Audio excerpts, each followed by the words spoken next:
Ladies and gentlemen, it's day three of the first unofficial test match between the West Indies A and South Africa A. It's a beautiful day here in Benoni. It's a Thursday, the 23rd of November, as we bring you this live play-by-play broadcast. My name is Mpendulo Makubane, bringing you the ball-by-ball commentary in parts of Cricket South Africa and Pitch Vision.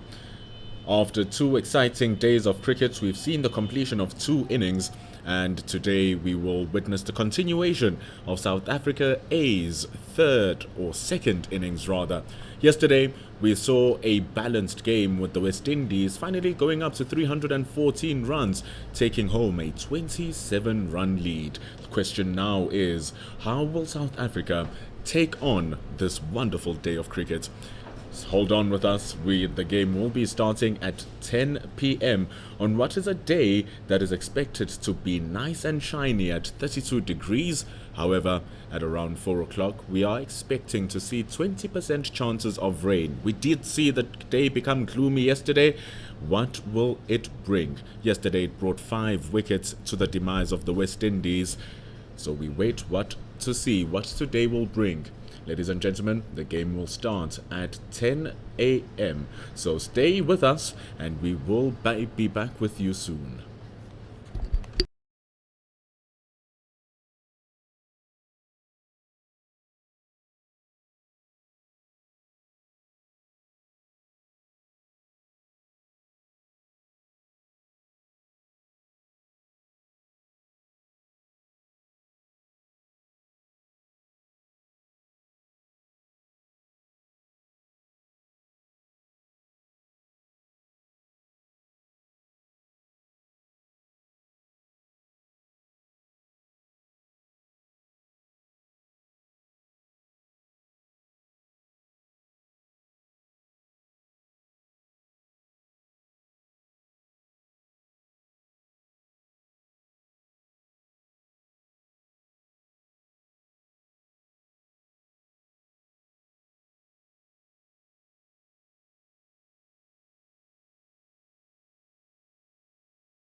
Well then, here we are at Willowmoore Park in Benoni.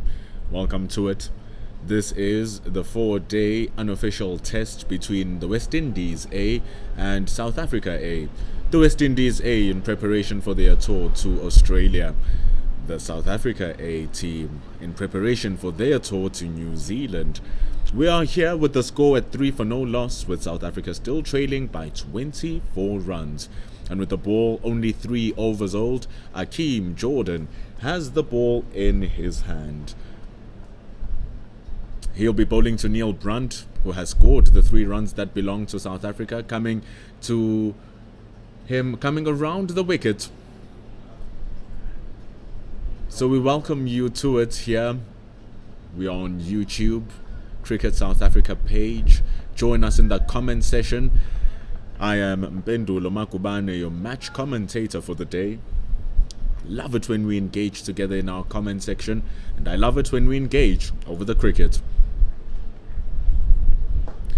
Akeem Jordan starts us nice and full to get us going right on the dot at 10 o'clock. Umpire Spelele Kasa is where we are standing. Coming down from the Ekurhuleni end and standing at square leg right now is umpire Arno Jacobs. He'll be taking charge in the chalet end. At the end of the day yesterday, it was Kevin Sinclair who had charge of the ball. He did dismiss Tony Dezorze in the first innings. However, now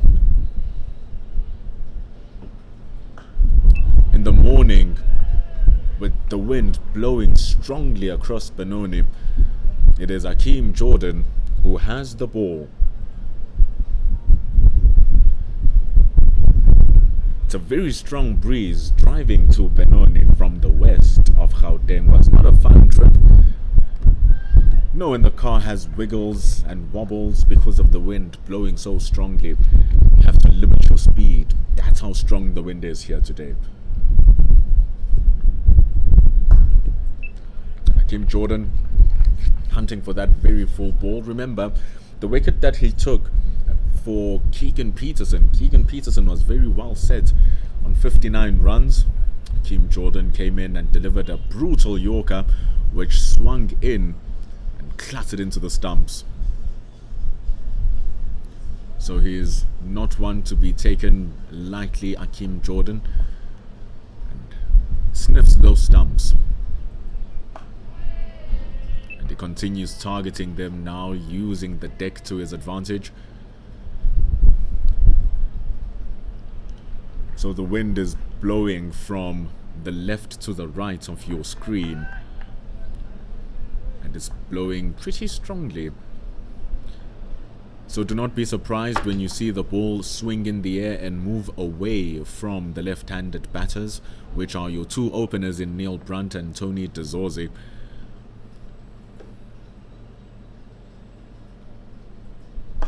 As it goes for that block hole again, you see that movement of the ball just moving away from the left-hander. So Jaden Seals will most likely be opening with Akeem Jordan from the chalet end, and for him, you are most likely to see the ball tail back into the left-hander.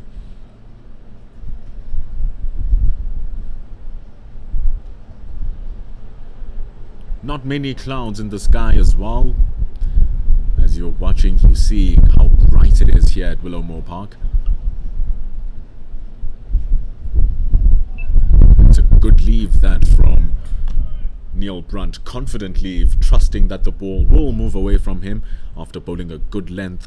It's the end of the first over of the day, and it's a maiden one for Neil Brunt just to get his eye in at the start, and Akeem Jordan to get his campaign going in his second innings. It's 3 for no loss, with South Africa still trailing by 24 runs.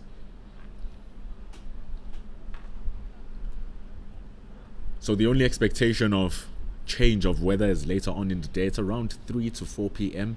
We are expecting around 18% chances of rain.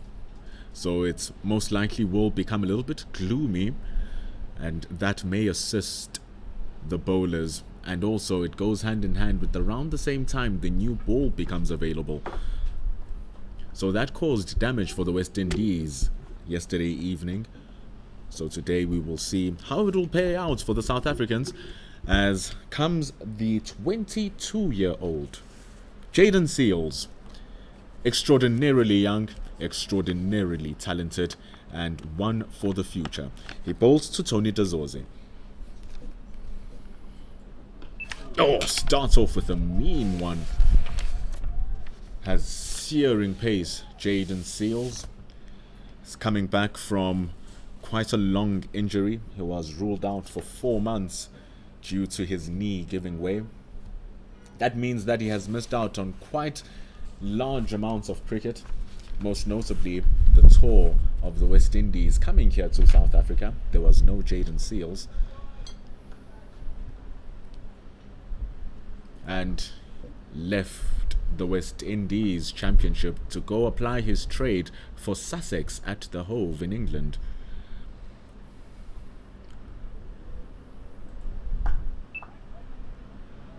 However, because of that injury, the very economical, very striking, and very quick Jaden Seals missed out on that county championship for his season.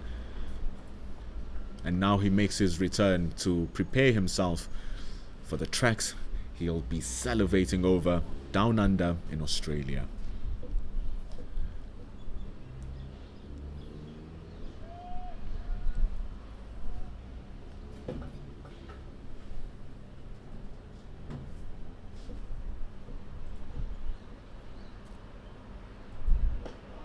See that ball just jagging up from the seam and coming back to Tony Dazorzi, but is aware of the threat. The opening batter of South Africa carries a very strong aura and presence about him, scoring 55 runs in the first innings. It was a good 55 runs until Sinclair got rid of him trying to cut one through point, misreading the length, and Da Silva in those stumps taking the catch behind. Gets the good edge. That's Jaden Seals coming in with the danger right from the start. Back of a length, jagging from that and hitting the top edge of Tony Dazorzi's bat. Gully just waiting, opens his hands, and that is the wicket of Tony Dazorzi gone. There is a rough patch just at the back of the length outside the off stump of the left-hander, and Jaden Seals making full use of that cracking patch. Ball bunting up, and that is him gone. Is it 33 or 73? 33. Oh, 33 is... It's 3 for 1 now for the South Africans. Oh, it's the bowler or... 73. The bowler is 33. It can't be 233. Kirk McKenzie It's Kirk 73. with an easiest catch. Jaden Seals with a lightning bolt of a delivery. And as we start the day, we've already gotten a victim. That brings in to the crease for South Africa, Zubair Hamza. Zubair Hamza was looking good for his 30 runs. And on top of that, he has had a great start to his 4-day domestic season. Coming in now to bat for the 46th time. It's number 95, the girl can catch. No, it's 73. It's number 73, but please, no. Gali took the catch, and it's Mackenzie. Please, let's not fight it. It's Mackenzie who took the catch.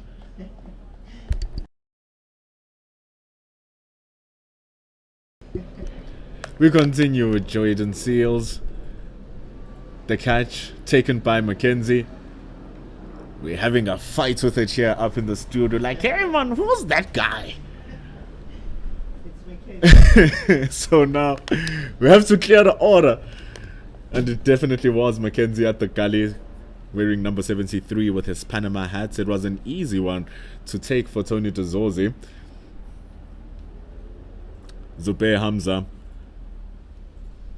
comes into bat now for his 144th time. And like we were saying, that in his domestic season this season, he already has 100.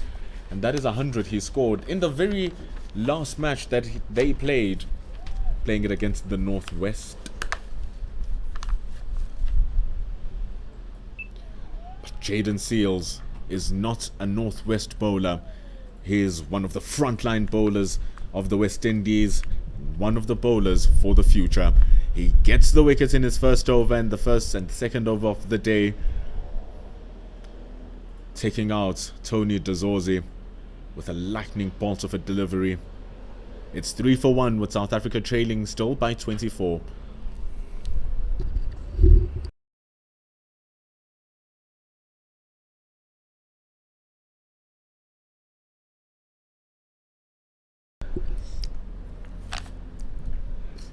Akeem Jordan bowls now to Neil Brunt.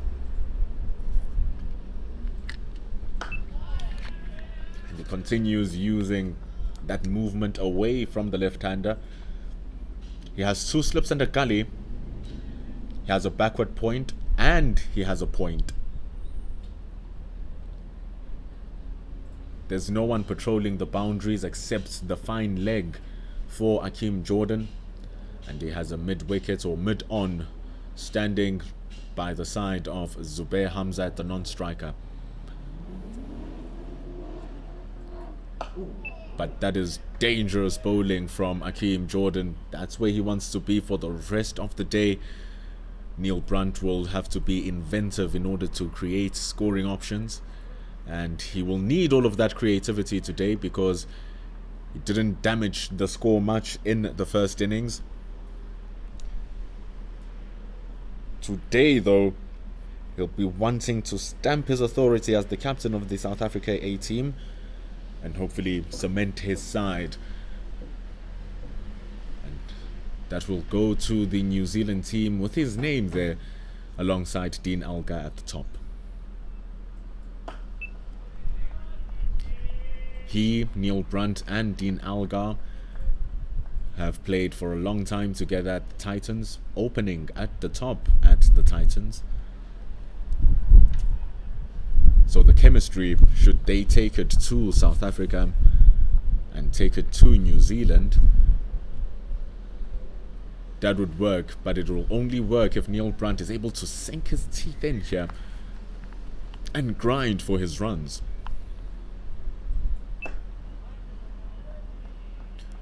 But of course the West Indians are not going to make it easy, especially Akeem Jordan, who took the 3rd most number of wickets in the West Indies Championship earlier on this year.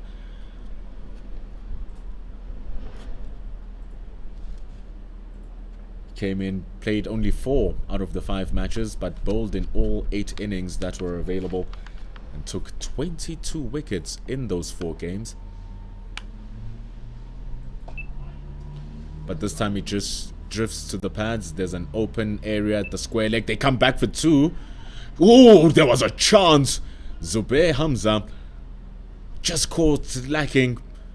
And Jaden Seals with an incredibly smart decision to not go to the keeper's end and go to the bowler's end. And he has an arm strong enough to challenge Zubair Hamza's run. It would have been interesting if the shy was on target. But Zubair Hamza still lives on. Neil Brunt scores on. Now on 5.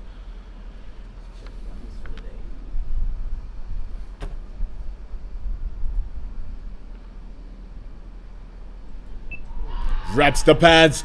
Big appeal from Jordan. The ball swinging away from Neil Brunt. So he was expecting that to straighten. But umpire Kasa claiming that he started the ball too much down the leg side and it was not going to return enough to threaten Neil Brunt's stumps. And that's how we bring an end to over number 6 and the 3rd one for the day. It brings about the first runs of the day as well for the South Africans, 3 to be exact. It's 6 for 1 as they trail by 21. The West Indians are not letting South Africa breathe here. They are not getting them to move their feet and to get into their rhythm, get into their run scoring. It's pressure right from the beginning. And it's even more pressure due to the fact that they've gotten the wicket of Tony Dezorzi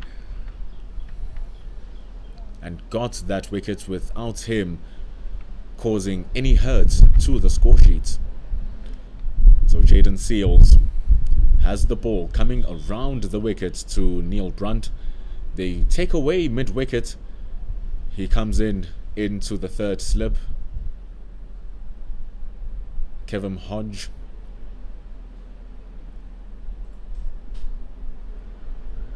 Oh, that ball coming back in from Jaden Seals, starting it very nice and wide, drawing the drive from Neil Brunt, and you can see him staring down his opponent. Neil Brunt just walking away, taking a breather. It's important for him to recollect himself as much as he can, the South African captain. The leg side only having that mid-on whom you can see wiping the ball, and there is McAllister who is stationed down at fine leg. Therefore, from mid-on down to fine leg, there is absolutely no fielder. But Jaden Seals is not going to allow the left-hander to access all of that acreage, pushing that one wider. The tricky thing is that he has dual movement here. Does Jaden Seals, he can get the ball to move in either direction. This is going to be a really true test for both the batters here, because he had some good nuts that he sent down to Zubair Hamza, the two balls that Hamza has faced.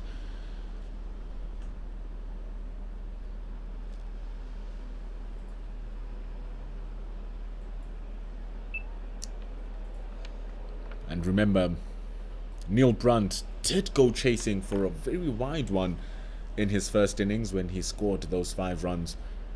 Chased a very wide one, and it was caught at point off the bowling of Sherman Lewis. So Seals looking to see if he can seal that same strategy, seal the fate of Neil Brunt.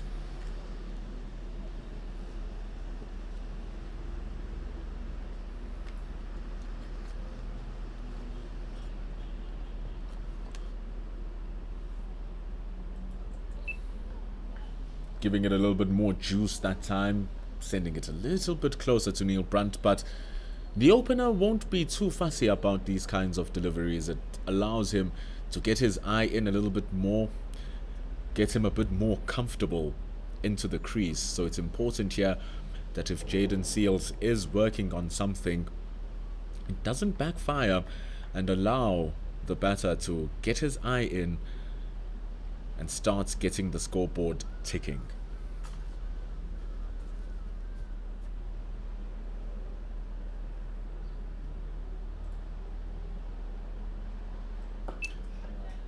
If there was a mid-wicket, that was going to go straight into his hands.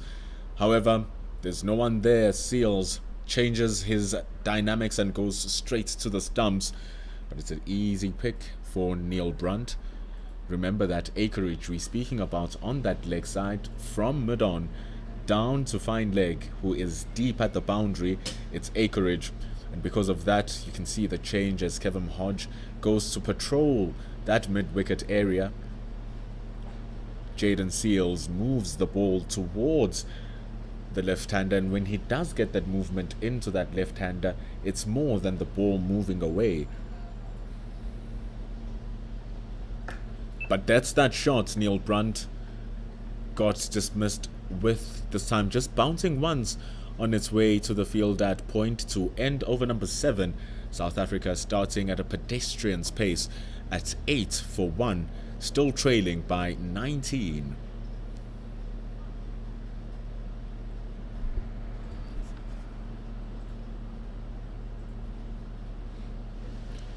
So we are live on the YouTube channel.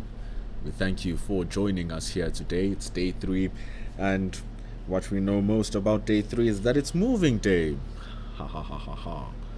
This doesn't mean now you must go to your yellow pages and directory and search for movers. No, it's the game that will be moving in itself. This is where we see if whether or not South Africa can set themselves up for a victory, or if West Indies can bowl themselves into a position where they can walk away with that W. Big confidence boosters will be heading down to Buffalo Park for the second unofficial test match, and that will be starting the 28th. But Hakeem Jordan continues. The ball is in the air. Point is standing slightly backward, and the ball passes that area. It runs to the boundary, and it's the first one for the day. Zubair Hamza off the mark, rather sketchily with a thick outside edge, but they all count. And South Africa now trail by 15. It's 12 for 1.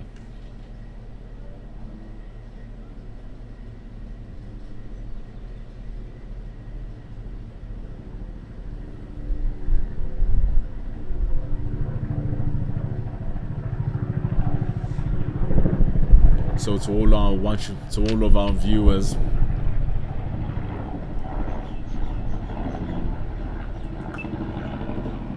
this is the A team. It's not the starting 11. Cricket is a funny game.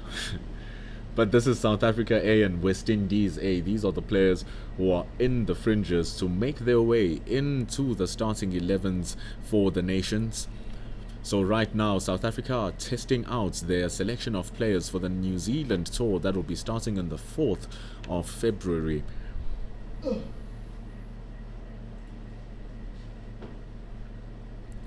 The problem, however, with this tour of South Africa going down to New Zealand, which will be starting on the 4th of February, is that it's hand in hand with the beginning of the playoffs of the SA20. So a whole host of South African players have been contracted into that SA20 competition, and because of that contract they cannot serve their duties for their country. So because of that, South Africa have went down to look at players that they have in their pool who are not under an SA20 contract. So that is why a lot of players who are on the fringes and you want to see in the South African team are not available because of their qualities and their skills. Teams from elsewhere have sought of their talents and will be playing in the SA20. So Keegan Peterson, he has played for South Africa but now needs to find just his form, get his red ball game going. So here he is playing for the A team and is most likely to go to New Zealand. Ball just trailing down into the pads of Zubair Hamza that time. He's able to glance it away beautifully into the open square leg boundary for 4. He's going into Hakeem Jordan here is Zubair Hamza, who is not contracted in an SA20. So because of that, he is also available. And remember, Zubair Hamza is making his way back into cricket after being suspended for a significant amount of time.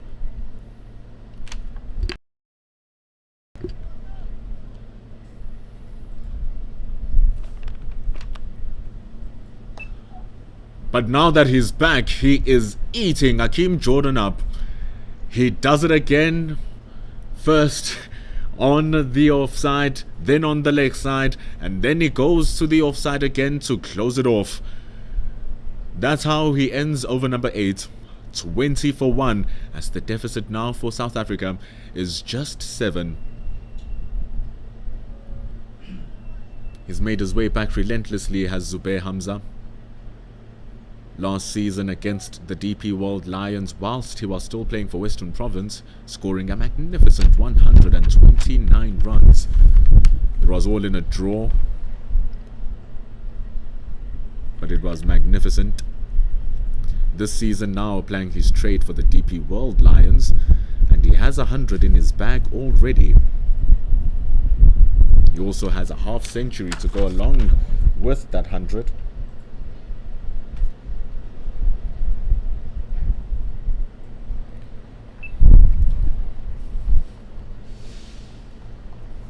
So he's also a South African international who has a couple of test matches under his belt. And he was actually the 100th player to play for South Africa. So his test cap number is the illustrious number 100. And he is Mr. 100 this season.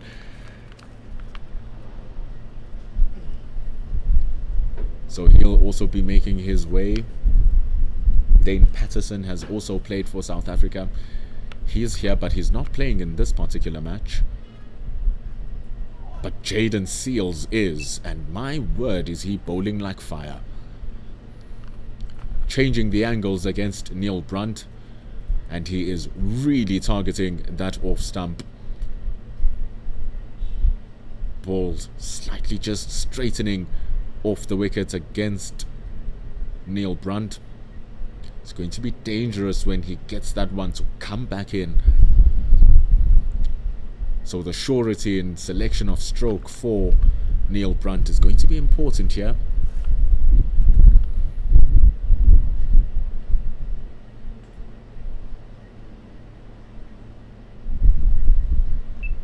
Goes for that straight one now, but it's too straight from Seals. Padded down by Neil Brunt, down to the 45, and it's an easy single.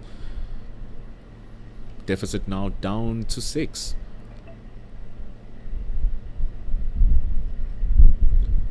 Seals also showing incredible control, being able to come on either side of the wicket and doesn't take time to put his plans into place. Just missing with that last ball. You could see the intention, looking to get it onto that middle and off stump line and straighten it back onto that middle and leg stump against Neil Brunt to trap him LBW. Just missing his line. But he doesn't miss it against Zubair Hamza, and Hamza doesn't miss the middle of his bat, but it's straight to mid-on. Akeem Jordan patrolling that area.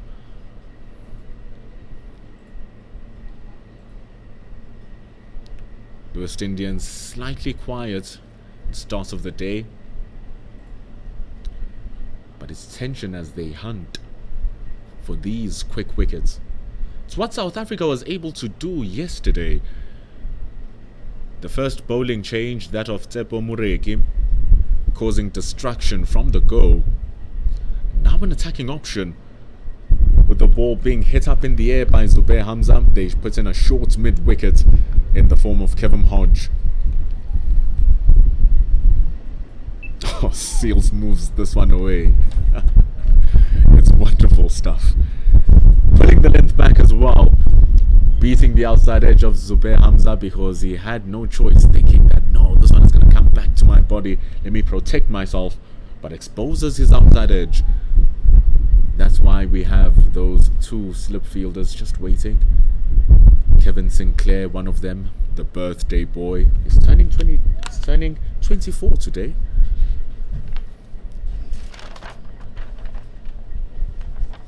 So the spin bowler, we'll give him a proper introduction when he comes into bowl. But for now, it's Jaden Seals with the last ball of the 9th. Gives it some extra juice. Man, is it fiery stuff. He's going for 1 run to the over. 5 overs completed, 5 runs he's gone for, one of them being a maiden, and importantly being the wicket, the early wicket of Tony Dezorzi. It's 21 for the loss of 1 after 9 overs, with South Africa trailing by 6.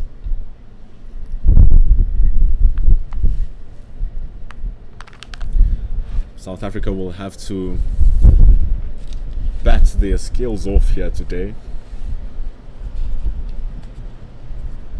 The West Indies came in with true intent throughout the whole course of the day. First innings, it was cheap wickets from South Africa, chipping the ball to fielders, trying to fetch balls that were not there, and just gifting their wickets away.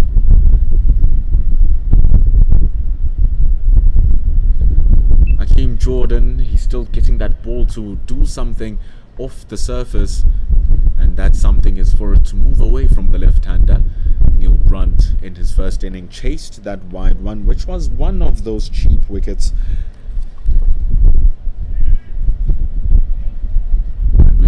Jaden Seals. He also gave Neil Brunt some few wide ones, and then straightening up his lines straight afterwards, trying to hunt for the LBW. But Hakeem Jordan continues his operation around the wicket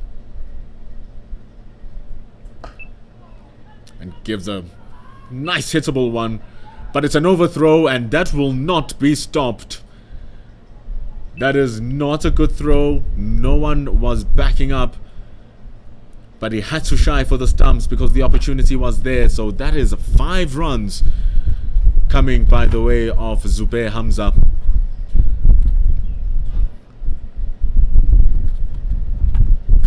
Neil Brunt just punching that down to Lewis, who is stationed at mid-off, looking to go for a shy at the stumps. McAllister was not there. He was not there to back up. Jaden Seals is down at fine leg, so he was not there to back up the square leg boundary. The overthrow goes for 4. So Zubair Hamza now on strike.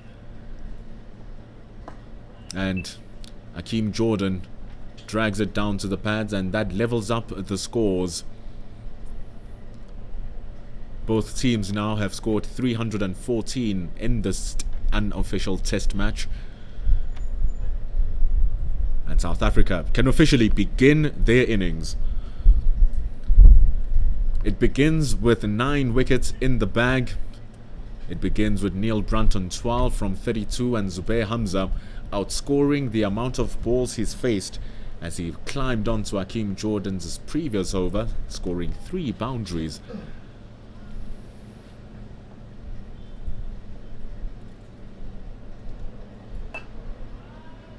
And you can see he's clear on his intent here, Hakeem Jordan. Angle it into the stumps, move it away, tease him with a wide one to see if he wants to go for this expansive drive. For that one, we have a backward point, we have a point, and we have cover. So clear direction here from the West Indians. Your first slip is rather standing at second slip, and you have a third slip. Gully is very wide as well. Oh, that is a risky leave. Expecting it to move away like it has always done. But it straightens with the arm from Hakeem Jordan. Phenomenal bowling. Neil Brunt having to walk down and just test the waters to see if he's still afloat. And his ship still hasn't let in a single drop. But that just shook it up a little bit as Hakeem Jordan starts pushing in the waves to unsettle the ocean that Neil Brunt is currently sailing on. Comes in for the last ball. And that's that one moving away, forcing Neil Brunt to engage the shot. You saw his feet were a little bit shaky, so was the conviction in his bat. That's why it nabbed that outside edge. It's a psychological victory for Hakeem Jordan. It's the end of the 27th. Oh, it's the end of the 10th rather. It's 27 on the board with the scores level. Neil Brunt on 12, Zubair Hamza on 13.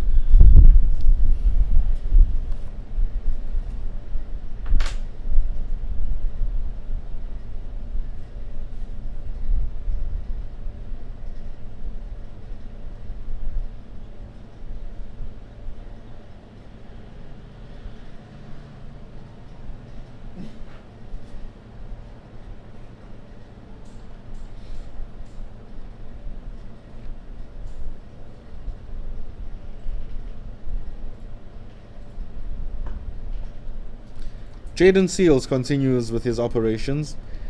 Don't mind me when I momentarily go silent.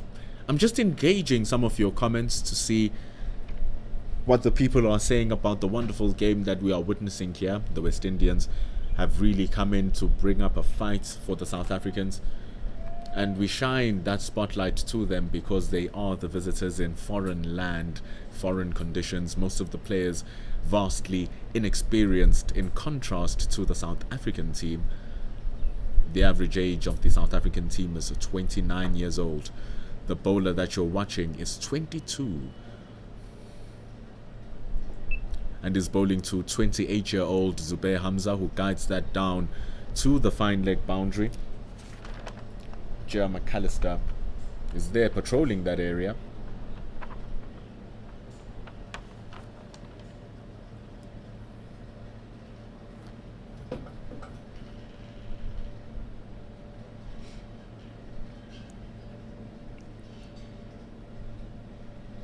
People are talking about how this might be an easy win for South Africa, but looks can be deceiving.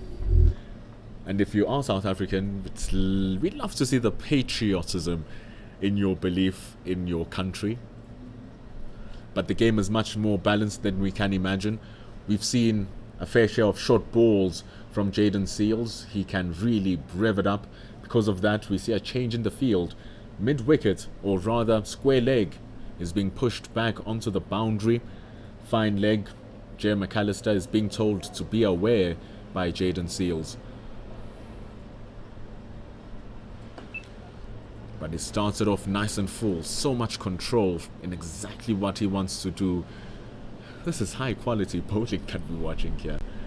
As a big fan of bowling, I'm in heaven right now.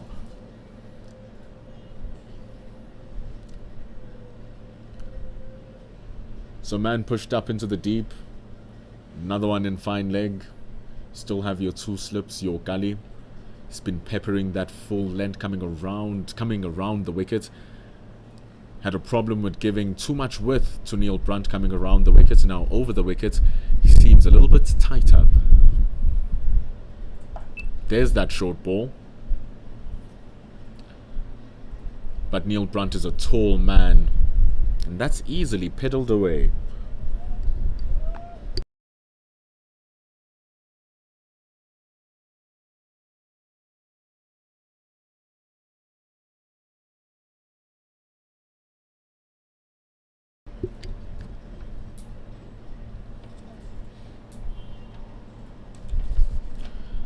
Two more balls remain. There's no deep fielders this time for Zubair Hamza. Just a fine leg. Mid-wicket is there stationed. Your two slips, your wide gully. Gets the ball to tail back in to Zubair Hamza. That initiates your fine leg. Can see a sense of disappointment in that ball from Seals. But you keep it moving.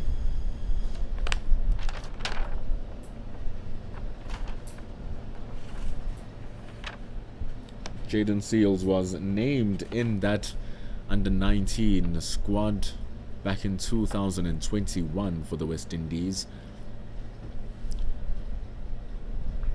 Shining lights, everyone believed in what they saw. That's why not too later on he was in that West Indies squad.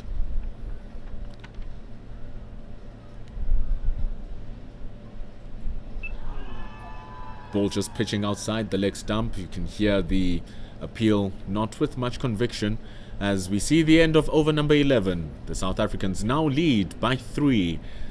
They are on 30. The partnership here between Brunt and Hamza has grown to 27. They want to keep it growing.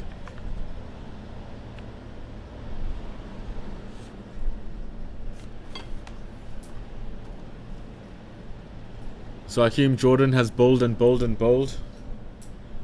And now he takes a break. Man who took the wicket off Neil Brunt now will be given the duties of bowling over number 12. The first change coming from the Ekurhuleni end sees Shimon Lewis come in to bowl his 42nd match. Has 110 first-class wickets. Each wicket costing him 26 runs. So he's here now, ready to bowl to Zubair Hamza. The first innings, he took that solitary wicket of Dean Algar, but the problem with Lewis was that he was a little touch expensive, going at just under 6 runs to the over. Here he comes now. He'll want to find those areas and keep it at that area for as long as he possibly can. Was wayward, giving away boundary balls.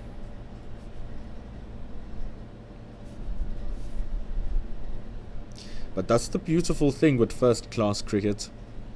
You always have a chance to rewrite the tale and give it a happy ending.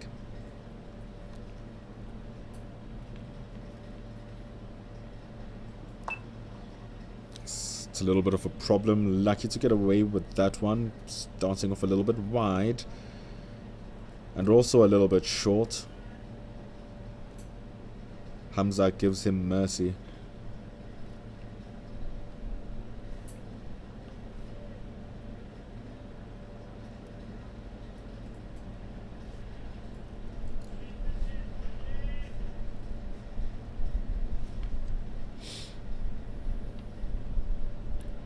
And when we say we gave him mercy in his first innings, Lewis did give away 9 boundaries, 2 of them being sixes. And it's because of deliveries like that, which can be easy to be picked away. Remember, as the days go by, the pitch will start to be slower and slower, which may explain why some of the balls that have been hit for boundaries have held up a little bit into the air and given an opportunity for the West Indians. So here the ball not really coming on to Zubair Hamza's bat. But once he gets a read of what Shimon Lewis is bringing onto the table, surely he'll have his fork and knife ready.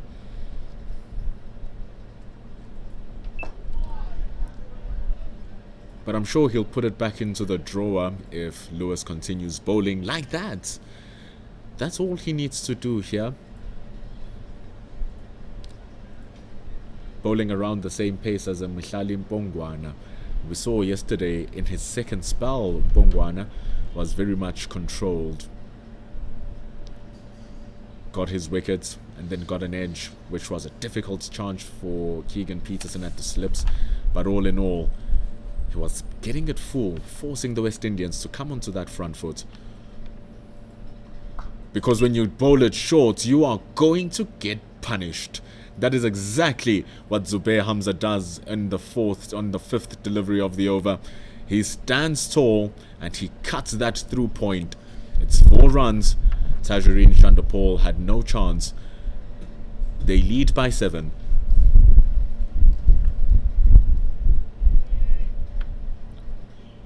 Great stroke from Zubair Hamza.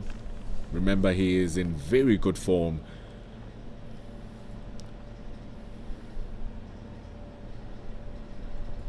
Bowls it short again.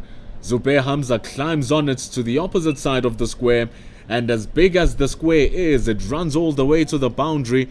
Sherman Lewis not learning his lesson and being schooled one more time by Hamza, and that's how we bring an end to over number 12.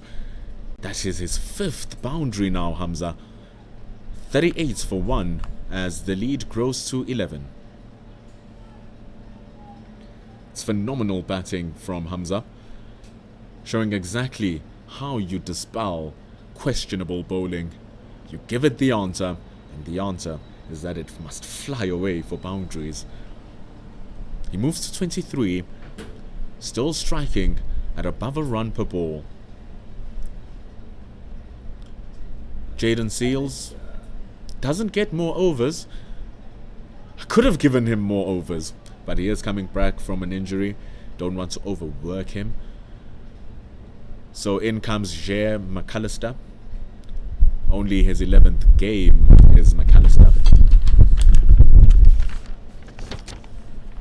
He will have to regroup the bowling of Sherman Lewis. But the problem is, he was also a touch expensive. Worse off for McAllister is that he didn't even get a wicket in the first innings. Him and Kevin Hodge, the 2 bowlers who were not able to get wickets.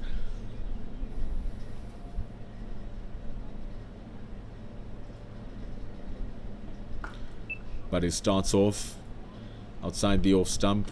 It seems like Neil Brunt had all the time in the world to go onto his back foot and drive that, but it's a good stop at backward point.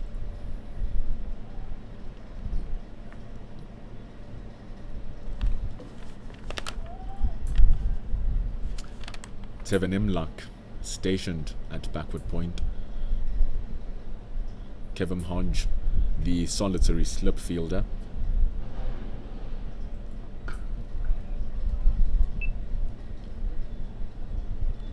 The West Indies have resorted to a more defensive field. McAllister was going for 5 runs to the over in his first innings, gave away 36 runs in the 7 that he bowled. Quite expensive,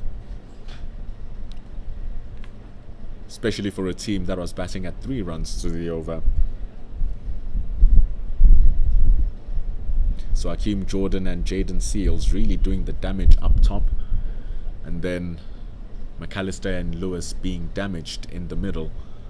So it's important for them to rewrite the chapter of their game. Sherman Lewis did not start off too good.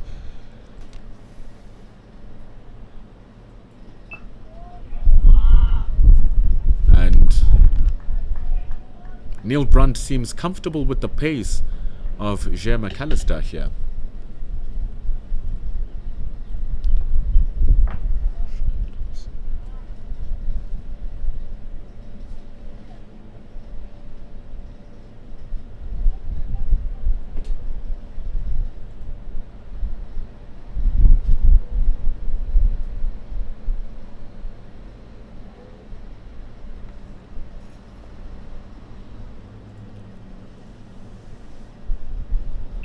Drops it short, and it is banged away into the cow corner. Jaden Seals put in with a huge task to run from deep square leg, but is an athlete of note. Is Jaden Seals able to get to the ball, but they run to Jay McAllister, wanting to resort to a line and length where he'll be comfortable at, because right now Neil Brunt seems to just be having a good stroll, a good Thursday morning stroll at Benoni.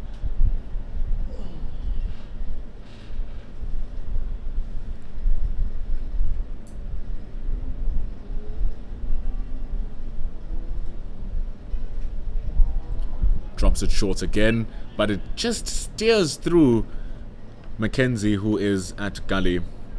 But it was played with extremely soft hands from Brunt, and it is easily picked up at the third man area by Imlach.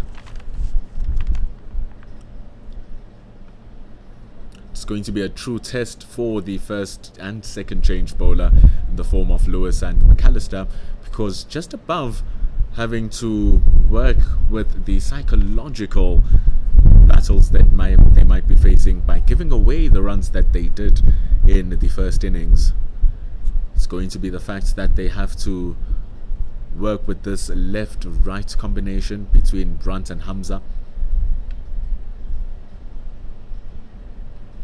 Ooh, that is nasty from McAllister, but it is incredibly well played from Zubair Hamza to get himself away from that danger. The ball not as short as he thought it was, but is not the tallest man in the world, Zubair Hamza. His center of gravity on point to pull him down, and that's how we end over number 13. South Africa lead by 14, and now they build up the score that the West Indies must look to chase down. The game being played over a span of 4 different innings. South Africa A batting first to set up a score. West Indies A batting second to try and chase down the score. Once they chase down the score, they look to supersede the score. And whatever score they supersede South Africa's runs by, South Africa now must come back and chase that down.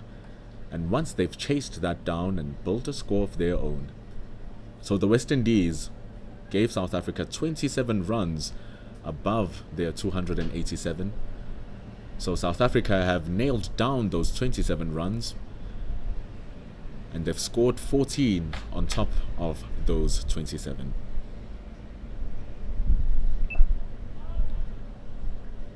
So now with 2.5 sessions of today's game, South Africa will be looking to bat as much as possible, as quickly as possible, to build that lead up to a total that they feel that their bowlers can come through and defend.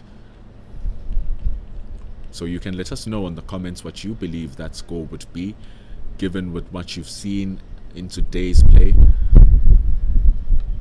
given with what you've seen with South Africa's bowling yesterday. What could they possibly defend?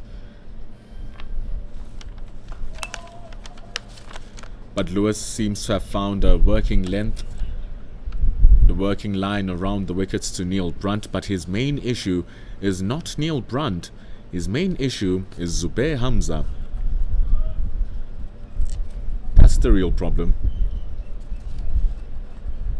Out of the 9 runs that Shimon Lewis has given away, 8 of them came off the bats of that man who's on strike, and they were hit with absolute authority.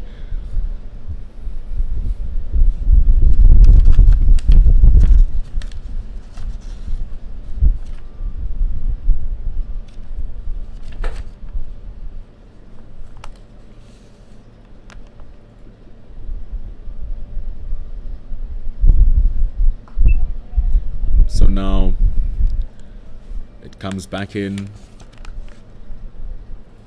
It was moving away at times, coming back in at times. So it seems as if those instances where Lewis was looking to get the ball to move away from Zubair Hamza, he would lose control of the ball and push it too wide. And that would allow Hamza to climb onto his bowling.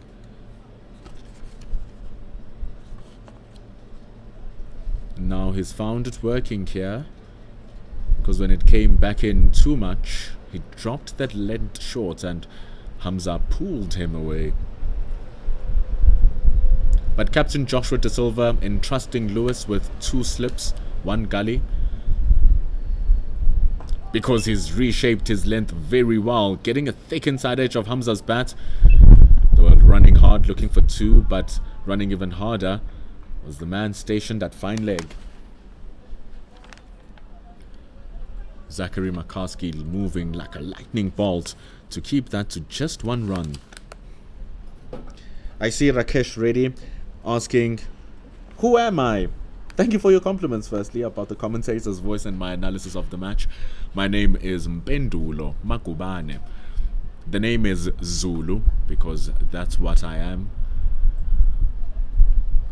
But I think I speak some decent English. 2 more balls remaining from Lewis. Getting that one to straighten up off the deck. But South Africa, most importantly, are able to chip away slightly and slightly, accumulating these runs despite the good deliveries from Shimon Lewis. Much better over construction from him too.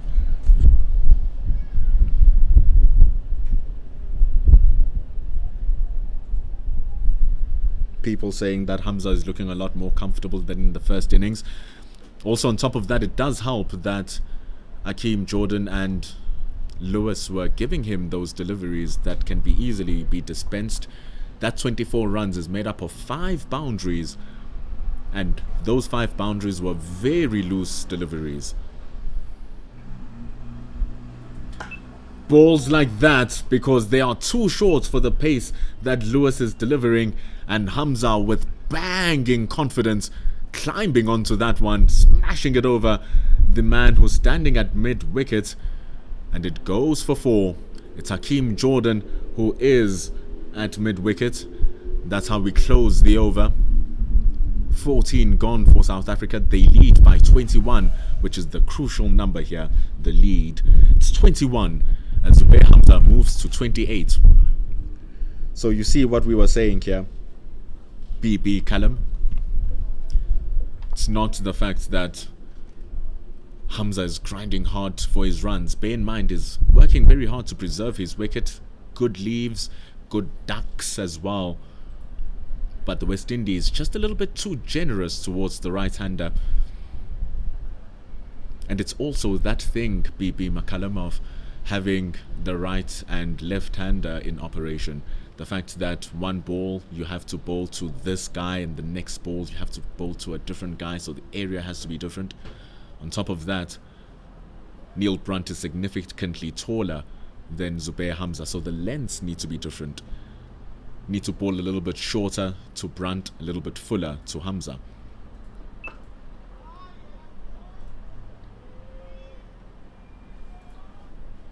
So you can't bowl in the same area for either batter. And like we said, Zubair Hamza is in very good form, scoring 51 runs in the first match that he played in the 4-day series this season. And then in the second game last week, scoring 118 runs against the Northwest. So Neil Brunt, in need of runs, will be happy with these deliveries that he's getting because he is looking comfortable against McAllister. That's one person who's looking comfortable now, is Neil Brunt, able to just guide that down to the third man boundary, and it's just a single. He's on 19 from 48. Looking way more comfortable than he did against Jaden Seals.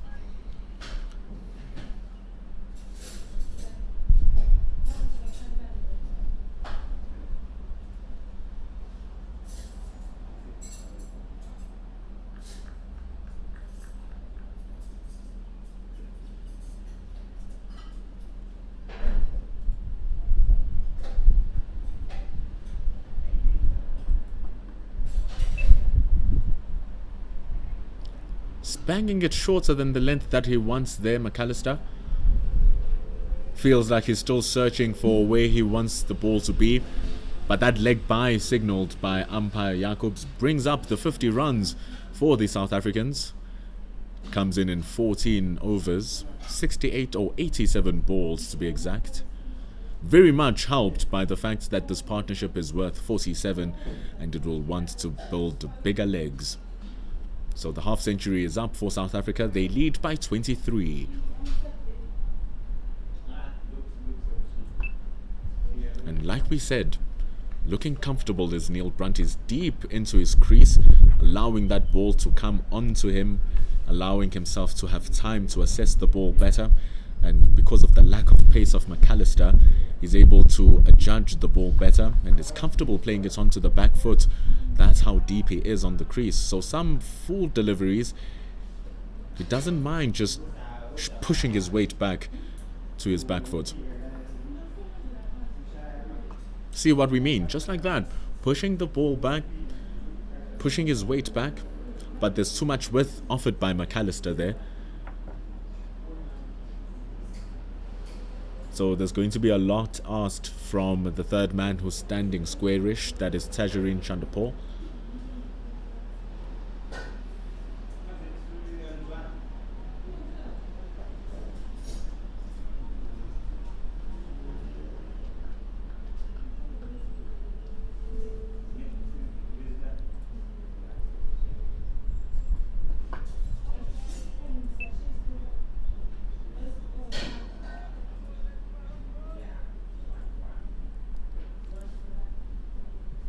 That's over number 15 gone. South Africa bringing up their 50 runs. Please bear with us. When I do keep quiet, I am reading your comments. I'll just keep having to reiterate that because some people thought I had left the booth and gone home. People thought I was having lunch. People are saying here 150 runs would be enough to defend on this wicket on the last day. Defending 150 runs. The West Indians did have a couple of batters playing well. Chandapal scoring 70 runs. Hodge scoring 73. Akeem Jordan had a very good cameo right at the end, alongside Kevin Sinclair as well. Good 40 runs from Jordan. Good 30 runs from Sinclair. But the batting from Chandapal and Hodge was simply outstanding. Their selection of shots yesterday, their patience is worthy to be noted. But Sherman Lewis continues around the wicket to Neil Brunt. And Neil Brunt, I like his work here. Neil Brunt, he's not looking to take charge. He's not looking to do something that is over the top. He's just allowing the ball to do what it does, and he's playing every ball on its merits, and he's now finding the spaces in the field to just nab those ones and keep himself ticking. Of course, Zubair Hamza scoring all of these fours is allowing for him to just relax a little bit, because Hamza is striking at over a run per ball.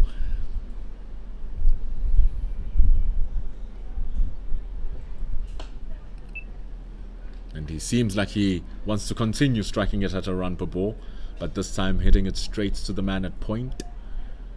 Tevin Imlak, he's there. Chandapal is standing at cover. McAllister is at mid-off. Those are your offside fielders. The others you see on your screen. Gully, 2 slips. Joshua De Silva, the captain, at wicket-keeper. So there are gaps for Hamza to work with, and Hamza has very good wrists as well. So a nice big gap to a square third man boundary between point and gully.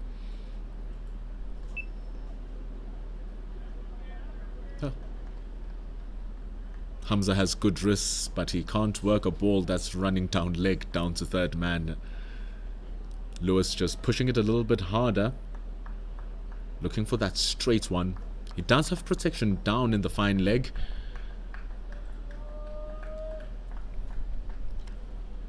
And the West Indians looking to encourage their bowler, just saying, keep going, boy, keep going. No need to be disheartened.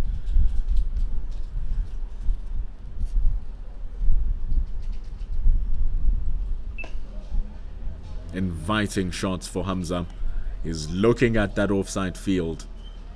Those 3 fielders have nice big gaps next to them. They're relatively close to the square. So if Hamza gets the timing correct, he will be able to pierce the gap.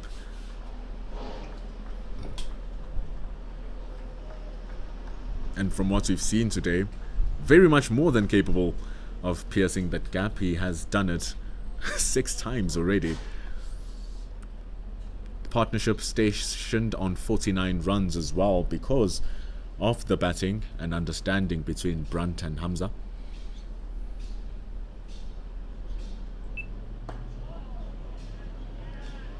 But it's a gentle push into the hands of Chandapal.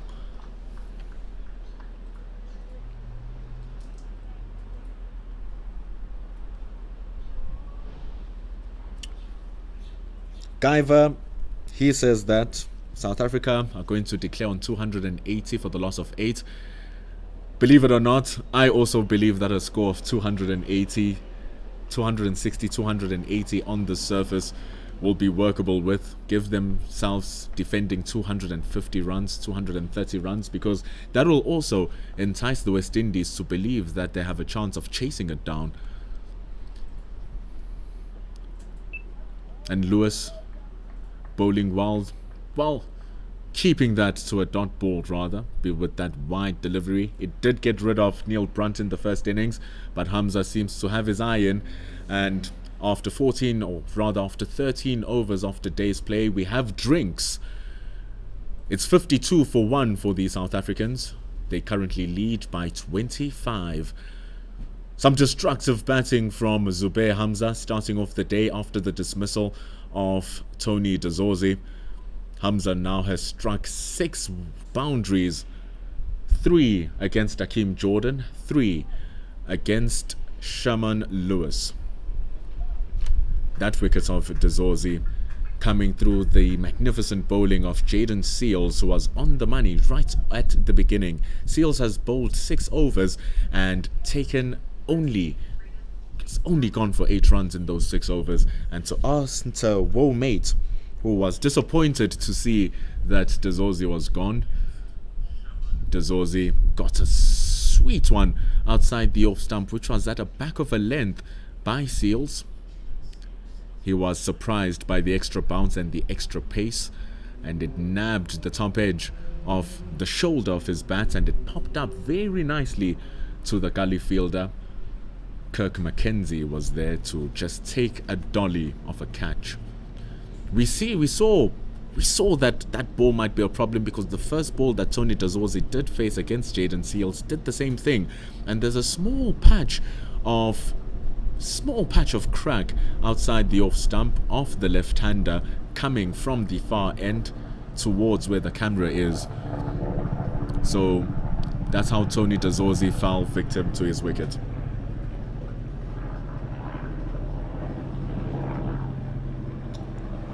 Tushar Sharma, he says South Africa, if they get to 350 for 5 or 350 for 5 at the end of the day, Yeah. think it's possible? Yeah.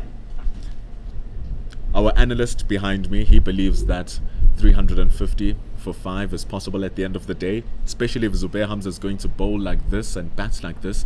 That's going to give the West Indies 320 runs to chase, and they scored 315 in one day, so maybe it's going to give them a sniff as well.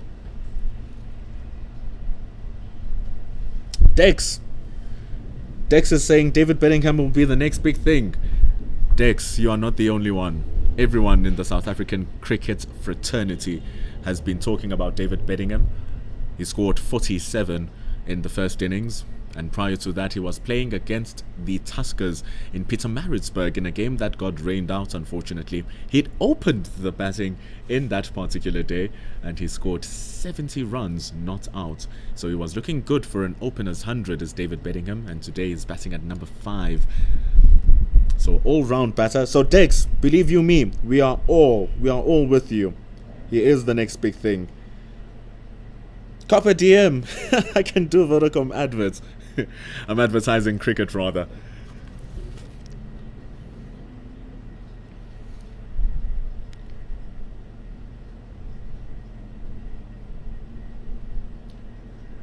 Brunt has to prove his worth to be selected for the New Zealand tour. Indeed. He's had a tough start to his 4-day season, but he's had a good start here today. He seems like he has his mind in check. And when the South Africans will be going to New Zealand, they will be going without their SA20 players. Changa is saying, please bring back the spinner in Sinclair and the others. They'll pick regular wickets in intervals. Funny enough, Changa, I would have liked the idea of opening up with Seals and with Kevin Sinclair. I had flirted with the idea with our analyst behind me, but they chose Akeem Jordan rather. Wasn't a bad choice until that over where he gave away 12 runs to Hamza.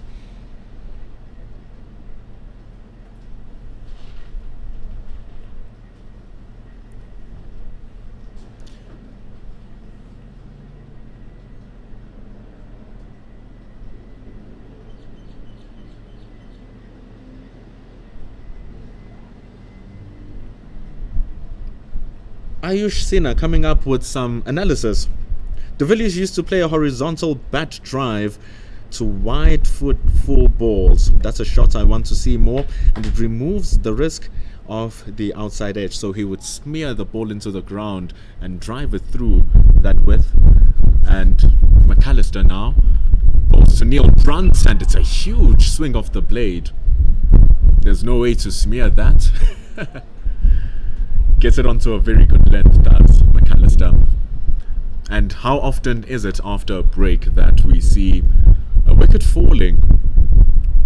And Neil Brunt has been batting so well, being so selective with his shot. And he is an aggressive batter, believe it or not. If you look at his strike rate, it might tell you that he's not. But when he does get the ball to strike and when he gets his rhythm going, Neil Brunt can become incredibly dangerous.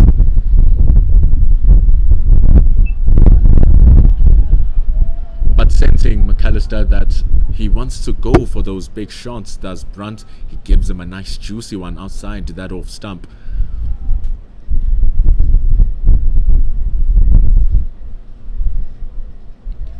Ayush Sinha was talking about those wide full balls being played by AB de Villiers, but that's near the close face. Neil Brunt was trying that in his first innings, how he lost his wicket, which is also why it's always a good option to have that wide full ball in mind against him. Not like that. But because of that straight delivery, he does have a deep mid-wicket. He also has handstanding and fine leg. So just in case Neil Brunt feels like he is strong enough to take it on into the air, remember the wind is also pushing from left to the right of your screen. So if he does take on the big boundary on the leg side, the wind will assist him to that side. And we are in the high felt. The wind is very thin, so the ball will fly too.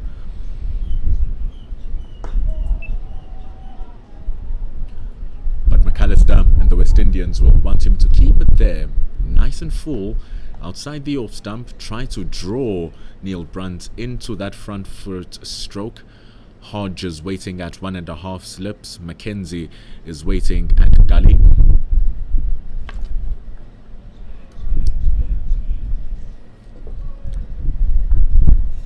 Cover is also waiting for an opportunity.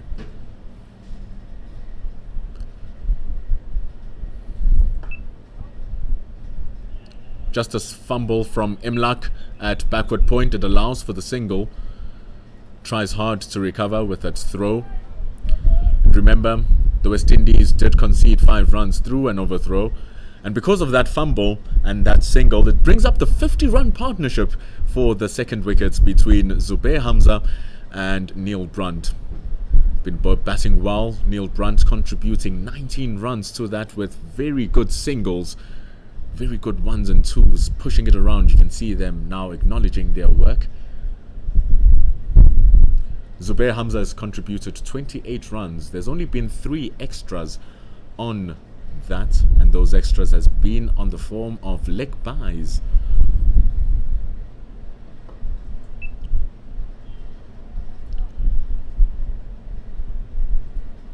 That ends over number 17 as the ball is pushed to the deep square leg. South Africa lead by 27 runs. This partnership just passing its 50 runs mark. It's now with 51. McAllister keeping the score quite tidy. The only problem is that despite him going for only 7 runs in his 3 overs, just hasn't looked like he's threatening for a wicket. It hasn't looked like there's going to be an ooh, ah, you. It was just that false stroke from Neil Brunt to begin the over, where he thought it could ring one through the covers, but he couldn't do it. Apart from that, it hasn't looked like a wicket was going to fall. I am touching wood right now, because how often do we say that as commentators and then we jinx the work? Sherman Lewis. He was bowling it wide before the end of the break to Zubair Hamza.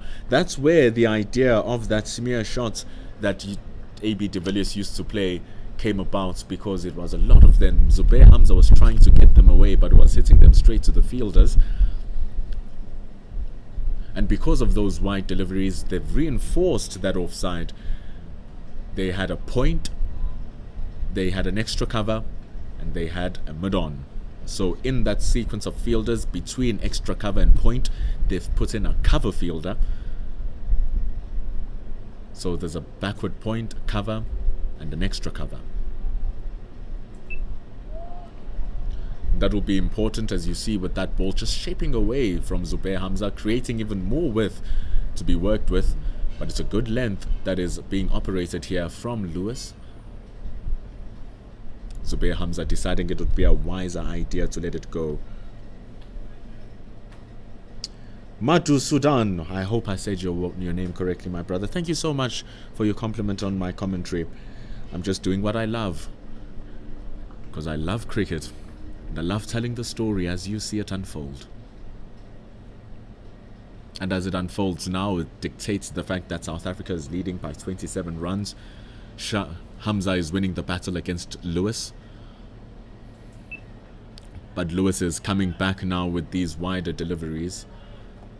And as much as they can limit the scoring rates for the South Africans, they are not bringing a threat for the West Indians. You are not going to get a wicket when the batter leaves the ball that is on the 6th stump line. But eventually, maybe, Hamza will feel like he can have a go at one of them, bringing in those slip fielders, bringing in those cover fielders as well into the game with the slow nature of Lewis's bowling.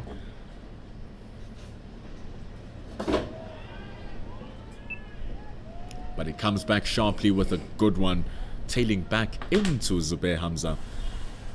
He's really fighting back here, Shimon Lewis. But he did so well 2 overs ago, and on the very last ball of the over, he dragged one short, straight into the chest of Hamza, and it was properly dispatched for 4. So with 2 balls remaining, he'll want to close this over properly.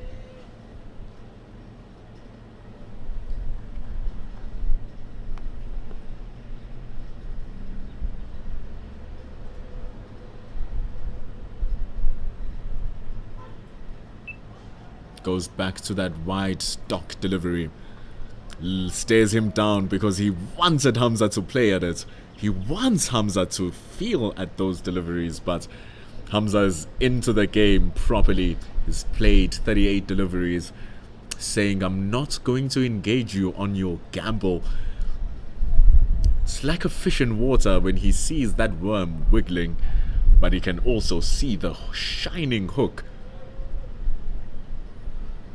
So Hamza here, seeing that hook and not taking the bait.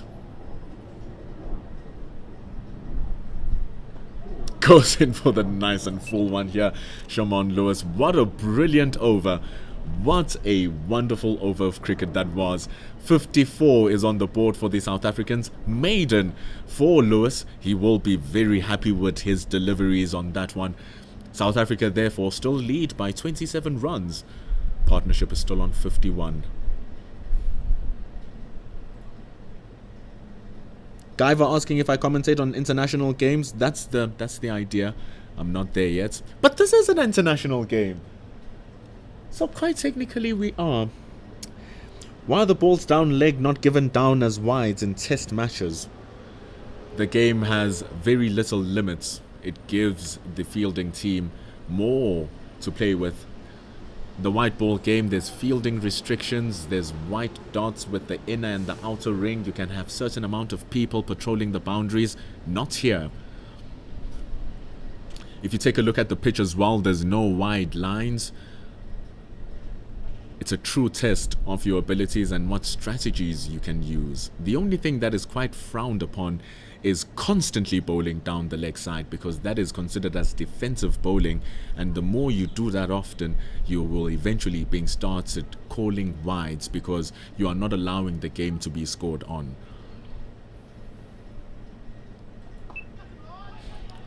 But they take a sharp single here because Hakeem Jordan is just a little bit deeper at mid-on. It's a good call from Neil Brunt. So in first class cricket, where they're wearing white with the red ball, anything goes. You can bowl as wide as the white line. That's where the wides are. You can have all of your 10 fielders patrolling. You can even ask your wicket keeper to stand on the boundary too. That's how much free reign you have. But the only other thing that you can't do, in line with the defensive bowling of bowling down the leg, is have more than 2 fielders behind the hips of the batter. But you don't need 2 players behind the hips if you can bowl nice short ones outside the off stump for that. Remember Zubair Hamza, who has been scoring freely throughout the day, has been bogged down by Lewis. Lewis giving him very tempting deliveries. So he feels like, oh, I can take that one on from McAllister. Not there to be taken on. There's nice green patches of grass right in the middle of the track, which allow the ball to just zoot through from that length. So shorter deliveries from the chalet end work a charm. Just like that. But Hamza has been playing them well. Just evading them. not wanting to fall into that trap. The mid wicket is there, deep square leg and deep fine leg. So those are your premium fielding positions for short pitch delivery. Sometimes they'd put a shorter fine leg as well for a hook shot that doesn't reach the distance, but the fine leg is deep this time.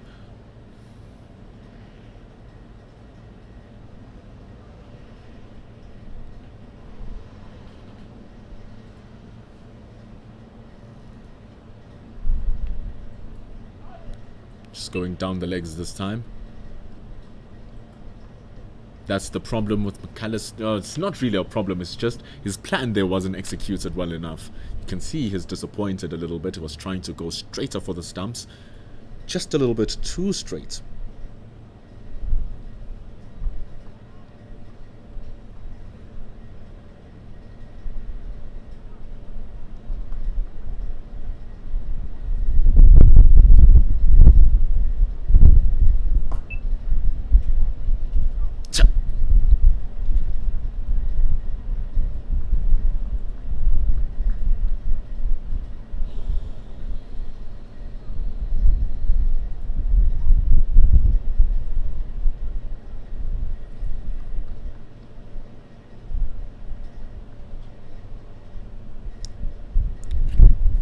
Kelly Robbins in the comment section.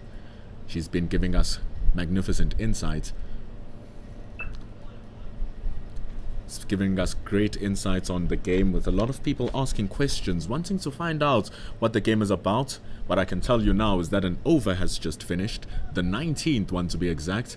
South Africa lead by 28.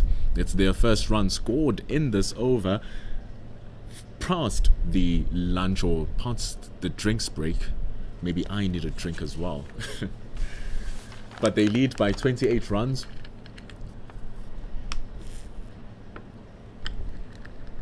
Bowlers get to bowl 6 times, and they alternate after every 6 balls, so they have a chance to plan against a batter and see what type of balls they can string up to get him out.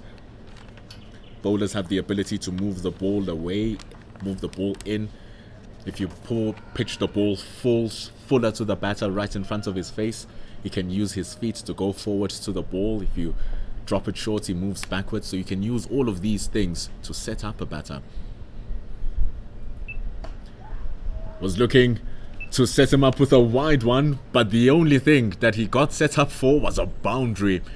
Neil Brandt has been extraordinarily patient, and he finally gets one that is in his arc. Smashes that for 4 through the covers. South Africa lead by 32. It's a great shot from Neil Brandt, hitting it on the up. It was wide. It was there to be hit from Shimon Lewis, who now has a different task because the previous over he was bowling to the right-handed and shorter Zubair Hamza. Now he is bowling to the stronger, taller, left-handed Neil Brandt, and he has to readjust his lines and his lengths. Needs to readjust them like that. That's a good one. You see Da Silva behind with the wickets, complimenting his bowler.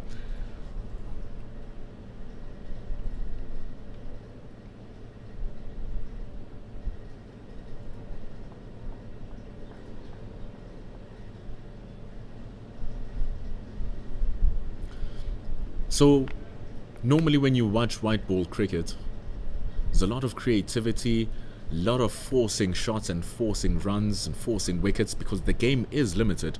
You only have 300 balls to make the game come to life. If you're watching T20s, you have 120 balls per innings to make the ball come to life. So, batters become more creative. Bowlers become more creative, where you see your slower balls, your off-cutters, changes in lengths, and all of these other different things. But when it comes to first-class cricket, those limitations do not exist. If South Africa wants to bat up until tomorrow, they can, because first-class cricket is a true showcase of a batter's and bowler's skill. It's not just that, it's about when you apply those skills, how you apply those skills, how often you apply those skills. You can't just be bowling slower balls all the time. Can't be searching for wickets all the time. Sometimes you just need to keep persistent like that, as you've been seeing Lewis, after being hit for 4, he's been bowling the ball in the same area, just hitting that area outside the off stump, because here you want to question whether the batter knows where his stumps are, knows where they end, knows how high they are. You want to question whether the batter knows which balls to play, knows his reach, knows his scoring options. And he has all day to figure out where he's going to score, and you as a bowler has all day to figure out where you are going to get him out. But you're not going to get him out with a nice wide full toss, but it's well stopped at extra cover.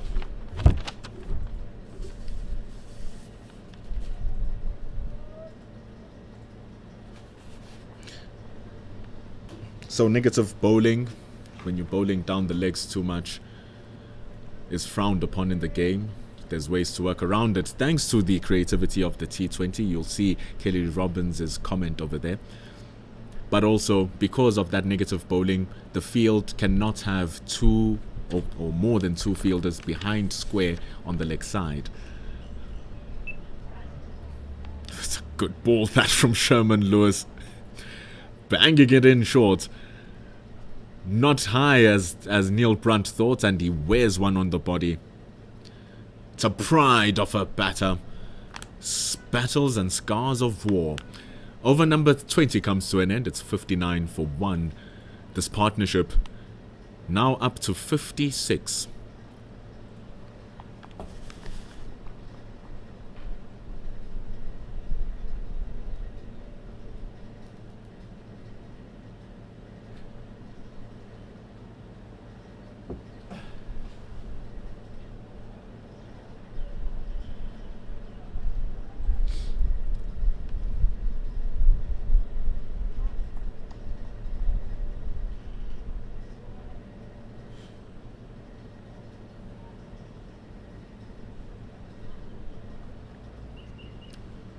Jay McAllister continues bowling.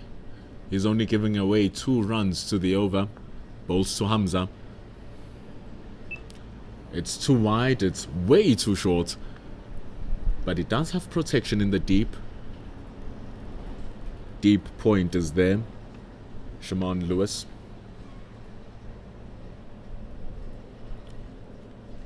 Like we said, McAllister has been rather economical.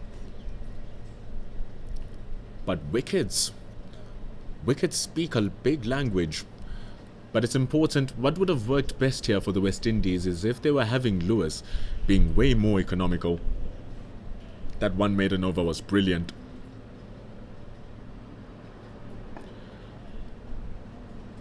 There's an open space in the square leg area where Neil Brunt is able to mistime that ball and fortuitously place it there. They get that 1. So if McAllister and Lewis, if Lewis was bowling at the same economy rates that McAllister is, going at 2 runs to the over, then the pressure would be different to both Brunt and Hamza. What's making it work here for the South Africans is that every now and then they are getting those boundary balls from Lewis and they are taking advantage of them. McAllister on the other side is putting good pressure, but both Brunt and Hamza don't mind not taking him on because the other end is vulnerable. So because of this, and with lunch 30 minutes away, Joshua Lewis and the West Indians can maybe think about bringing in the spinner. Kevin Sinclair is the birthday boy.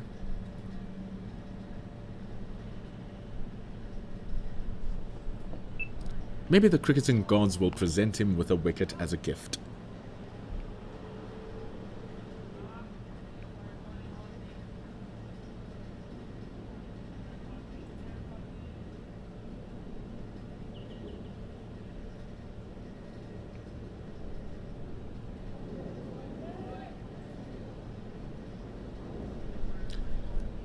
Seems like we've started a chat about the negative bowling. but after you've bowled consecutive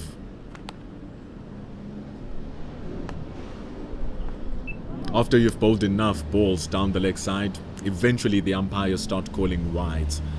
So, it was a nice, interesting comment here, a theoretical one from Gaiva, saying that he can just come back on the day and bowl 400 balls down the leg side.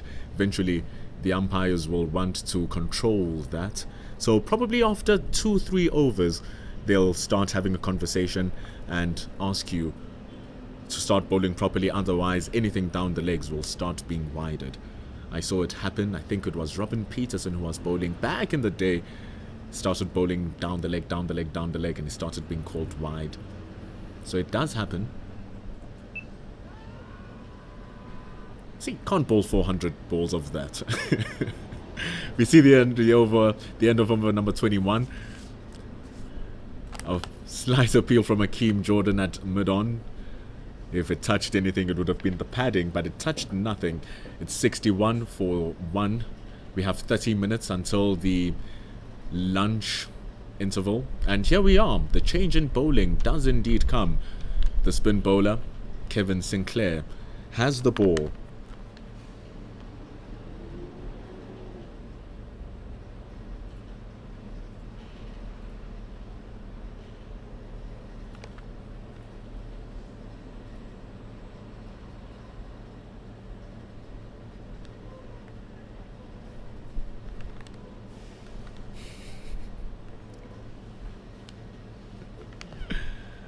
Kevin Sinclair now has the ball. He's turning 24 years old today. Happy birthday to you. It's his 20th match as he comes to bowl. He got the wicket of Dazorzi and got the wicket of Beddingham in the first innings.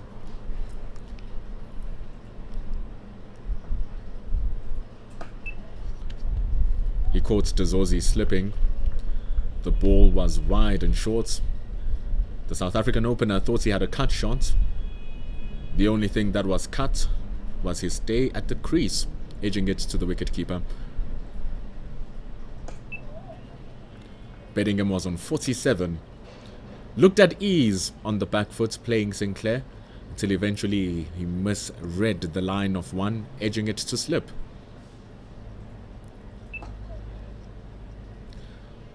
So the birthday boy now operating to the South African captain, Neil Brunt.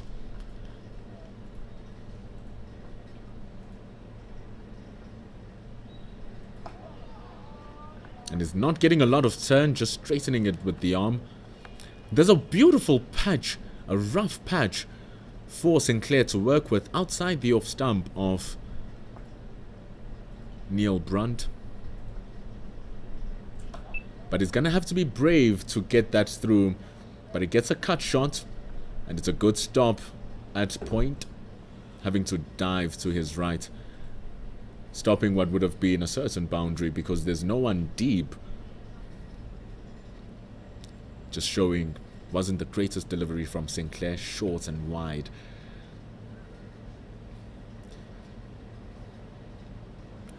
Now bowling to Hamza.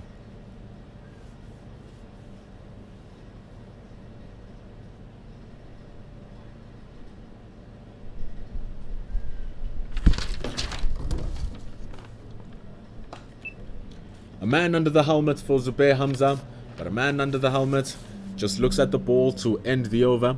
It's 22 gone. South Africa lead by 35. Partnership now worth 59 runs. Next batter coming in. We don't know, but the string of batters coming in. David Beddingham scored 47.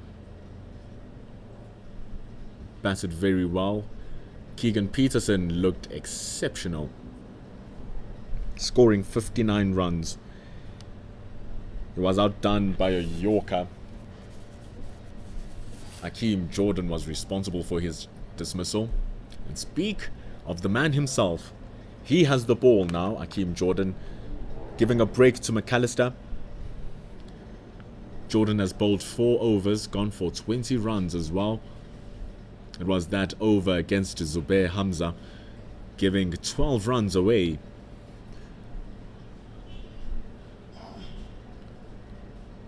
So now he bowls to Neil Brunt. What he did poorly in that over was bowling it straight and too wide was Hakeem Jordan. He wasn't bowling it like that. And it's good fielding by Shander Paul at extra cover.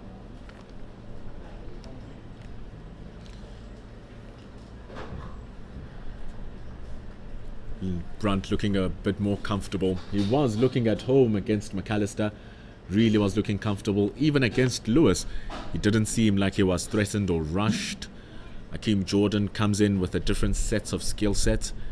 You can argue and say a higher level of skill set, as he's in here getting 3 wickets in the first match. He has shown by his figures that he puts in the work. And instantly you see that extra bounce that he gets just working on Neil Brunt a little bit. First time you can say that he has been a little bit agitated on the crease, Neil Brunt. So far so good with the partnership with Hamza.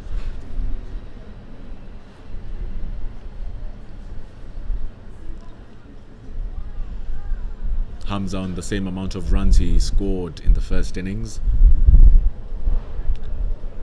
Neil Brunt, his highest score of the season is 36.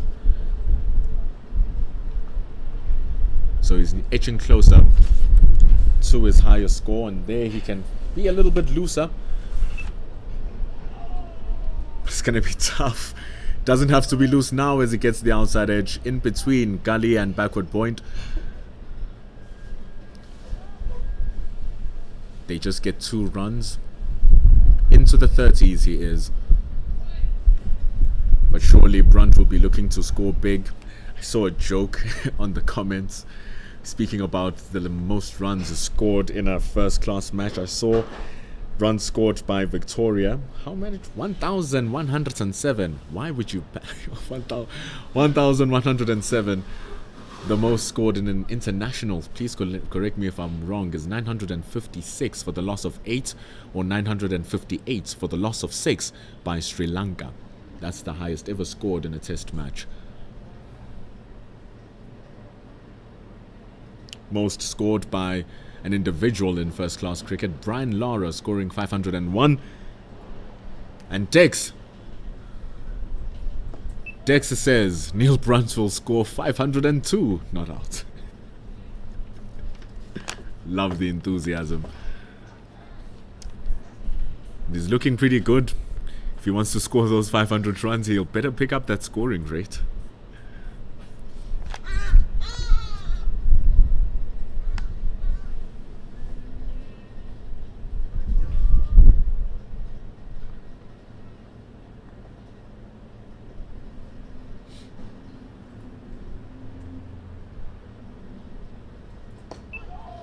Goes in straighter this time. That Hakeem Jordan comes in with a straight arm, bowling right over his leg, hitting the deck hard at the highest possible release point for his body. It gets nice zip from the juice of the pitch because there is some still very healthy grass coverage. When we were looking at it earlier on before the start of the day's play, very few patches where you can say the bowler has something to work with. Just one outside the off stump at the back of a length of the left-hander. Just there where he bowled, you saw with the reaction of the pitch, zooting off and moving away. It's a good ball from Jordan. It's a good comeback. Just 2 runs from the over. The lead is 37.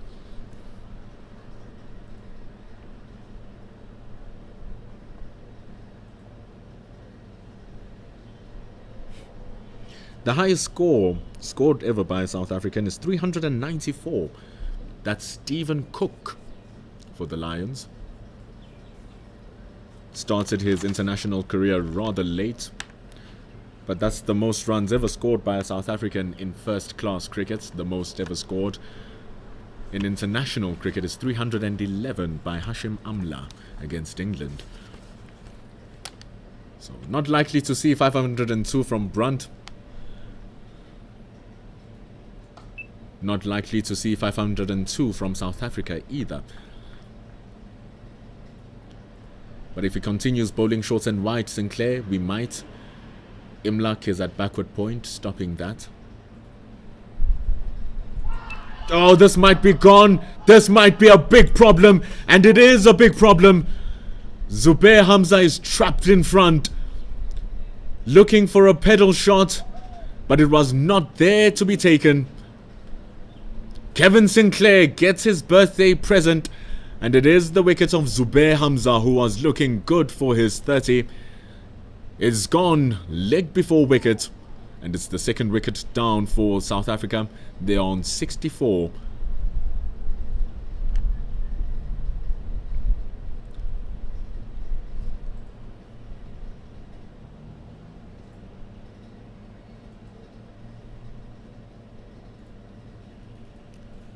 It's a big blow for South Africa. Hamza was looking very good, looking very comfortable, looking very confident too. Such that confidence allowed him to even attempt that shot, but it brings about his demise. Gone for 30 runs, and it brings in the half-centurion of the first innings. Keegan Petersen, 30 years old, has his best score of 255. Not out. He scored 10 seasons ago. Coming into bats for the 217th time, he has a good average of 39 runs per innings. Has 1700s to accompany his 7,600 runs. So vastly experienced is Keegan Petersen. Not even a single West Indian player right now has over 100 first-class matches. Joshua De Silva with 66, the one with the most. So Keegan Petersen with that 127 packs quite a number. He walks in at number 4.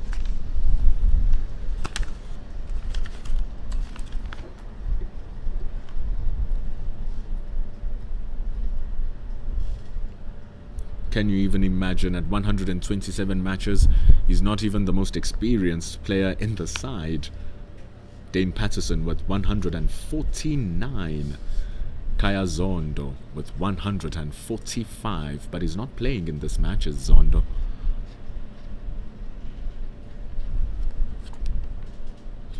But Sinclair, the birthday boy, he bowls. Keegan Petersen rocks back onto the back foot. He has to be aware of the man under the helmet. Has to be aware of the man behind Joshua De Silva at slip.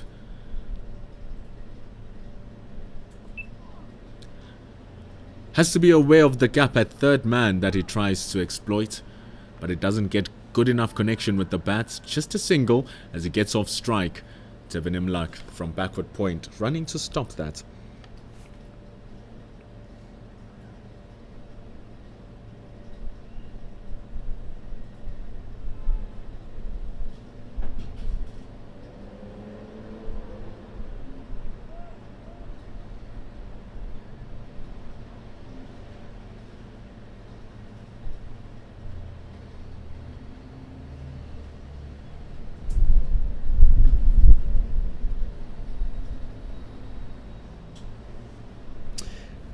Guyver is asking if he can come watch this game live. Of course you can.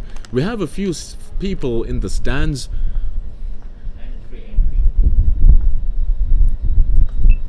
And it's free entry, so you can see shots like that from Neil Brunt.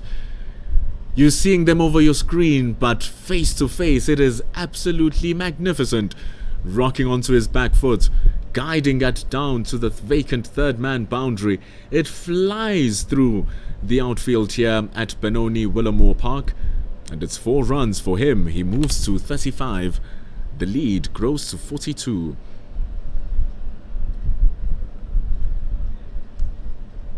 Come watching fantastic cricket for free like this. Coming watching international players play their game, like Keegan Petersen, like the bowler from the West Indies, Jaden Seals.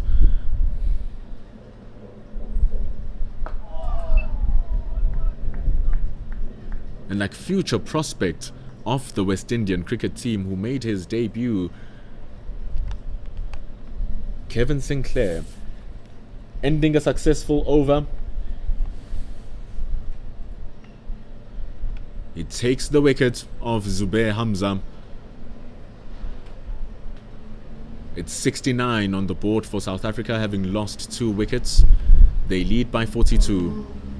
It's a good change from Joshua De Silva to bring in his spin bowler right before lunch with his change-up bowlers. One controlling the innings but not being a threat. The other neither controlling the innings, unfortunately not bringing the threat either. So their main spinner has come and done the job for their captain.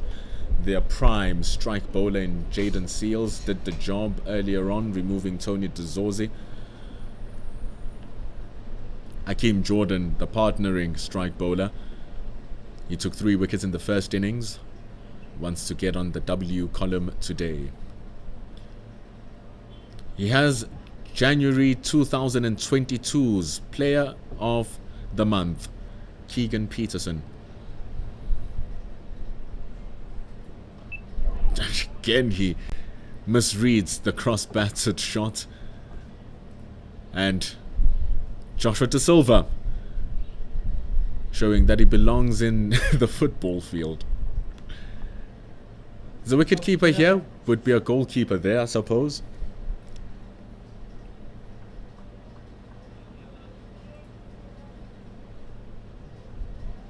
So you can definitely come watch the game live here in Benoni in Willowmoore Park. It's a beautiful stadium, it's a beautiful day. Rain is only expected at 4 p.m, but only at 20% chance.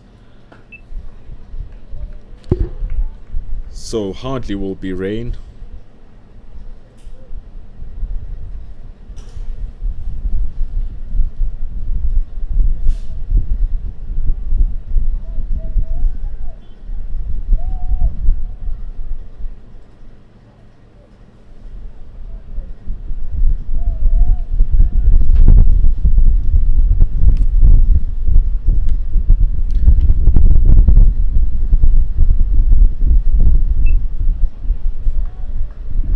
Mohan Narendra Parasa, he's been on the Zubair Hamza train, saying, hey man, why wasn't he scoring with much intent?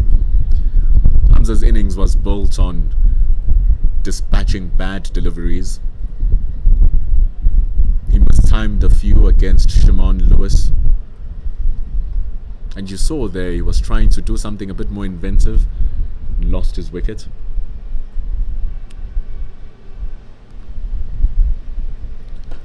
His 30 runs comprised of 6 boundaries. So 24 out of those 30 runs were boundaries, which just showed that he was waiting for those bad balls. Unfortunately, not playing the greatest of shots.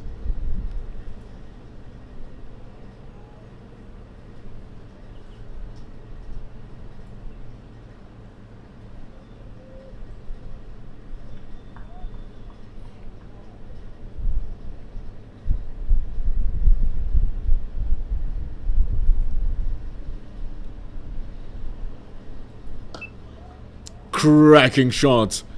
That is absolutely outstanding from Keegan Peterson. What beauty. Full and wide from Jordan. And he climbs onto it, does Keegan Peterson. The West Indians didn't even bother to run because he perfectly dissected extra cover and mid-off. It's 4 runs for the diminutive Peterson. And he moves to 5. That's what Hamza was doing as well. Just waiting for those bad deliveries. You see how positive he was on that, but previously just defending, respecting the bowling from Lewis, because you must remember also the West Indians do bowl well. They do have those good balls, but they just give it away. Look at that, Jaffa.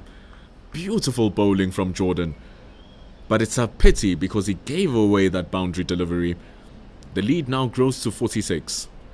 South Africa on 73 for 2, effectively on 46 for 2.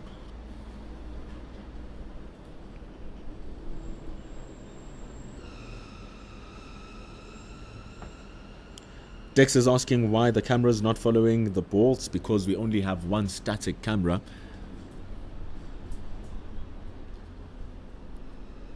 So we only have this one camera. No, there are four.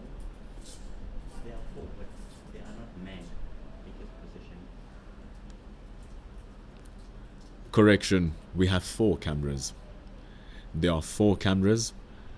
There's only one being manned. Our producer, Managa, has been working hard for us. Here in the early hours of the morning.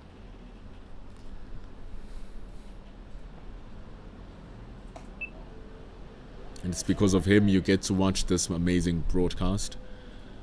It's because of CSA and Pitch Vision also that you are getting all of this. And most importantly, it's because of the players that we get to enjoy the cricket.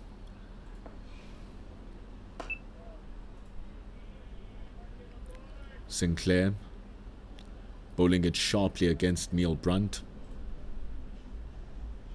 He has a slip fielder. Silly point. It's a good shot that from Neil Brunt though. Dancing down the track. The outfield has quickened up by miles compared to yesterday. It runs down to the cover boundary for 4. And it's exquisitely played from Neil Brunt as the lead climbs up to 50 runs now. South Africa effectively on 50 for 2. Neil Brunt on his highest score of the season. Man, is he looking good. Brilliant timing for that one. Getting to the pitch of the delivery. And getting to the pitch of that delivery. Threading the gap past silly point. Past extra cover. Past cover as well. It goes for 4.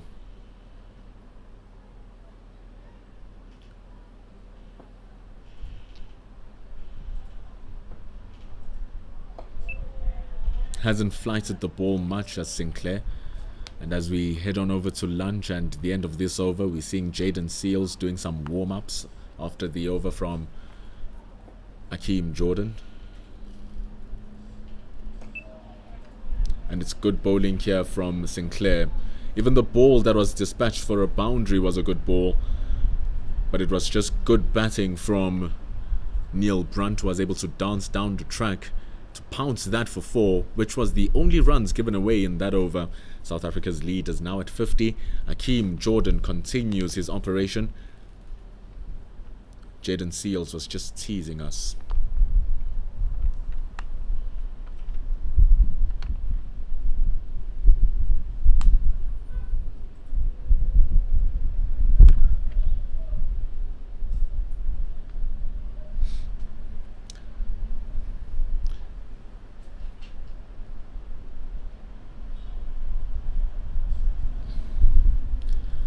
So here comes Akeem Jordan. Starts off 2 straight. And he is frustrated with himself. Easy pickings for Keegan Peterson. He gets another boundary off the bowling of Jordan. 3 runs for Peterson. It's 9 now from 9 balls. That's all he has to do. You don't have to go searching for runs if the runs come running after you.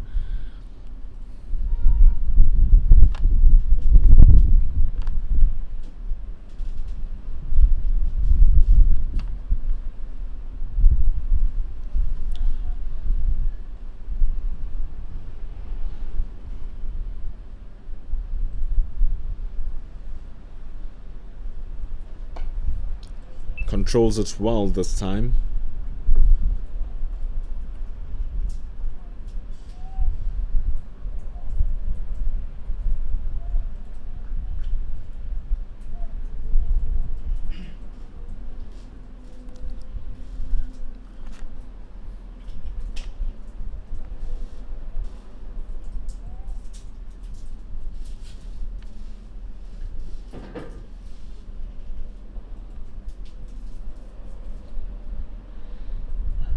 Oh, that one keeping low. First time we're seeing demons from the off stump of the right-hander.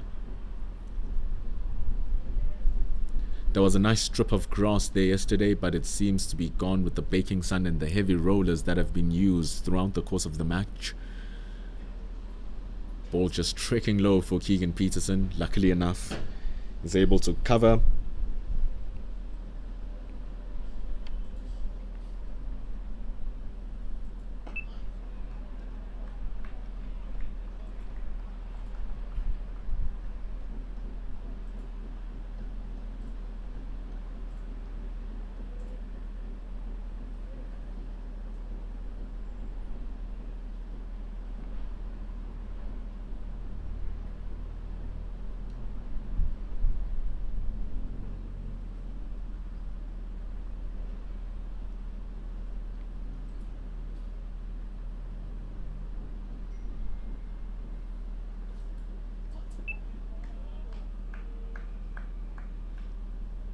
Hakeem Lewis looking to rework his over because it did start off on the faultier side.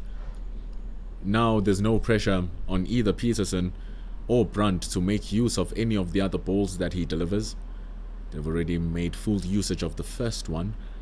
All of these ones, if they are not a threat to his stumps, Keegan Peterson is feeling free to let them go. But that's the one! That's the one he's looking for. The one that threatens the stumps. The one that threatens the outside edge. The one that threatens the wicket. But it's just a threat because it brings none. 4 runs in the over is what the stat sheets will eventually say. The lead is 54 runs for the South Africans. The partnership between Brunt and Peterson worth 17 runs now.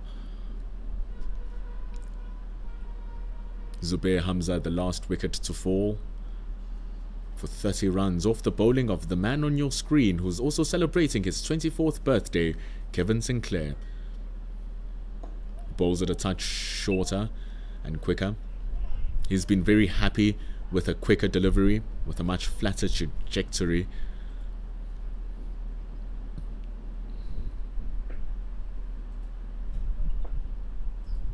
As you can see, demonstrated with that.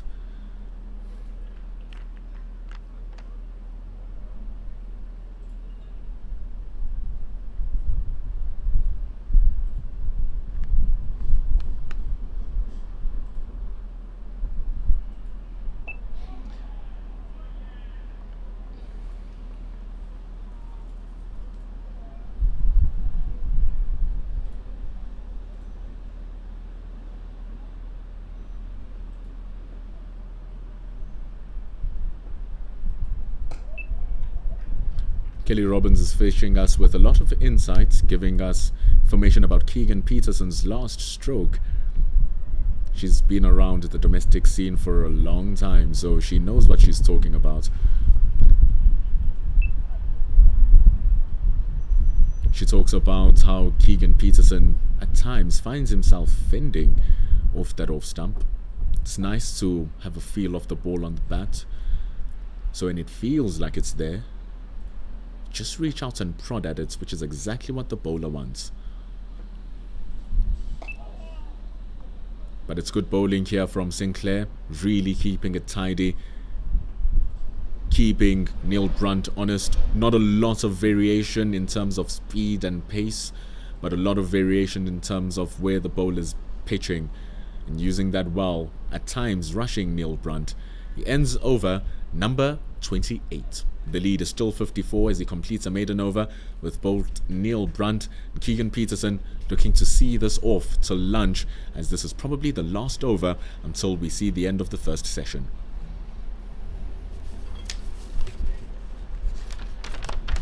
Hakeem Jordan will be responsible for the beauty of the last 6 balls,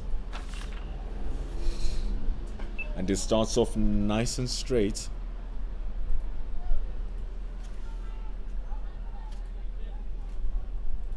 He's getting this one to shape back in.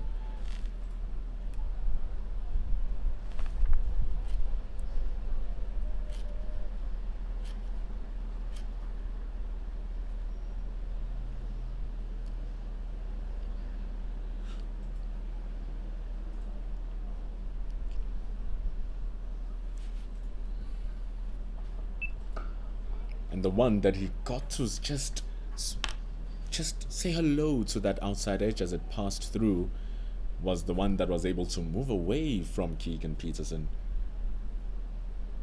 So now it's a thing where Akeem Jordan is bringing it back in, forcing Keegan Peterson to play at those balls outside the off stump. And then he moves one away where Keegan Peterson might believe that it's still coming back in. So you see, still working with that one coming in.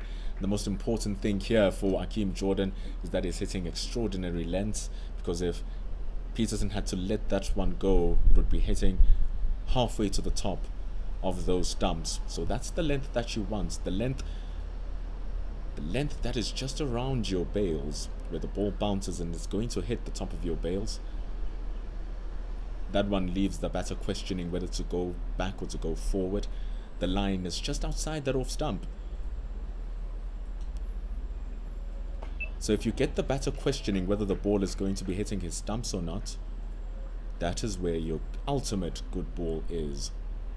So if Akeem Jordan is able to make Keegan Peterson think that every ball is coming to hit the stumps by its pitting just outside the stumps and moving back towards them, even the one that is outside the stumps and moves away from him, he'll think that it's still hitting those stumps. That's how you try and draw that outside edge. That's how you try and beat the outside edge and hit the off stump. That's why he still has Hodge at flying slip, basically, and he has Mackenzie at gully. Got him! That's the one! What phenomenal bowling! Incredible stuff from Akeem Jordan.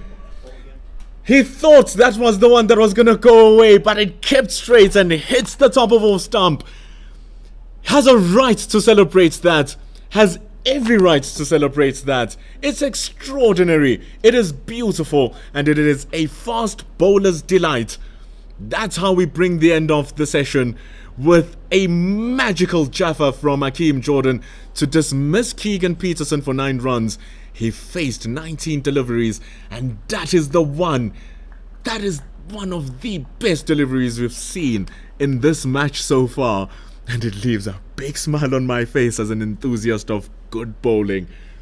It brings the end to the session with 3 wickets gone for South Africa. Last one that they really did not want to lose, but Akeem Jordan will beat his chest for that one. He worked it over, and he worked it, and he got it. That means that South Africa in this session were able to score 78 runs from the 26 overs that they played. 3 runs to the over is how they were batting, but unfortunately for them, it's those 3 wickets that they lost. Therefore, they have a lead of 54 runs and 7 wickets in hand. What will happen as the players go out for their lunch? We will be back in 40 minutes to see what's going to go on. Loving the comments that we are seeing here. Keep on sending that love, and we will keep engaging you in the commentary. For the end of session number 1, South Africa on 81 for 3 after 23. Neil Brunt standing by himself on 39, with Akeem Jordan having 1 ball remaining of his over. We will be back in 40 minutes for the beginning of session number 2.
We are back.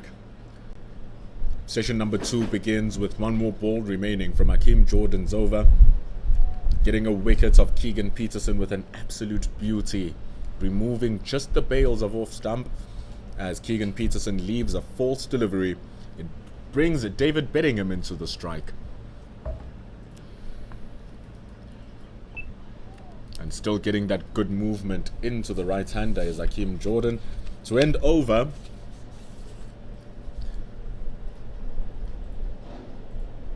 Neil Brunt is still there, surviving. Bedingham, scoring 47 runs in his first innings, now joins him.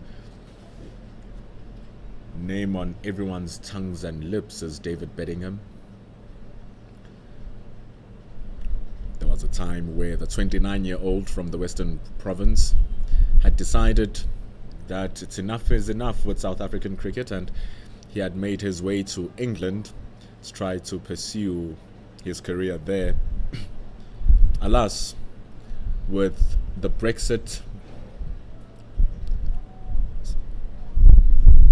the Great Britain had now left the EU, and therefore those Colpack agreements fell to dust. Then your players subsequently returned. Now David Bedingham is fighting for his chance to get a call up to the national team. He's skilled enough to do so. South Africa's better batters. He's played 83 first-class matches. Averages 50 and a half. That's quite something.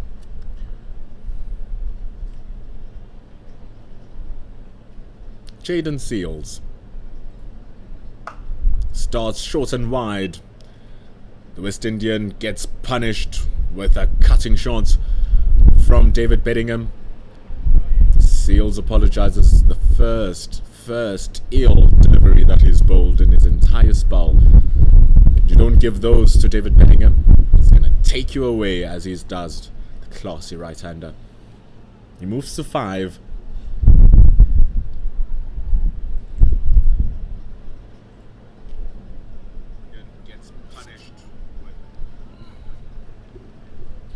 Score is now 86 for the loss of 3 wickets. Currently operating on over number 30.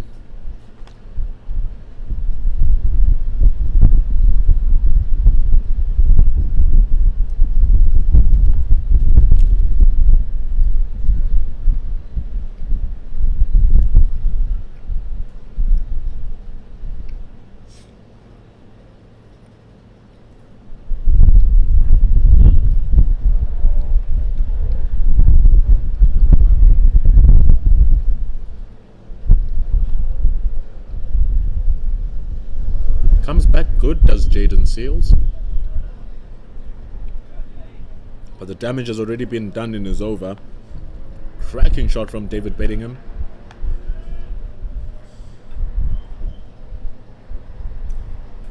Has 2 slips and a gully.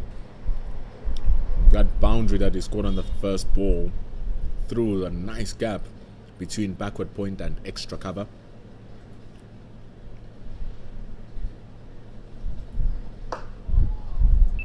And engages the shots well, does David Bedingham.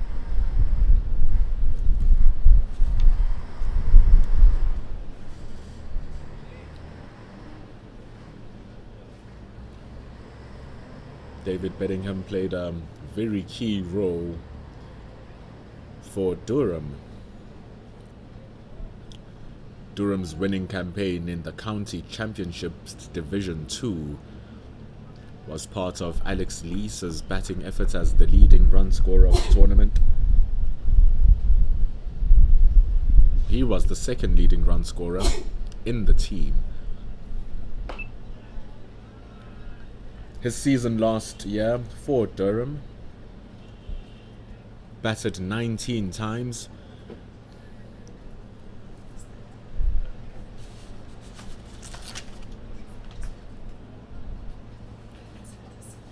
He batted 19 times in the 14 matches that they played. Remember, in the county championship, the 8 teams play home and away, so they eventually play 14 matches. So he played all 14 for Durham, batted 19 times, and he averaged 56.5 runs. So you can even tell with the way he's engaging his defensive stroke that it's a man who has a solid technique and has a solid game.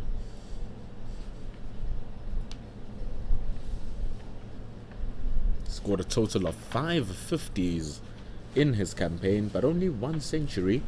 That was to go to his best score of 156 runs.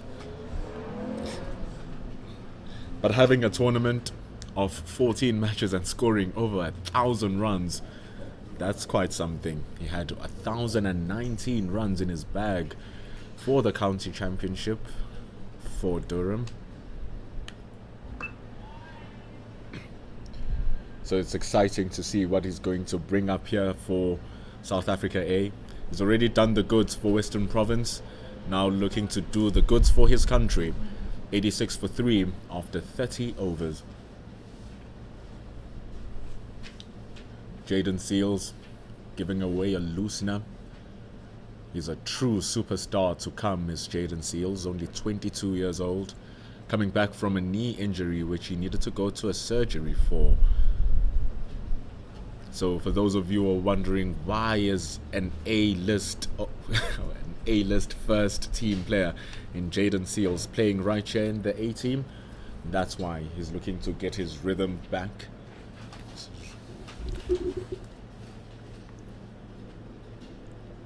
He's looking to solidify his game, picking it up just where it left off with his 37 test wickets in 10 matches. It's an incredible record. But here's Akeem Jordan. He now bowls to Neil Brunt. Neil Brunt played a very steady and sturdy first innings. Not the first session, rather. Was very strong in understanding where his scoring areas were. He had a few plays and misses, of course, as you'd expect. But apart from that, was leaving well, was striking the ball well. It was going straight into a fielder's hands if it wasn't going for runs. But if those were not options, he was rotating the strike extremely well. Here he is, looking to go into the front foot. Gets a thick outside edge. They just keep it to 1 as they pedestrianly ran that one. The lead is now at a jubilee. 60 runs. It's important to be aware that a wicket can easily go out straight after a break, especially. That's one of the play and misses that Neil Brunt had. Straight after the drinks break in first session, went for a wild swing against Jay McAllister. But apart from that, it has been solid from the left-handed opener.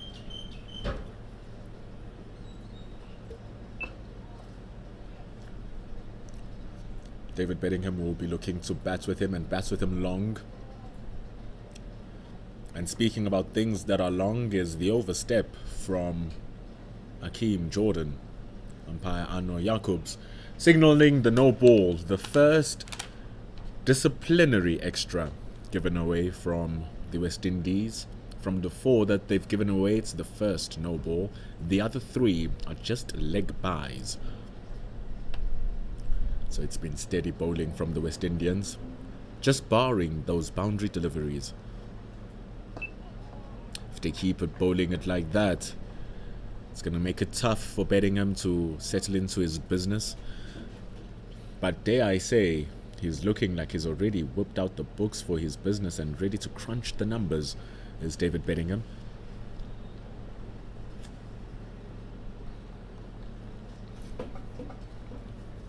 A lot of conviction on his front foot. A lot of conviction on his back foot as well, because that was the first ball he received. Short and wide, dispatched for 4. But ever since then, Jaden Seals and now Akeem Jordan really seem to have found their straps against the classy right-hander, keeping it on a very good length.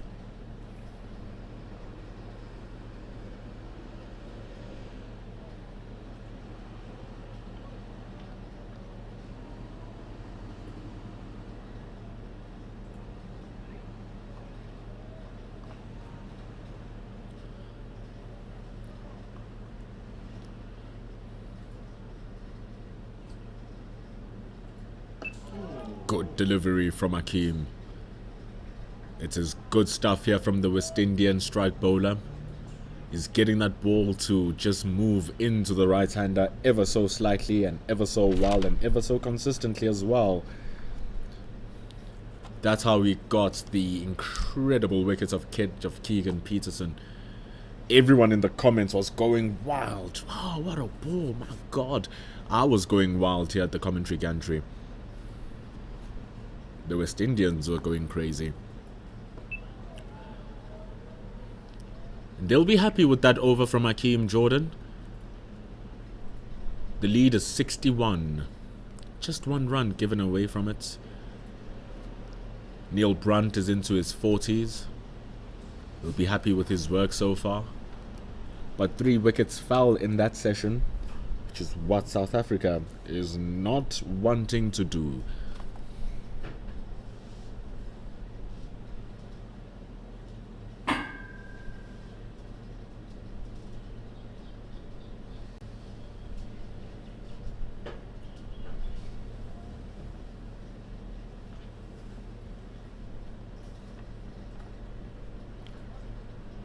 Jaden Seals. He was bowling well to Neil Brunt when he was operating from the chalet end. That's where he started his operation. Now, employing his duties from the Ekurhuleni end, was coming over the wickets to Neil Brunt pretty well because around the wicket he was offering width. So he remains over the wicket. Gives that width.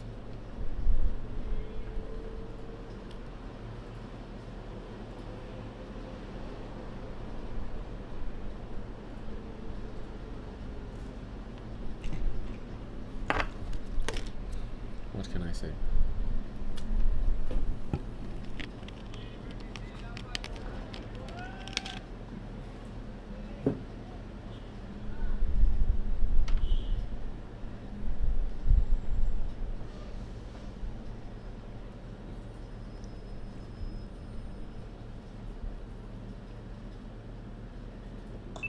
Goes nice and full, just Jaden Seals lurking for that middle stump, searching for the pads of Neil Brunt, but he only finds his whipping bat, which sends the ball down to fine leg. It's just a single though. And we know that left-handers and that ball going onto the pads is a dream come true for them. We're seeing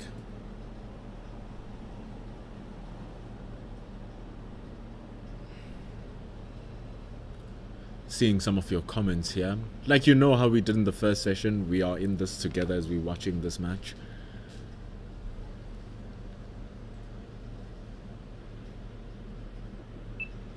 It's a good ball from Jaden Seals as we all see it together.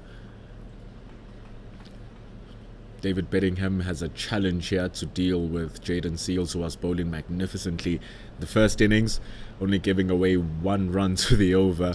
It's still a ridiculous stat to say. And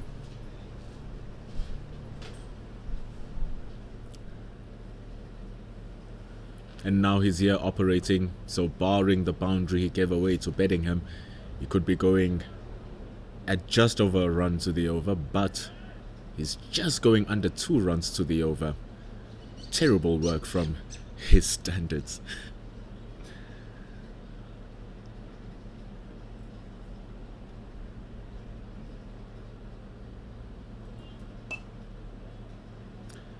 But Bedingham has his own standards that he wants to live by. Career average of 50.5. Tim Dale Lace is somewhere in Cape Town, crunching the numbers.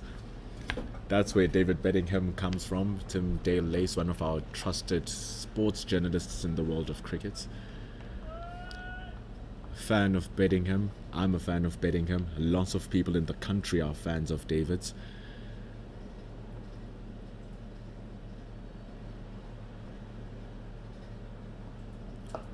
That's why we're fans of David, because he can do that. Slightly short, but too much width offered from Jaden Seals. It was not the worst of deliveries, but he whips out the very best of shots, does David Bedingham, cutting that behind backward point. It runs for 4 as he perfectly splits the gap between Gali and backward point. That lead now growing to 66. And that's why David Bedingham is such a hot name. In the past 5 seasons of his first-class career, he's only averaged under 50 one time.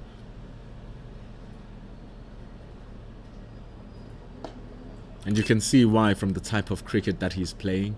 Not looking to go for another extravagant shot. That's how we end over number 32 as he adds more damage to Seals' numbers. South African lead is 66. Bedingham on 9. Brandt on 41. So Bedingham in the past 5 seasons only averaging less than 50 one time. His highest average coming 2 seasons ago before going to Durham. Averaging 63 in the 2021-2022 seasons. It's filthy numbers. And then he went on to the County Championship Division 2 and he racked up 1,019 runs at 56.5 runs to the innings.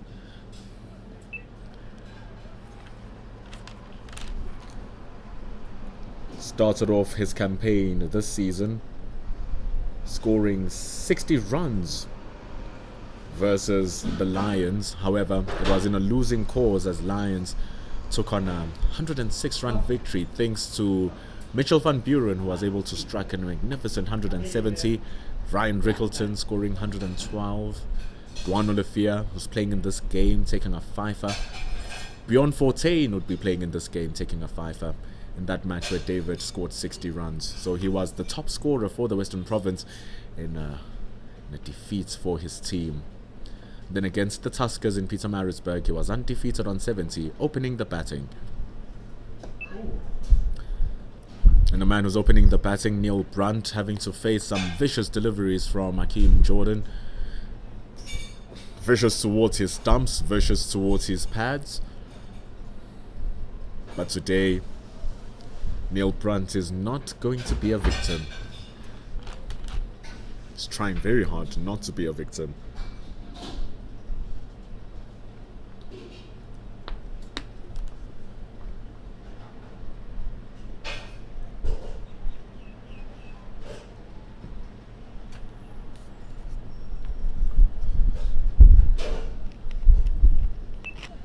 Good movement away from Neil Brandt.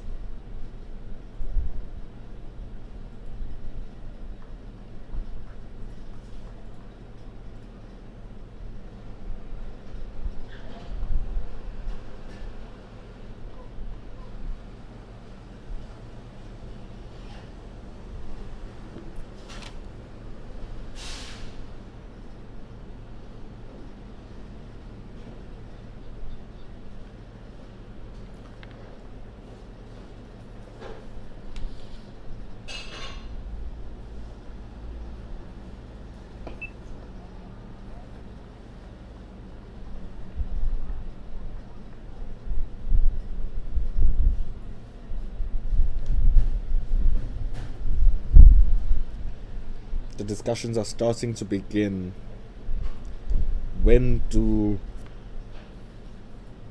What are South Africa trying to do with this match? How are they going to try to create a result here? They lead by 66. They still have 61 overs to play today. Scheduled end time is 5:30, of course, with the option of playing up to 6 o'clock should need be.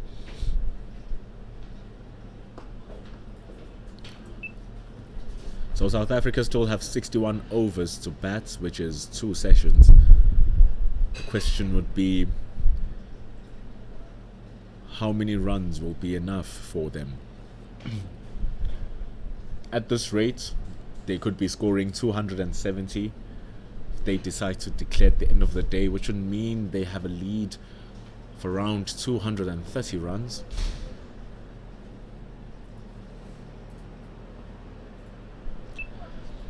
And as the game progresses with the sun baking on it, as we see the end of over number 33, the lead is 66. With the sun baking up on it, it is slowing the pitch down. Something we had to sit and ascertain over the course of the day, in the morning, throughout the session, just seeing how the ball is reacting off the pitch, how it's reacting off the bat, and how players are engaging the ball. We can tell you that it has slowed down. Cross-bat shots are becoming harder to play. Timing the ball is becoming harder, and you can see sometimes the ball doesn't reach Joshua Da Silva, it just bounces once or twice on its way to the wicketkeeper. The outfield, on a positive though, is much quicker than it was on day one, quicker than it was yesterday. But the fact that the pitch now is acting slower means that the West Indians, or rather the South Africans, will need to work harder for their runs.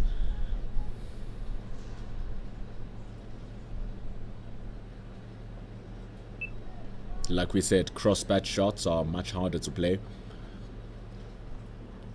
Looking to cut that one again, David Bedingham. It was a bit too wide and far from Jaden Seals.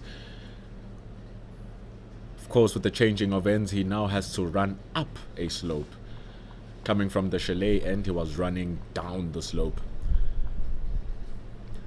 So looking to get his rhythm from this particular end is the big fast bowler. Was dispatched for 2 fours in his previous over. This first ball, not really promising, as Bedingham was looking to go for a strike.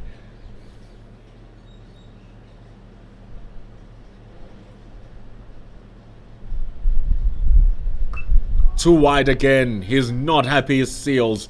He's not finding his groove. But guess who's finding his groove? It's David Bedingham. He gets another 4. Another one cuts through point and cover. And South Africa now move to 97 runs. A wonderful shot. But a very poor ball from Seals. Just pushing it wide. The problem is the length also just a bit too short.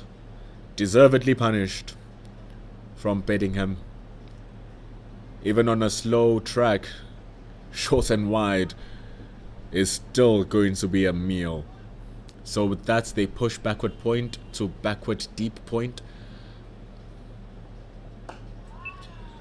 And that adjustment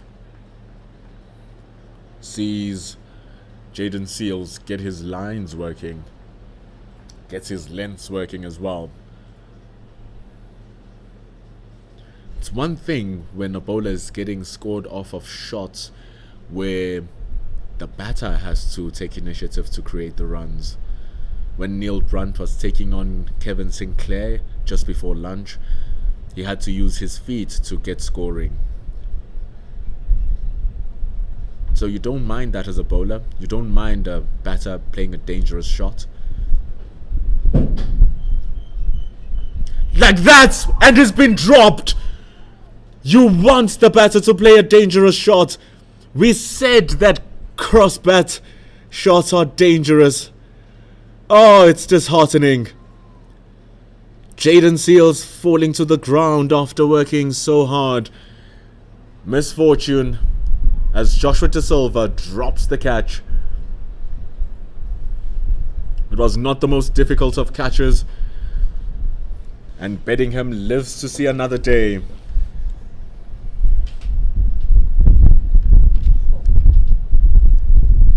Oh, that will be a tough one. They will be hoping it does not cost them runs. It's hard enough with the ball not carrying to the wicketkeeper and to the slips.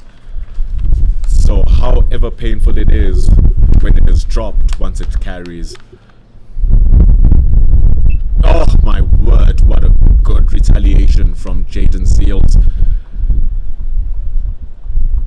Moving away from Bedingham. This time Joshua Da Silva taking the catch.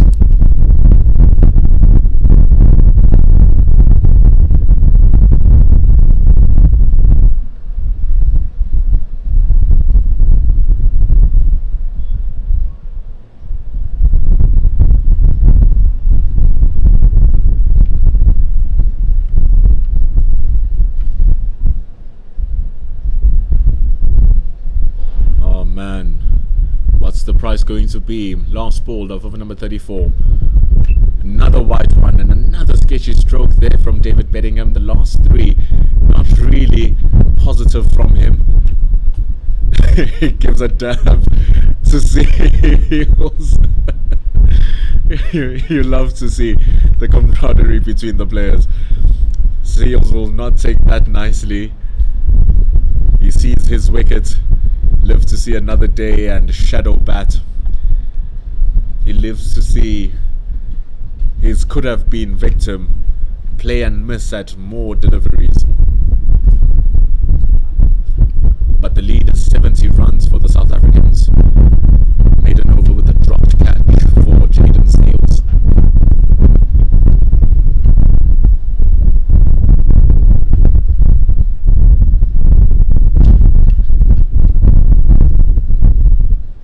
People in the comment section are not happy about that dropped catch. Some of the comments are unreadable, of course. But Carl Smith is very right. There is unsettling bounce. The bounce is variable. So in some instances, in some areas of the pitch, the ball will keep low in some of them, but more often than not, it will remain true. The only issue here, Smith, is that the pitch has slowed down. The bounce is not as true as it was before.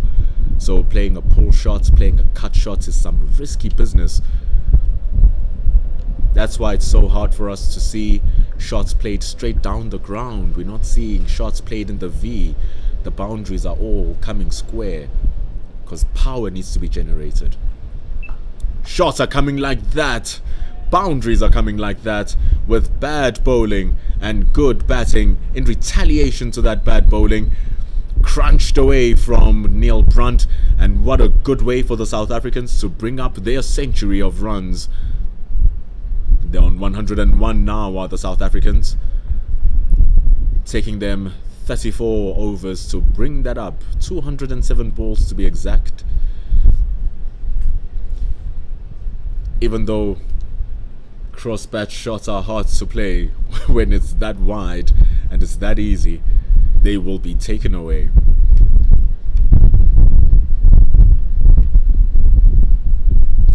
So in a slow track like this, you don't want to be giving those balls.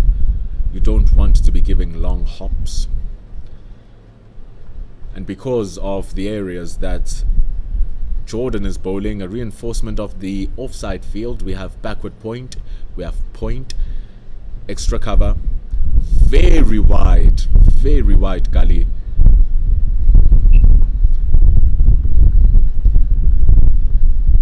And right next to gully is a second gully.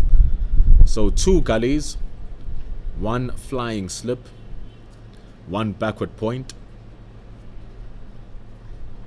We have a cover and extra cover.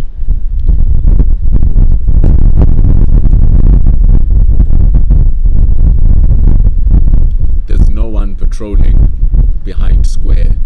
The last player on the leg side is a mid-wicket. From mid-wicket to the wicket-keeper is open land. But of course, Hakeem Jordan is not going to allow Neil Brunt to have access of that acreage. Keeps the ball outside the off-stump where he has mountains of support. A 7-2 offside field with 3 attacking fielders and 4 defensive fielders. No one patrols the boundary at Willowmoore Park.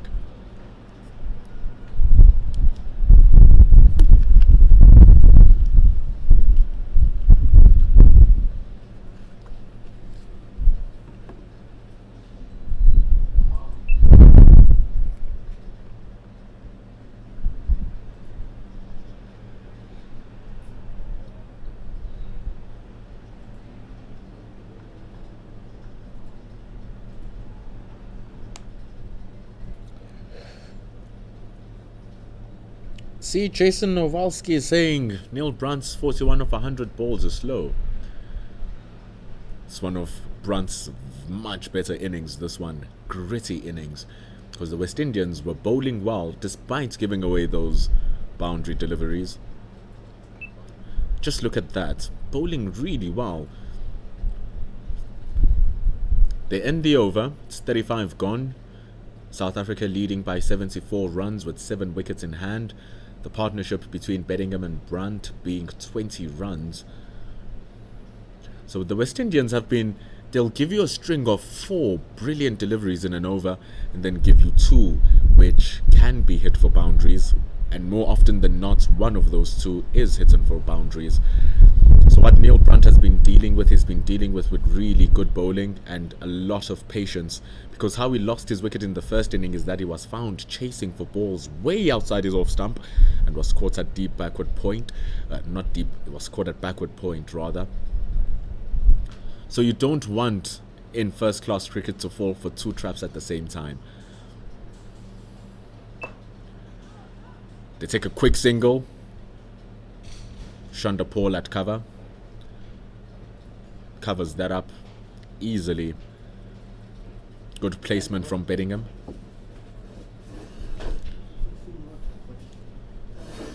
So Neil Brunt has been incredibly patient. He really waited for the ball which is in his scoring options. So a short wide delivery, a straight delivery onto his pads, or a ball that's straying behind his pads. That's where his scoring options has been today.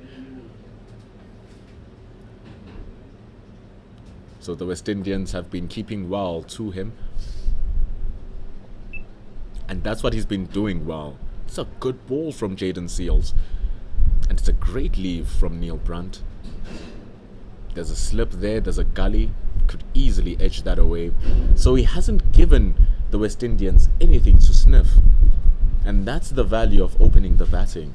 You preserve your wicket, whatever it takes. And when you get the chance, you score. And by doing that, he's allowing the other batters to score around him as well, is Neil Brunt. So it's not a bad innings at all. It is actually a brilliant innings from Brunt.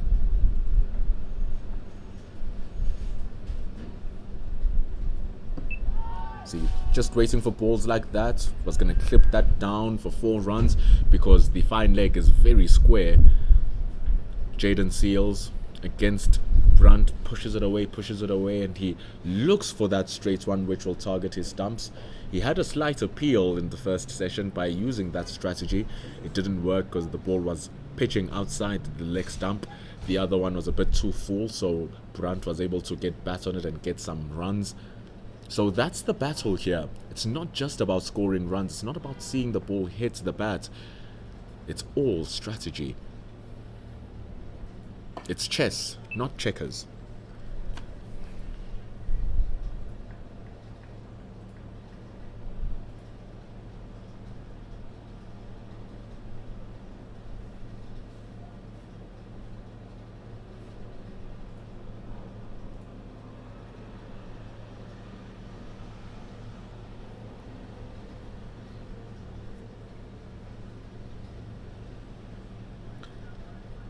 Ayush Senior asking who are the coaching staff for West Indies A. Their coach is Andre Kohli.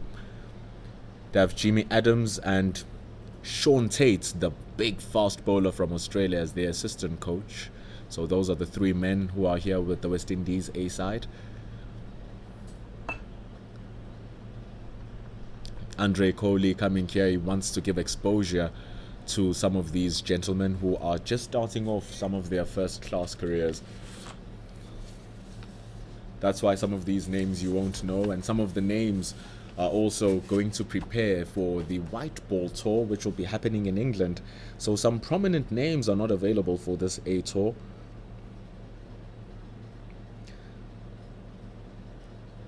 The likes of Alec Athanaze, who was the leading run scorer for the West Indies Championship.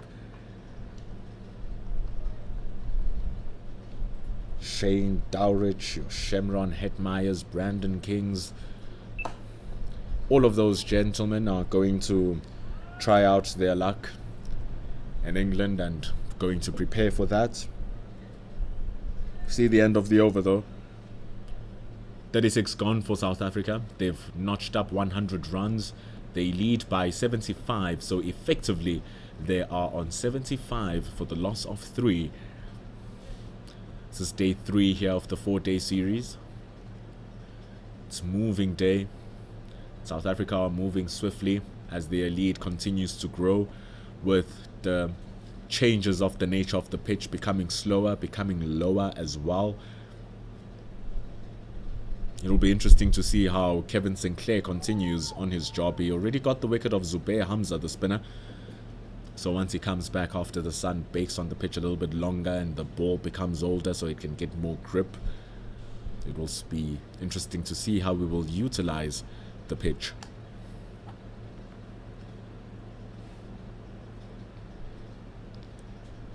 So a score that South Africa needs to build here will need to be a decent one, because the pitch is becoming tougher and tougher to bat on.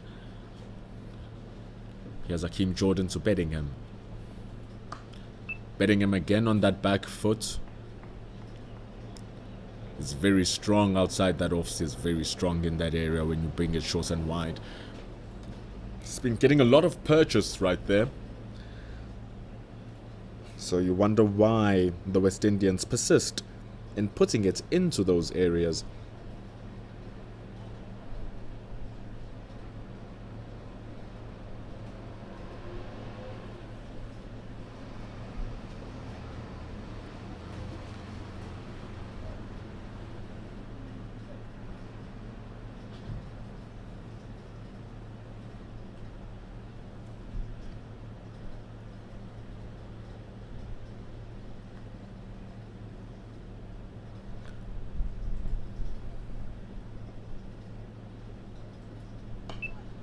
Too full. Good looking shot from Neil Brunt, but a superb stop from Chanderpaul at cover, diving to his right and stopping that from causing any damage for the West Indians. It's just a little bit too full there from Jordan. Neil Brunt climbing onto it, just waiting for that patiently.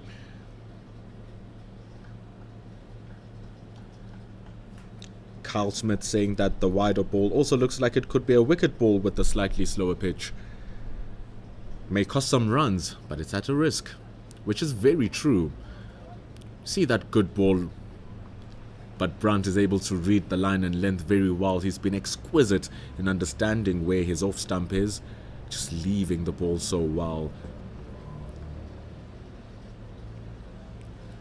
And indeed, on a slower, lower pitch, those cross-bat shots become dangerous, which we saw now with David Bedingham. He's been dropped once with one chopping the top of off stump, or the top of his bat. But Joshua Da Silva unable to grab one as it was dying on him.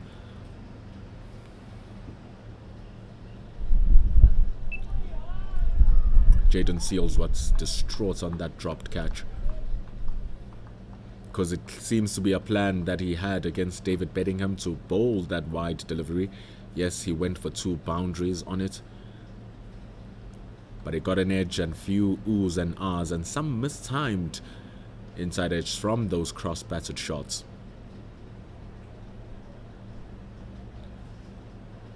So he seems to have found a plan, Jayden Seales, with that wider delivery on the slower pitch. Hakeem Jordan is keeping it very true. Hitting the deck very nicely, bowling it so full. But Neil Brunt, just so patient. The reactions of Kevin Sinclair at the second gully, very animated. Like, oh, that was so close, it nearly got the stumps. Oh, wow, so close. Neil Brunt just unfazed. So that's the type of ball that you normally edge to your slips. It's a good ball, that, from Hakeem Jordan. Not a good ball from Hakeem Jordan. No chance for Joshua Da Silva to take that one, and it was moving into the legs of Neil Brunt, therefore sliding further away from Joshua Da Silva. It's 4 byes to end what was rather a good over from Hakeem Jordan. It doesn't add onto his bowling figures, but it adds to the team's score. It's 107 for the loss of 3. South Africa now, they lead by 80.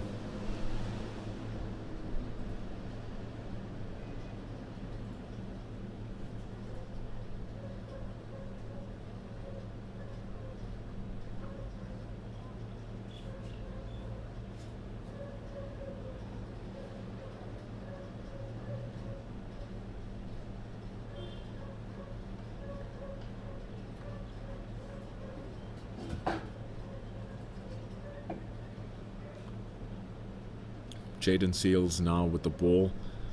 We are watching an exciting battle between him and David Bedingham. We are watching a serious battle here. The West Indian quick, who has 10 test matches under his belt, bowls it wide and short, and cracking shots from David Bedingham. This is the battle that we are watching. You can see them talking amongst each other. He bangs it over the head of mid-wicket, and it bounces once for 4. He takes it in front of him there, David Bedingham, reading the pace, the bounce, and the line so sharply.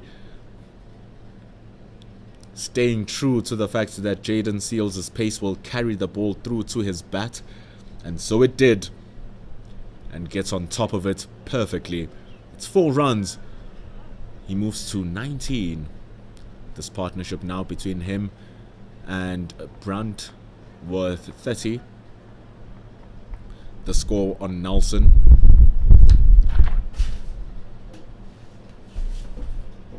A player is removed from the slip cordon. He goes to the deep square leg. So might be a setup for a short stuff here from Seals. But it goes straighter with a wonderful delivery, just shaping away from Bedingham, getting the toe outside edge of his bat. Almost getting squared up there, looking to flick that ball to the leg side. Seals getting the ball to move in and out. It's a lot of work being put into it by McAllister. By over number 58 to over number 61, Hartus Viljoen for the South Africans yesterday was starting to get the ball to reverse a bit. That's how he was able to strike the wicket of Tajareen Shandapal, who was looking undisturbed and unfazed in his stay in the crease. That's what reverse does. But reverse is far from the picture, especially if you're going to be dropping it short. But Seals now, feeling that he needs that protection in the deep against Bedingham, has a deep point, keeping it to 1. Also has a deep square leg, who will keep anything to the leg side square to 1.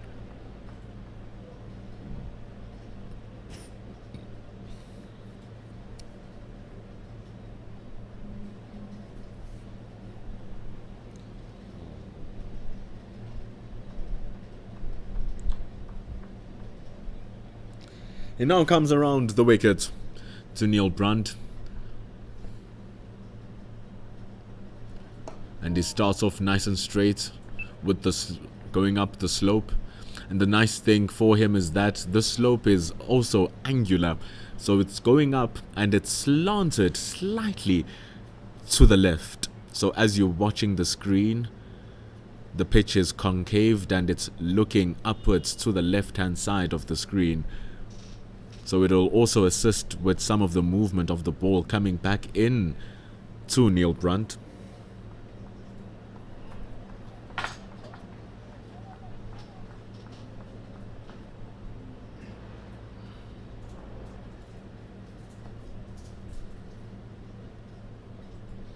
Looking for the block hole was Seals. Mistimed from Neil Brunt as he squeezes that out to the long on area, but it'll be McAllister running from the mid on down to the boundary to retrieve that for just 2 runs. Neil Brunt moves to 47.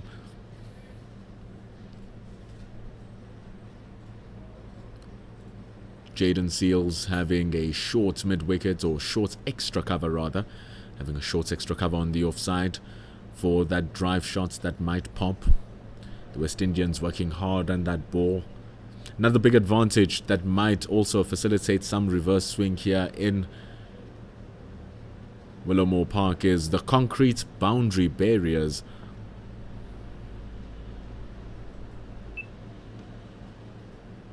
The barriers to the boundary are concrete, so once the ball punches the boundary line, it hits straight into the wall. And with so many boundaries being scored by the South Africans, the ball has been taking a little bit of a maul, so it might be a little bit scruffier than what we expected to be after 38 overs. But what is not scruffy is this partnership that is starting to build now between Brunt and Bedingham. It's worth 33 for the 5th wicket, and it takes the lead for the South Africans to 87. Batting at 3 runs to the over are the South Africans, really taking their time with it.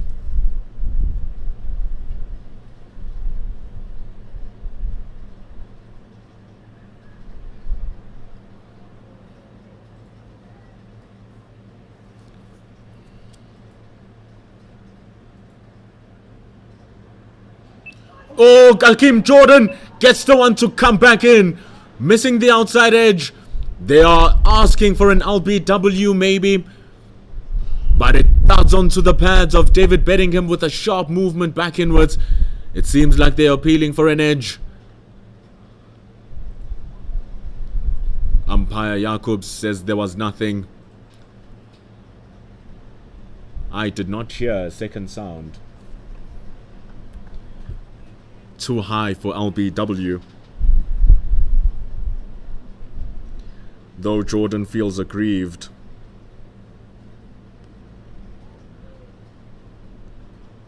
He survives.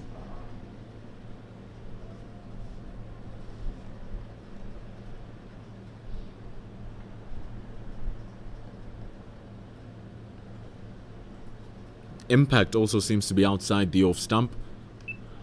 Inside edge, almost taking the off stump. Ooh, some demons in the pitch starting to creep up now for the South Africans. So it's important for them to make this lead as big as it possibly can by the end of the day's play. It's currently on 88. How happy they'll be if they can add on 150 more runs to that, take it up to 238. It's a great delivery and people are going haywire on the comments, saying it's up, saying it's out, saying it's out. Upon further replay, impact seemed outside the off stump. Really going across was David Bedingham for that one. And Neil Brunt doesn't go for that one, just letting it go. Typical of his innings. Someone in the comments section was saying they not liking how he's approaching this innings. It looks too Dean Alga-like. That's why Dean Alga is one of the best batters in the world.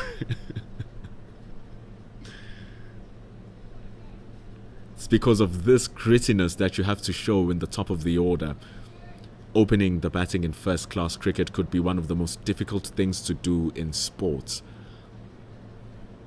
Because you are facing the best bowlers at their freshest with the freshest ball. When you're facing them, the ball doesn't die down like that. When it's still fresh, the ball flies through. That's why Tony Dazorze only lasted for as short as he did, and that's why in the first innings, Neil Brunt only lasted for as short as he did. Have to exercise a level of patience.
It's a good ball to end the over from Hakeem Jordan.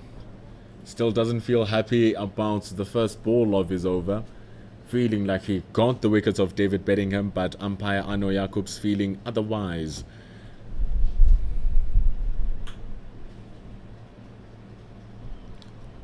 It's the end of the over. The lead is 88. And there's a change of bowling. You're asking, are we going to see a change of bowlers? Well, here it is. Using only 6 bowlers are the West Indians. Kevin Sinclair, Akim Jordan, Shimon Lewis, Jay McAllister, Jaden Seals. They also have Kevin Hodge as their all-rounder. But Shimon Lewis comes back. He had a tough start in his first stint. He now returns, bowled 5 overs, went for 20 runs in 4 of those overs because one of them was a maiden over.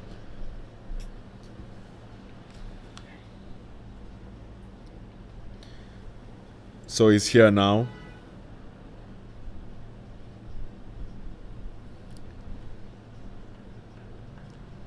David Bedingham, 21 from 29. Goes on to a beautiful front foot. McAllister driving, or rather diving to his left. That is Sinclair diving to his left. Right.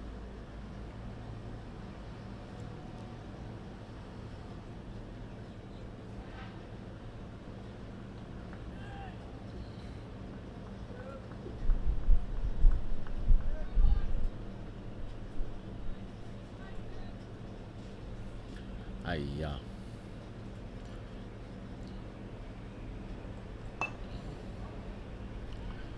Shimon Lewis had a problem when he was bowling in his first spell of just giving boundary deliveries every now and then outside that off stump.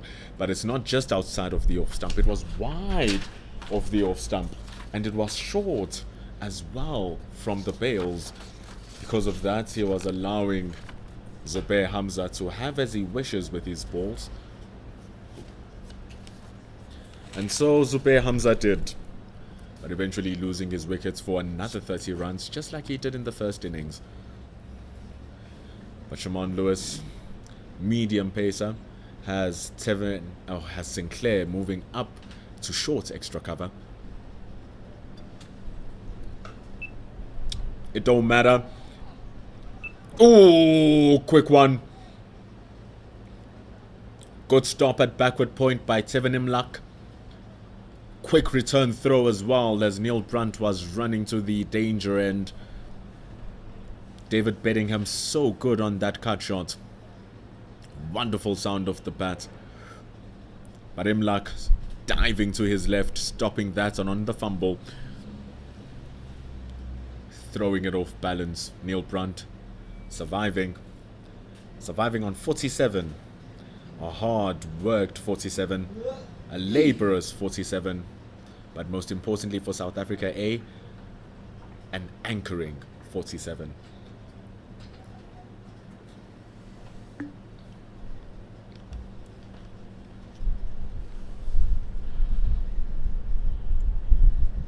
Pushes it wide, and that is what Shimon Lewis was guilty of. And his sentence has been charged by Neil Brunt, which will be 4 runs through the covers. And what a great way for the South Africa A captain to get the right to level up his bat. That is 50 runs for him, coming from 123 balls. This is the 19th time he gets to his 50 in first class cricket.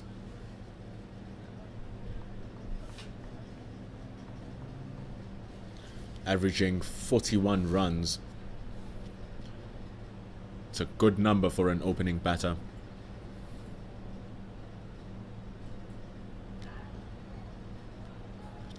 Just not rising up. Could have easily padded or even gloved that to his leg stump is Neil Brunt.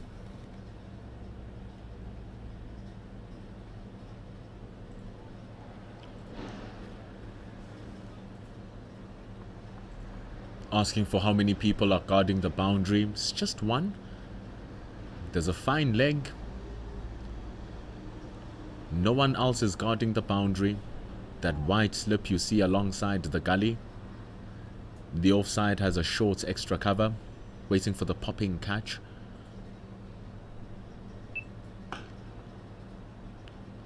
You have backward point, you have your cover, and you have your wicket keeper who stops that from being an overthrow. Over number 40 comes to an end. South Africa still batting at 3 runs to the over. They are at 120, leading by 93.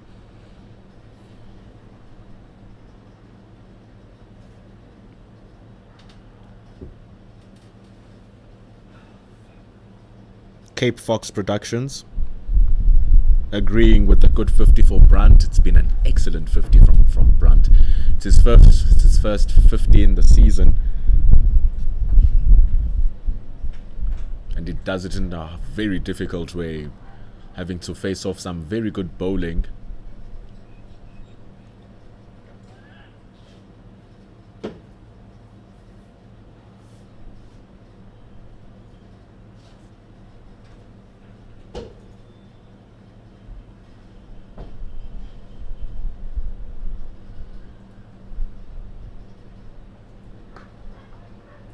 Playing it close to his body, David Bedingham, allowing Hakeem Jordan to come towards him with that ball moving towards him from the seam. But there's an open third man area, the space between gully and backward point. It's acute from the angle of David Bedingham. It's going to be a hard one to squeeze through. There's another fascinating gap that he can use between Hodge, the slip, and Mackenzie, the gully. There's another nice gap also between short extra cover and cover. So 3 gaps which are around David Bedingham's strength, and none of us need to say anything about the ball coming down to the legs, because that's where Jordan doesn't want to be. We've seen some stunning pull shots from David Bedingham. Seen some shots played off his pads as well, so not where you want to be.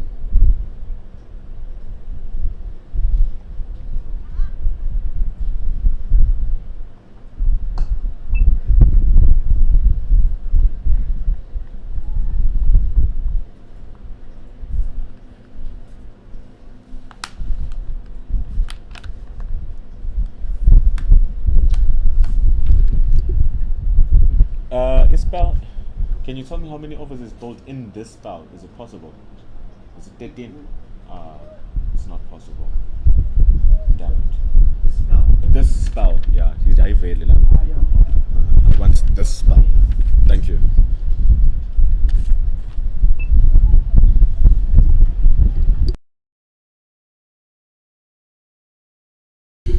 Anyway.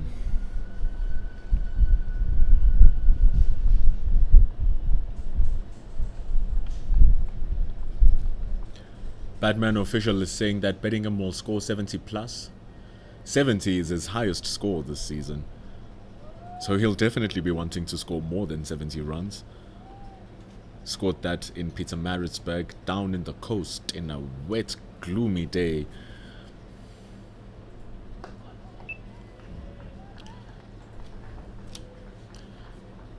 Neil Brunt will really be wanting to convert that into triple figures. It'll be only the 6th time the opener makes it to triple figures. He's currently playing in his 8th season of first-class cricket, is the South Africa A captain, Neil Brunt.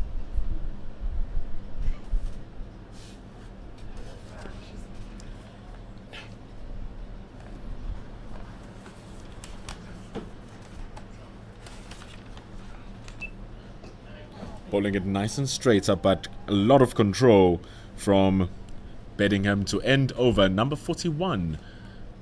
The lead is 93 for the South Africans. The partnership between Brunt and Bedingham up to 39 runs. Brunt on 51, Bedingham on 22. The players now go take a drink, and it has been a fascinating one for the context of the game. Neil Brunt and David Bedingham have kept their wickets true over the start of this session. The last ball of the previous session dismissing Keegan Peterson. So 39 runs have been scored in this session so far, and they are doing a brilliant job by the South Africans.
Shimon Lewis continues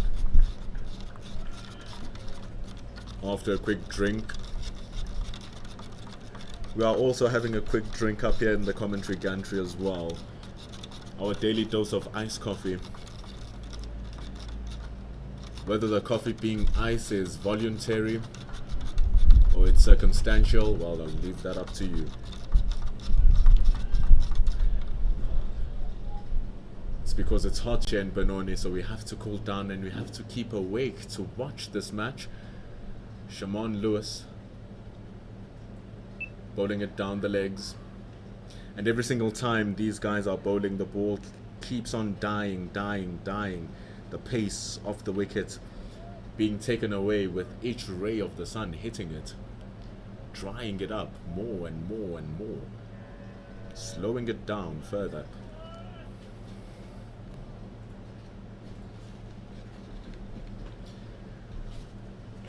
But I think Sinclair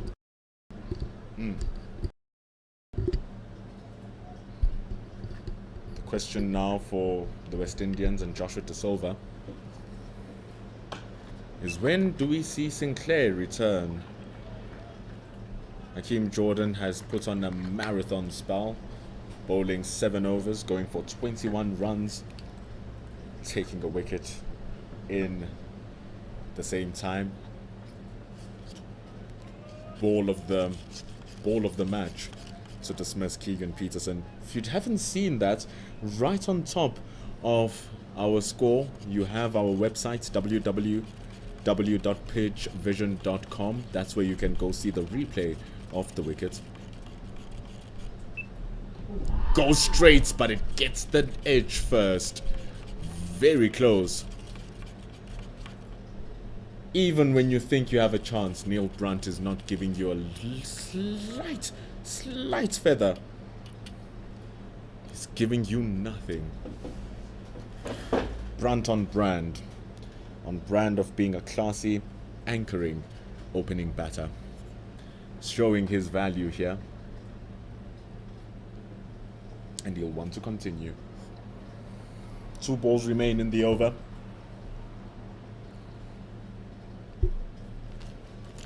Bowls it short. It's a gift. It's a gift from Shimon Lewis. And how often does he do that, unfortunately, for the West Indians? A half tracker. An easy present for Neil Brunt as he pulls that away in front of square. It's vacant out there in the deep, as the only boundary rider can be found at fine leg. It's 4 runs for the captain. He moves to 55. And that lead now is 97. Shimon Lewis. Just missing it a little bit. And after bowling so well for the first 4 deliveries, gives a half tracker. And this one just slipping out of his hands, not in full control. It's a wide Yorker. In white ball cricket, that would have been called. Looking to compensate for the lack of width in the previous delivery that was pulled away. Sees the end of over number 42 here at Benoni. The lead is 97 for the South Africans. Brunt on 55, Bedingham on 22.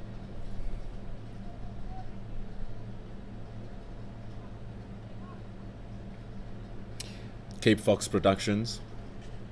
Really enjoying the time watching the stream and enjoying the commentary. Thank you so much, Cape Town Fox, or Cape Fox Productions rather.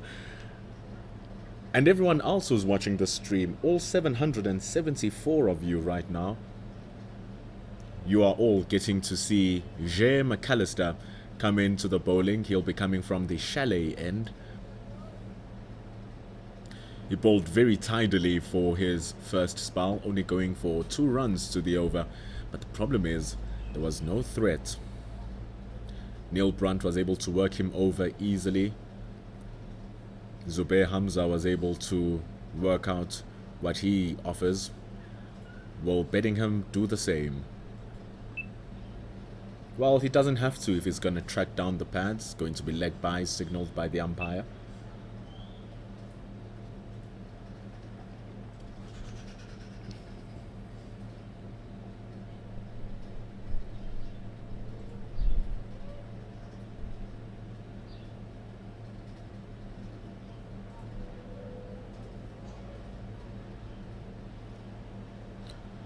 Batman official also crying about the areas that Shamon Lewis presented. Like, nah, can't be at that pace, dropping it short. You can't be at that pace, dropping it short, but luckily enough, McAllister has protection in the form of Tevin Imlak, who is standing at deep square leg. He's able to stop that. He's standing in front of square. Because of that lack of pace, the two batters will easily be able to even pull the shots on the front foot. They are both very much capable of doing it and hitting it in front of square. We saw the 6 from David Bedingham doing just that.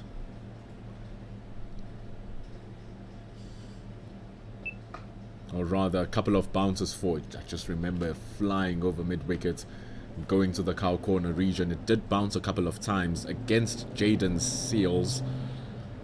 And if you can pull it in front of square against Jaden Seals, you can pull it in front of square against anyone who's bowling here for the West Indies. Seals very much capable of racking up 145 kilometers to the hour. McAllister in the 120s.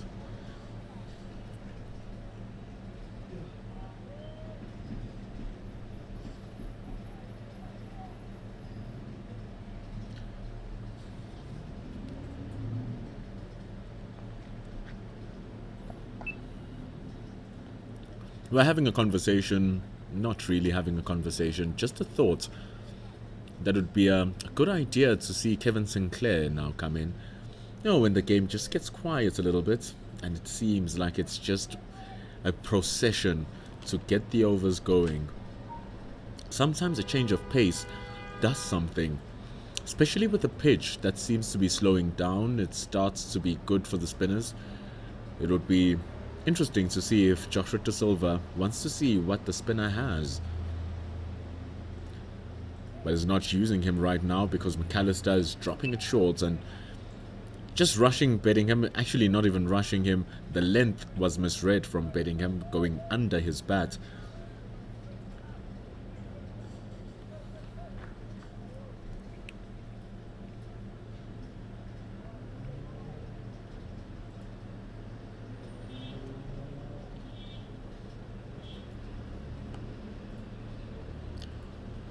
The last ball of McAllister's over.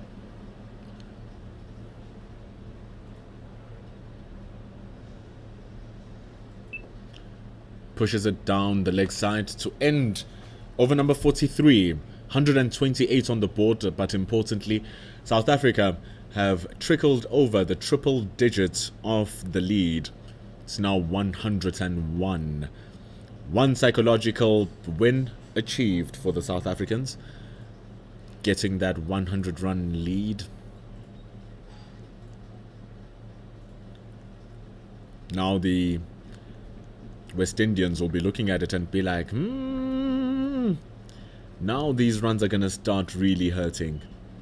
You know how you don't feel a jab right up until round number 6, number 7, then you start seeing like, oh, it's starting to be damaging. That's what this partnership is doing. It's not doing a lot. It's not trying to break conventions. What it's doing, it's just waiting for the bad balls and dispatching them. So now we see a field change because it comes with a bowling change. Kevin Hodge now has the ball. Part-timer for the West Indians. It's over number 43.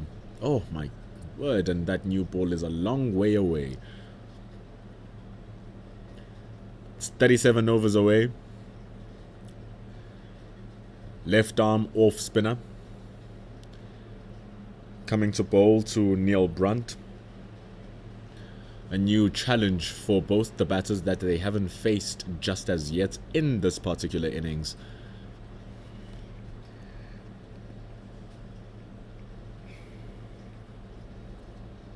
So he comes around the wicket. Just one slip fielder.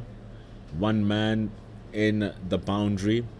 That will be backward square leg at the deep. Fine leg is up on the circle. There is no third man. There is no deep mid-wicket either. And Neil Brunt dances down the track and glances that in front of the mid-wicket fielder. Passes the deep and passes the boundary. And this partnership now between Bedingham and Brunt passing 50 runs. It's worth 51. Very much needed, very valuable for the South Africans, taking them 87 balls. Batting at around 3 runs to the over.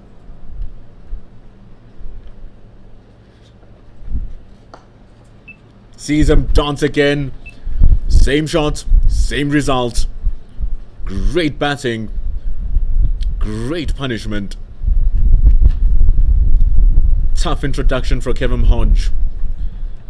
Maybe that's why Joshua De Silva was reluctant to bring back the spin, but he brings back Hodge instead of Sinclair. And Sinclair is being cleared here. 2 boundaries in 2 balls. No one at the deep mid-wicket. Still, there's a mid-wicket and a short mid-wicket. That short mid-wicket looking like a short mid-on, actually. There's a long on also. So 3 fielders looking to stop those runs through that mid-wicket area, but still Neil Brunt finds the gap, not once, but twice.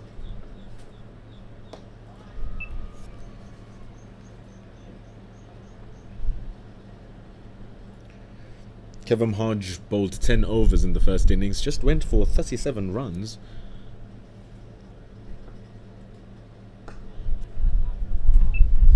He's already off to an 8-run start in his very first.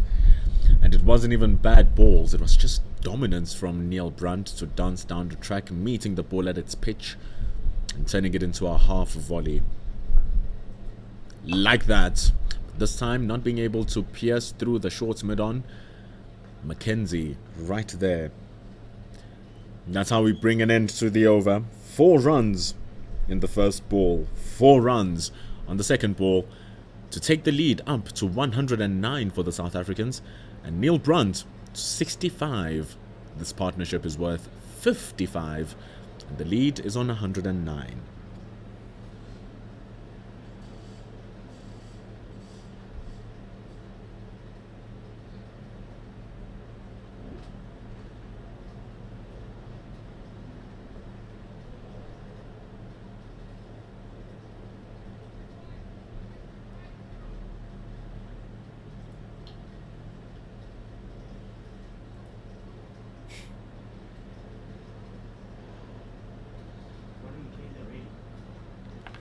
Shimon Lewis just changing ends. The Kuruleni end was not working for him. So now he comes from the Chalet end. Chalet end worked wonders for Jaden Seals. It worked wonders for Akeem Jordan. Will it do the same for Shimon Lewis?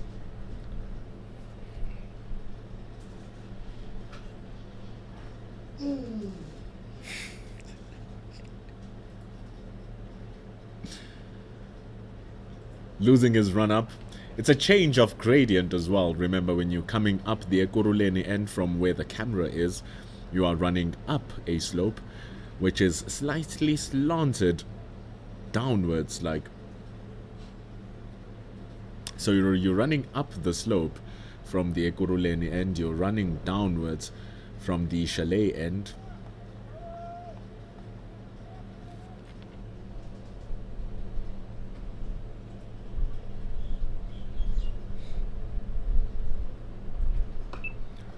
The slope is also slanting from the right to the left, and it's slanting slightly downwards. I really struggled to find the English to describe the slope I'm trying to describe.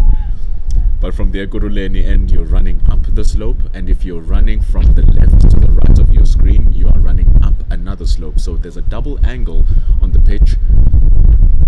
So from where Lewis is running, the ball is coming down and sharpening back into the right-hander due to the slope. Like that! It's a big appeal, but it might be sliding down the legs. It's the second time he's getting appealed on is David Bedingham. First appeal was impact outside the off stump. Second impact is in line with the stumps, but sliding down the legs. And that is that slope that we are talking about. I'm glad that the ball showed it for me.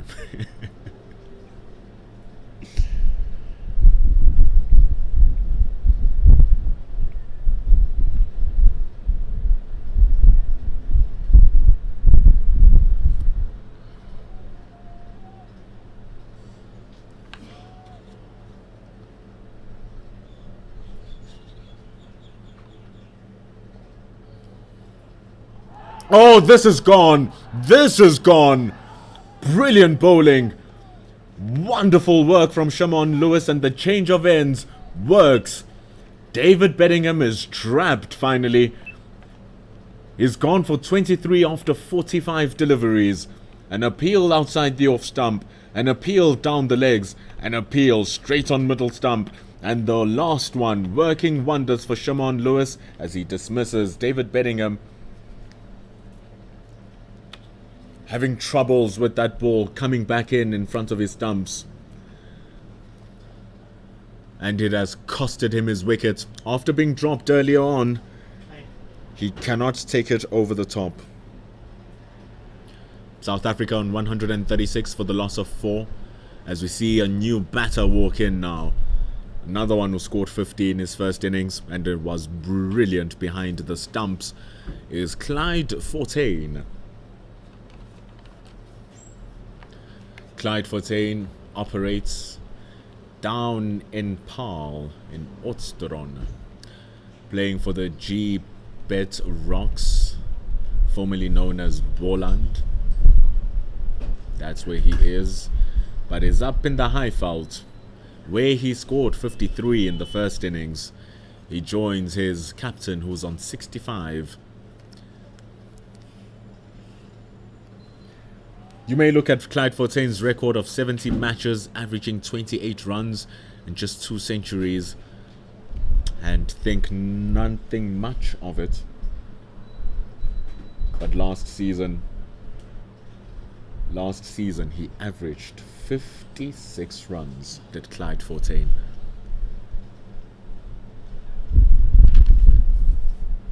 He was the 5th highest leading run scorer in last season's 4-day tournament.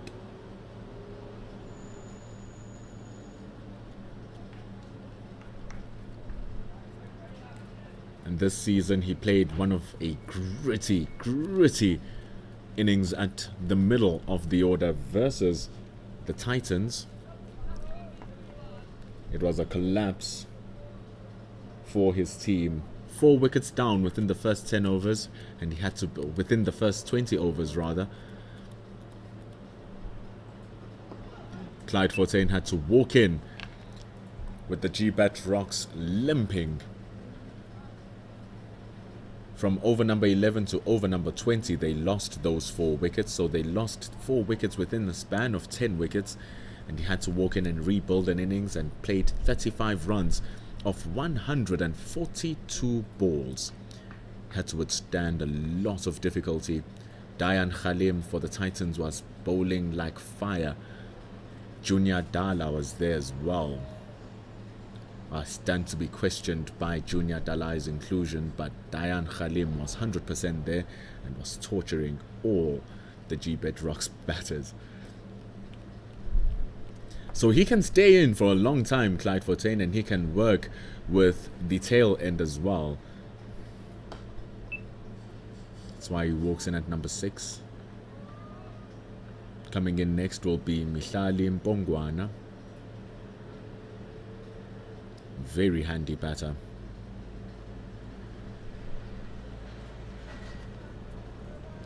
Hardus Viljoen will come after Mihlali Mpongwana, and Hardus Viljoen has been having an excellent season with the bat, funny enough. Scoring 62 versus the Titans and scoring 73 against the Warriors, where he was man of the match.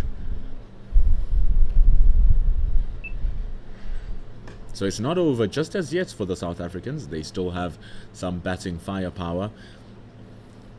And Neil Brunt sees the end of over number 45. The lead is 110. Shimon Lewis bagging a wicket in all happiness. That of the very dangerous and highly acclaimed David Bedingham. Lost his wicket on 23 from 45 deliveries.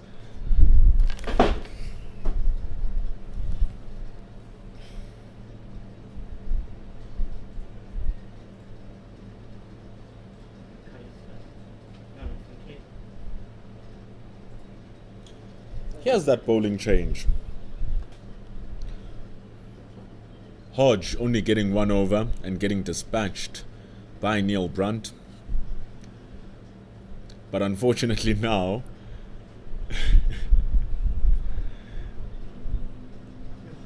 Kevin Sinclair will be bowling to the right-hander, will be turning the ball into him. A man stationed under the helmets for the West Indians. A slip fielder as well.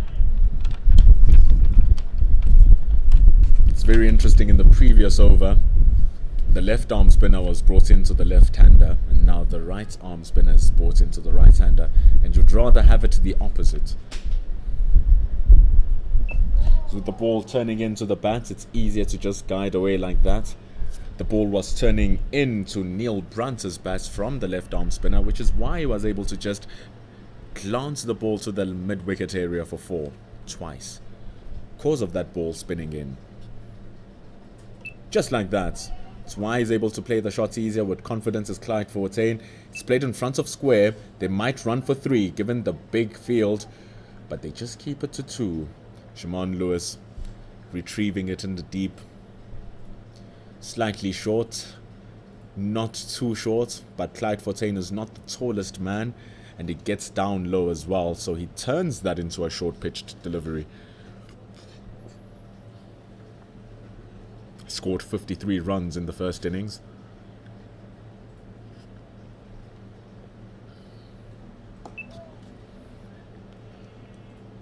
And will want more runs. The wicketkeeper batting position is a tightly contested one in terms of South Africa's sphere.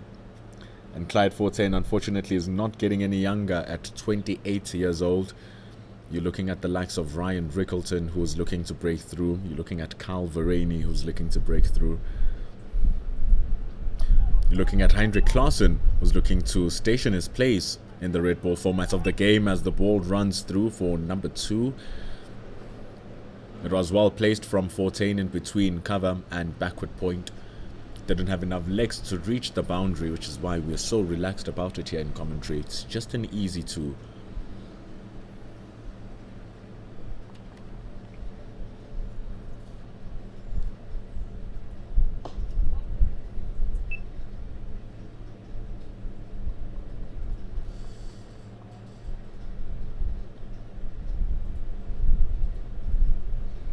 Samuel Abraham is saying Snetemba Qeshile.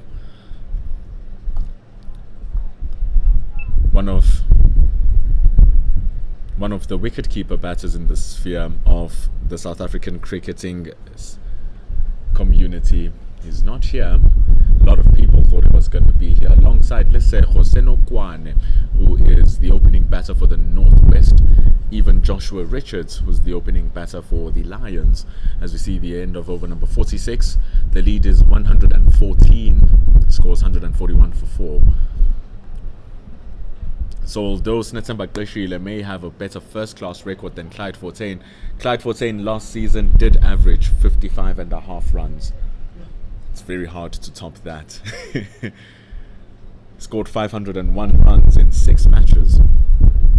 It's very good. He was the 5th highest run getter in the tournament. So that's why he got the call up ahead of Qeshile. Beautiful bowling as well. Another reason might be the fact that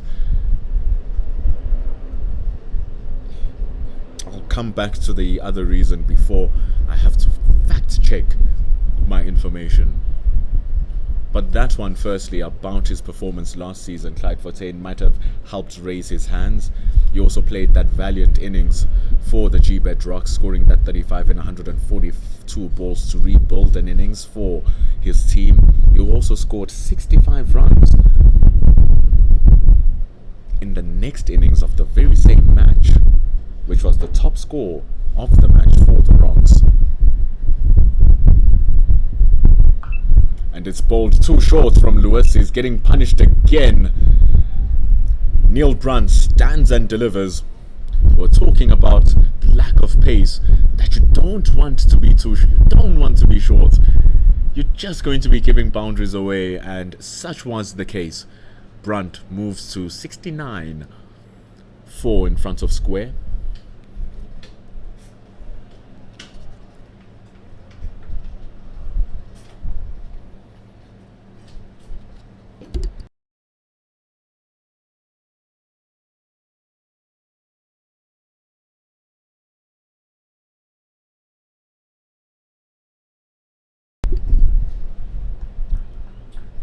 So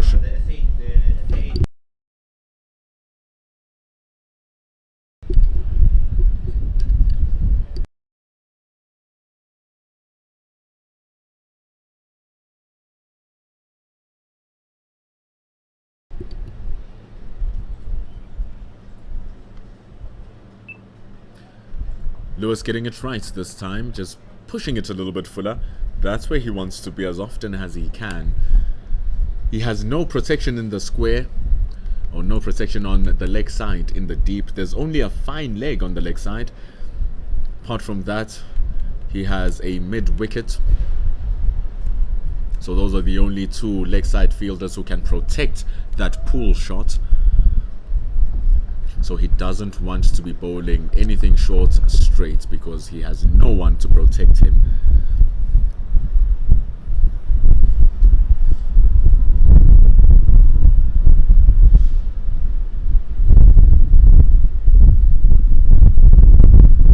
He just wants to be there. It's okay to be there.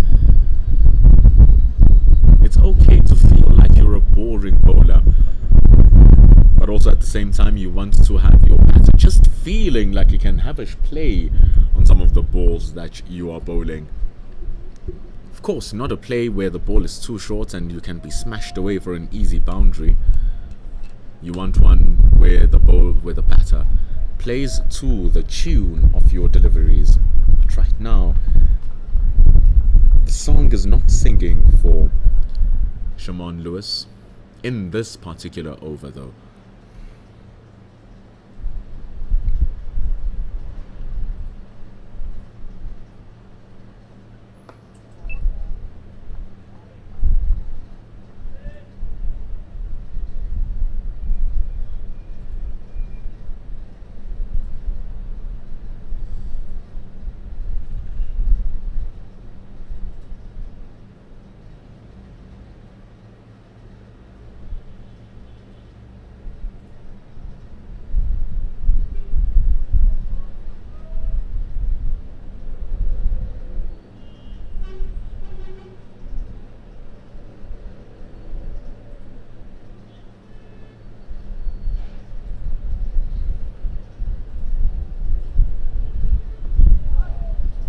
Drifting to the pads this time, like we said, not a lot of protection on the leg side, just the fine leg in the form of Tevin Imlak. Had to run across from fine leg and collect that in the deep square leg boundary for 2. That's how we bring the end to over number 47. It's 147 on the board. The lead is 120 for South Africa, and all of a sudden the momentum seems to be swaying to green and gold. From that first section when the West Indians took those 3 wickets, you would have thought that they were in the ascendancy. They had scored more runs than South Africa in the first innings, and they are taking wickets quicker intervals than South Africa were. But now that partnership of Bedingham and Brunt, that hurts. That partnership of Hamza and Brunt That also hurt. This partnership of Fortuyn and Brunt looking to continue causing scars to the West Indians, and the common denominator in all of these is Neil Brunt, currently on 71, and at the non-striker, too short. That is going to be pulled away. Easy pickings for Clyde Fortuyn. No one at the deep in the square, just that fine leg still. So terrible delivery to deliver, and that brings up the 150 runs for the South Africans. So he scored.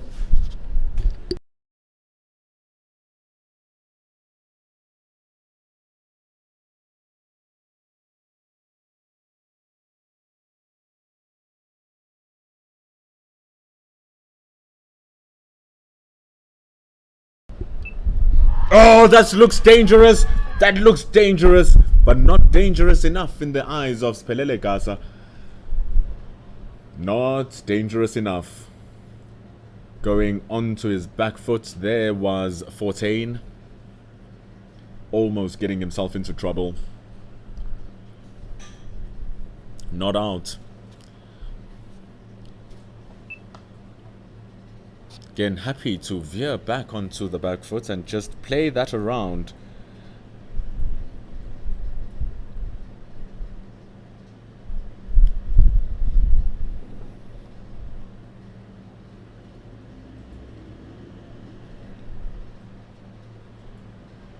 Looking to pedal that around. Inventive shot past Jordan Seals, or Jaden Seals, who was diving at mid-wicket. It's another 2 runs, the ball going to the very same area as that pull shot before, but this time not being 4 runs. It's just 2. Fortuyn now on 11. In 11, everything seems to be aligning for him.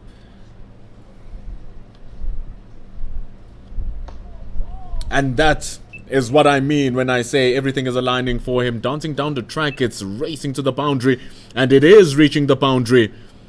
Shimon Lewis could not bring it back, and it makes its way after a teasing chase. Wonderful batting from Clyde Fortuyn. Beautiful feet, wrist work to a T, and the cricket gods reward him with a reward. 4 runs. That lead now on 130. When did it get to that?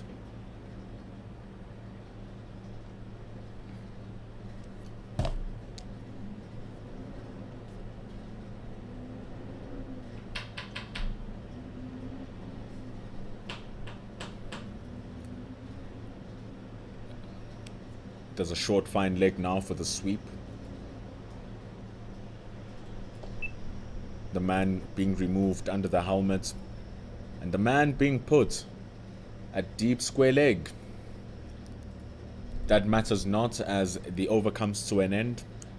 The lead is 130.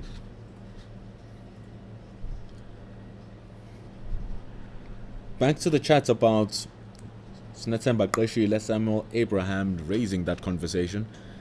You must remember that earlier on in June, July, South Africa A travelled to Sri Lanka, and they were going to play Sri Lanka A on a 2-match unofficial test series. In those 2 games, Snatemba Qeshile was the one selected to be the wicketkeeper of the team, and unfortunately could not seize the opportunity fully, scoring scores of 4 and 23 in the first match, and scores of 15 and 22 in the second match, losing his wicket in all of those 4 innings. So Qeshile did get the opportunity, just like Jay McAllister now has an opportunity to continue bowling from the chalet end. He's used it pretty decently though. McAllister hasn't lost too many runs from his bowling, just 13 from 6. And that running down that slope seeming to be a little bit of a problem. was the same thing with was the same thing with Sherman Lewis earlier on.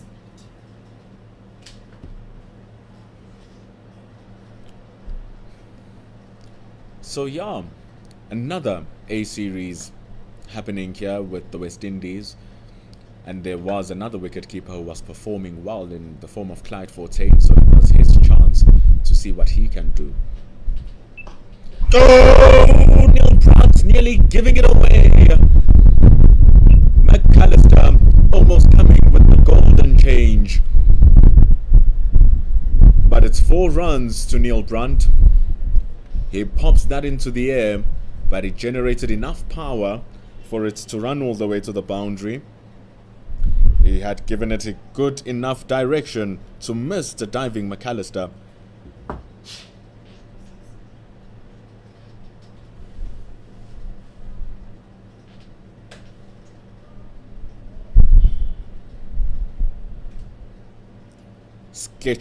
Sketchy from Neil Brunt.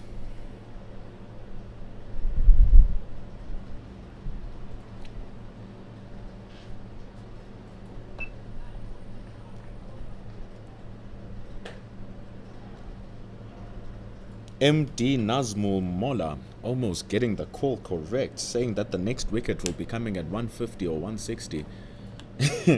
How close was that to getting your call correct?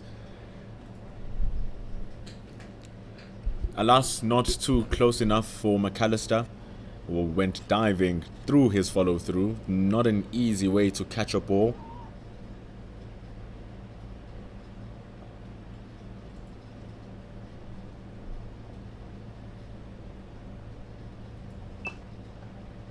Pitched in, nice and full, too full, and Neil Brunt seizes the opportunity. A wonderful cover drive, goes through the covers. A diving fielder could not stop it in Sherman Lewis. Neil Brunt moves to 79 runs now. That scoring rate has just picked up. There was a time where he was scoring in the 40s, and now it's above the 50s. Getting a couple of boundaries off McAllister. The diving Akeem Jordan couldn't stop it at the cover. Jordan now moves to mid-off. Man moves from the slip cordon, goes to the extra cover. Exactly where the ball went past. And he goes to the other side this time, does McAllister. Just seems to labor through his action in that previous delivery, dragging the ball down. Easy shots for Neil Brunt. But there's a man stationed at the deep. There are now 3 boundary riders instead of 1. For a very long time throughout the course of the match, we only had 1 man stationed at fine leg. But right now for McAllister, there's a deep point. There's a deep square leg, so protection on either side of the square. And there's also a fine leg who's going to protect the straight delivery, aiming for the stumps. That one in particular, but the length pulled back. Jaden Seals stopping it very well at fine leg. He was sliding across the boundary, having to let the ball go as his feet crossed the boundary. And it's a successful stop from the big, strong fast bowler. Keeps that to 2 runs. McAllister will not be happy with that delivery though. It was straight on the stumps of the line, but too short.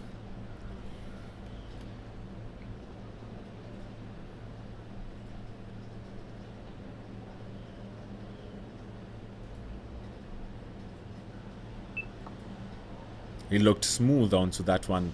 Little bit of levels of inconsistency in his action every now and then, McAllister. We see the end of the over. 49 completed.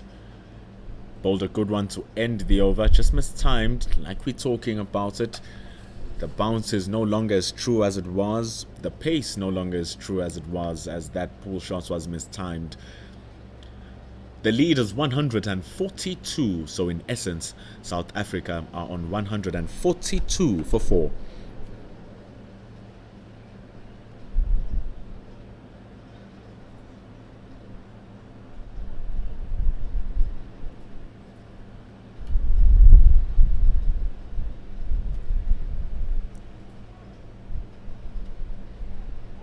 Kevin Sinclair.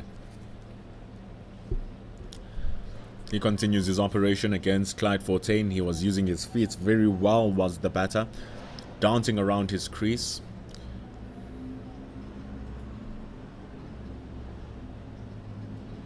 We were having a conversation earlier on in the comments section about negative bowling and is there no wides in red ball cricket? And the conversation brought up by Kelly Robbins was that, hey man, you have all of this room in your crease.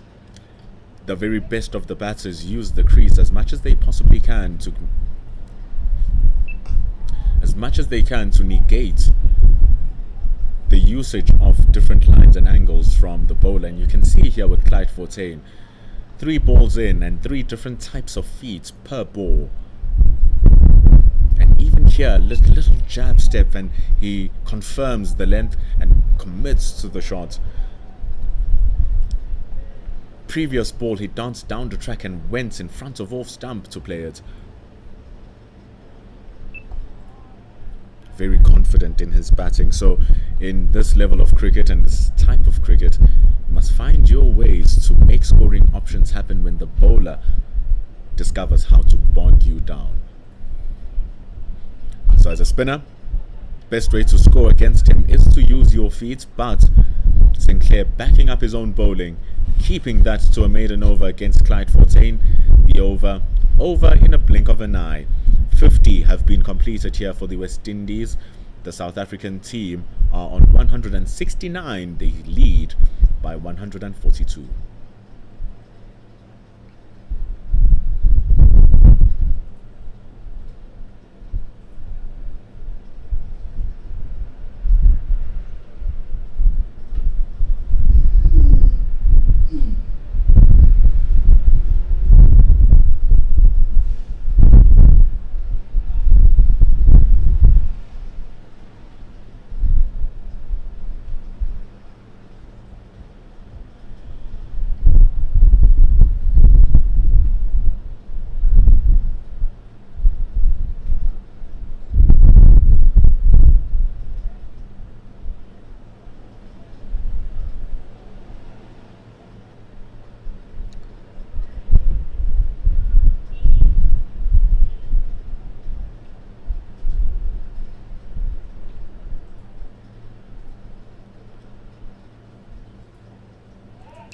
McAllister getting a short one to work properly. And remember, when I say there's silence on the stream, it's just me catching up with all of your comments, making sure that we are engaging in this wonderful match that we are watching, because it is an even contest. You never know, where do I put my money here? Because a couple of 4s and it looks like South Africa is in good, and the wicket, the West Indies, look like they are still good. But the West Indies need to look gooder and goodest, because they need all the wickets. Oh, that was gonna be brilliant from Shandon. Oh my word, that was gonna be brilliant. Mid-wicket diving to his right with one hand. You saw the connection from that shot by Neil Brunt, standing 5 pitches away from the pitch that we are playing on. He dives hard to his right. It just sticks but pops out before he lands. It was a difficult opportunity. Incredibly difficult opportunity. But it has been put down, and Neil Brunt moves to 81.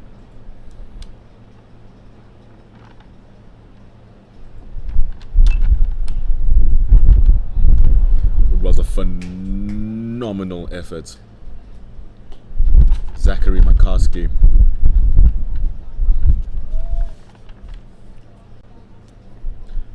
You can't hear it from where we are,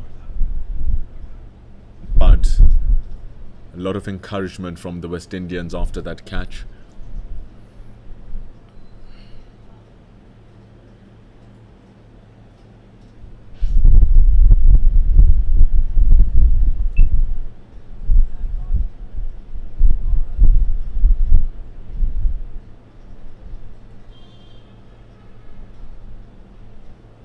The The chance was indeed difficult. It was incredibly tough. Because it was a good connection from Neil Brunt. The ball was dying low as well. If it went straight to him, it would have been waist height, but the problem is, it was very far. If anything, he stopped a boundary. And if he'd gotten that catch, the catch and the wicket would have belonged to the fielder.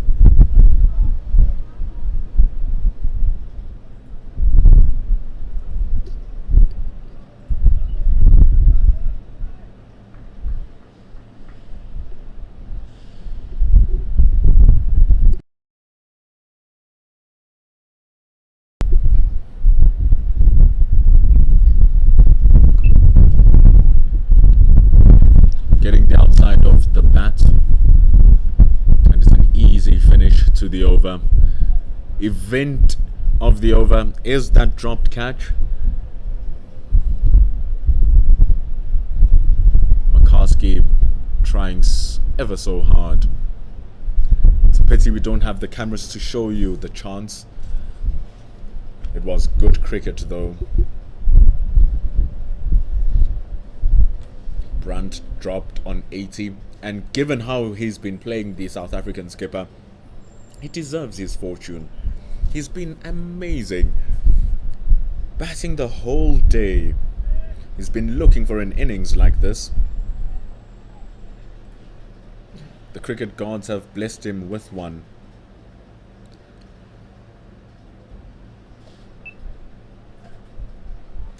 The birthday boy, who's turning 24 today, Kevin Sinclair, continues with his work, going at just 3 runs to the over. He bowls to Clyde Fortain, who we must say is looking very good as the wicket-keeper batter.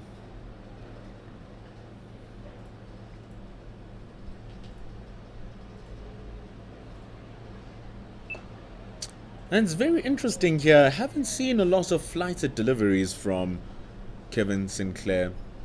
Can let me know in the comment section what you think, but he hasn't been delivering a lot of those, and that's why he should deliver more of them. It's been so flat, so quick. But you saw that one, just flighting it nicely, causing Fortain to miss time. And changing it up, giving it a quicker one. Fortain stole missed times.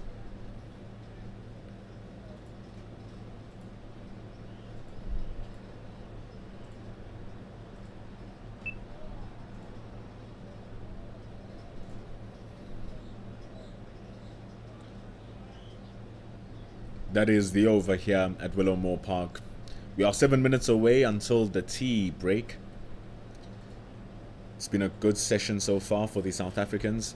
It's just that wicket loss of David Bedingham. It was a good ball.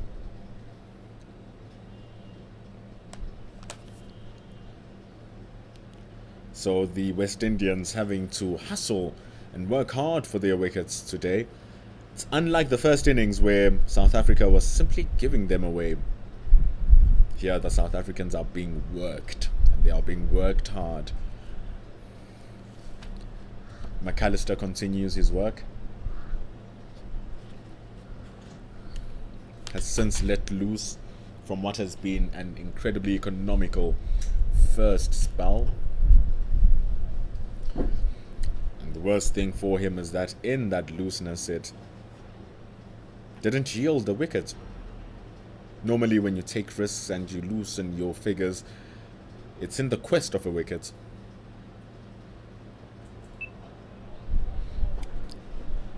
And where he's at now in terms of his lines and lengths, he is in search of a wicket. The only thing now from McAllister is that he'll want to be consistent in where he's landing the balls and be consistent in his action so that he can control the ball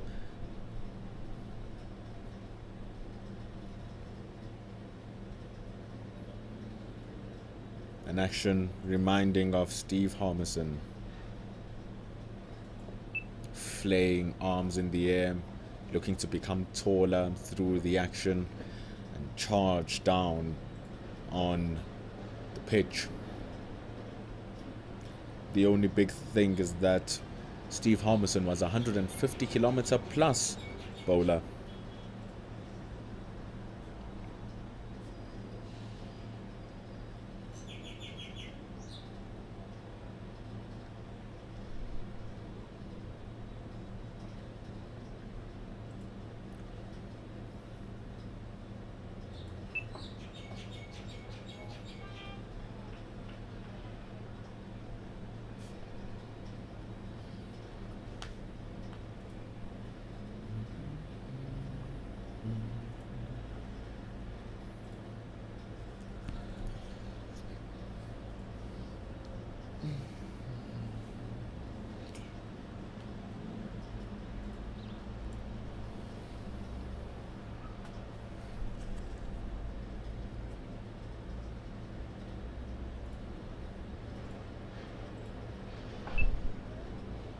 It's an easy single now as McAllister drops one at the back of a length.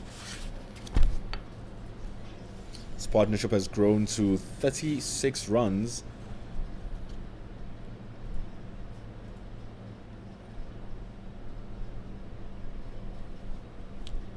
And there hasn't been a lot of A-team cricket here at Willowmoore Park.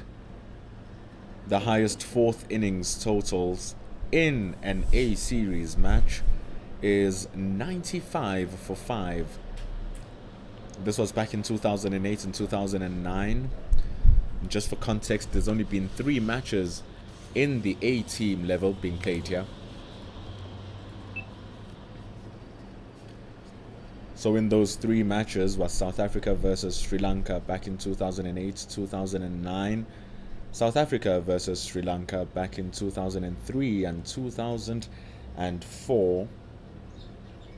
And then South Africa versus New Zealand back in 2004 and 2005. So it's the first time we're seeing an A-class match being played here in 15 years.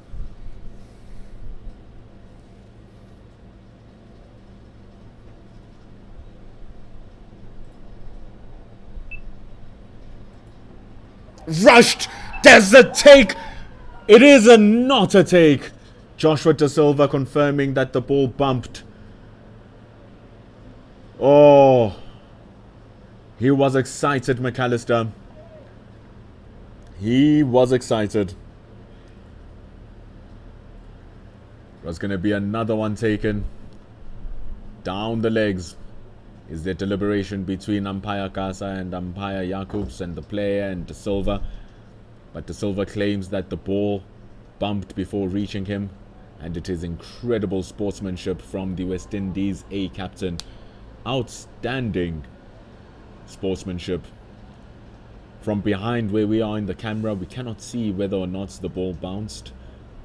In our eyes, it seemed like it carried. In McAllister's eyes and all the other West Indians, it looked like it carried. But in the eyes and the gloves of Joshua Da Silva, it did not.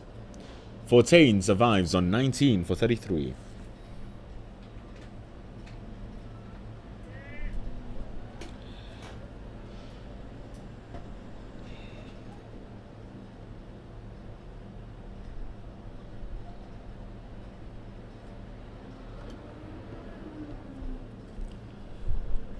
Sinclair now into the attack. He has a deep point and a deep square leg. The square leg is being pulled back in. So the only fielder riding the boundary is a deep point, who's also being brought back in. So now against Neil Brunt, there's absolutely no one who is guarding the boundaries. One slip, one silly mid-wicket.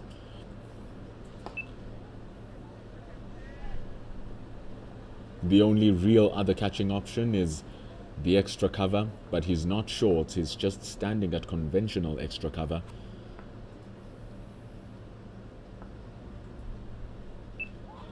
So the two real attacking options here for Sinclair is the short mid-wicket who currently has the ball.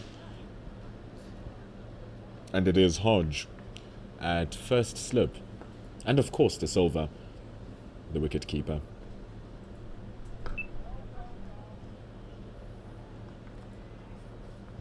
He was responsible for the catch, Da Silva, that took Tony Dazorzi out of the bowling of Kevin Sinclair in the first innings. Slipfielder responsible for the wickets of Bedingham off the bowling of Sir Kevin Sinclair, also in the first innings. So the action area around the bat is active for Kevin Sinclair.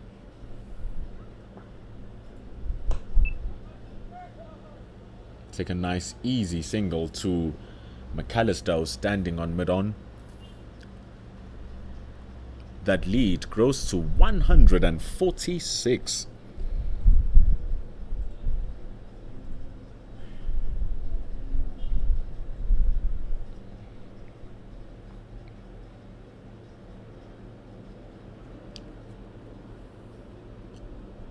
Just last ball now for the session.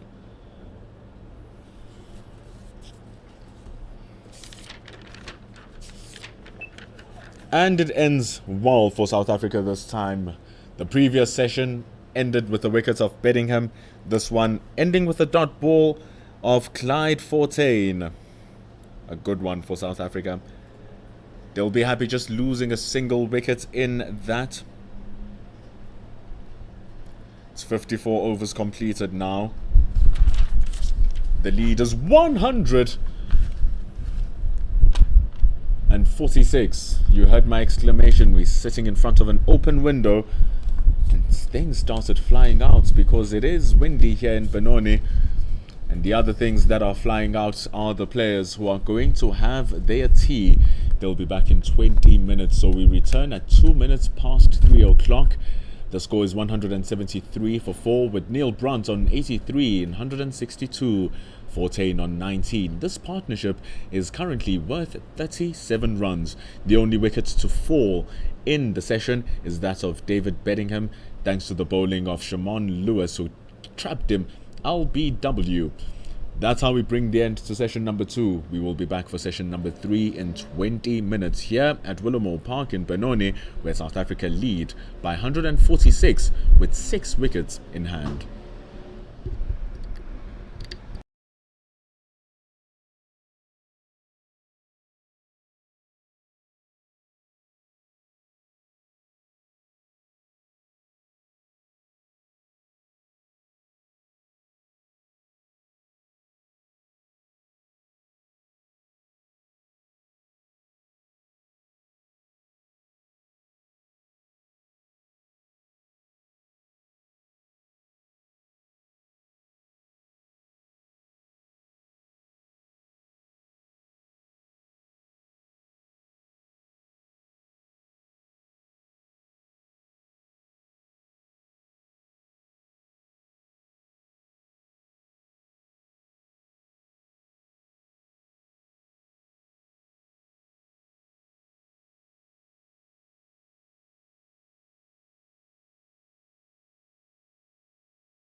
session of the day as it hits 3 o'clock. The score is 173 for 4 for South Africa A. They lead by 146 runs. The captain, Neil Brunt, leading from the top and leading from the front, has 83 from 162 balls. He's in a partnership with Clyde Fortain that is worth 37 runs. Fortain himself is on 19 as we get a start to session number 3. It's Hakeem Jordan with the ball. Drifts it down to the left-hander's pads, and it's an easy start to the session. They run to Kevin Sinclair, stationed at mid-wicket, having to run and retrieve that almost at the boundary. It's how we start off the new session. 2 runs into it as the lead grows to 148.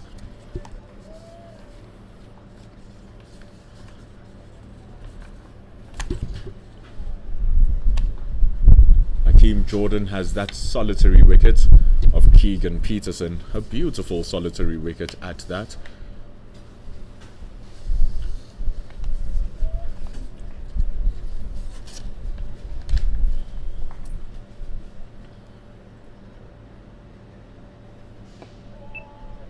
Was getting the ball to shape into the right-hander, therefore it's moving away from the left-handed Neil Brunt.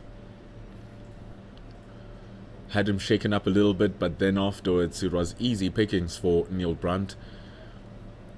Trying to give him the wide stuff, thinking that he's going to make the same mistake that he did in the first innings. 164 balls in. He's still keeping steady.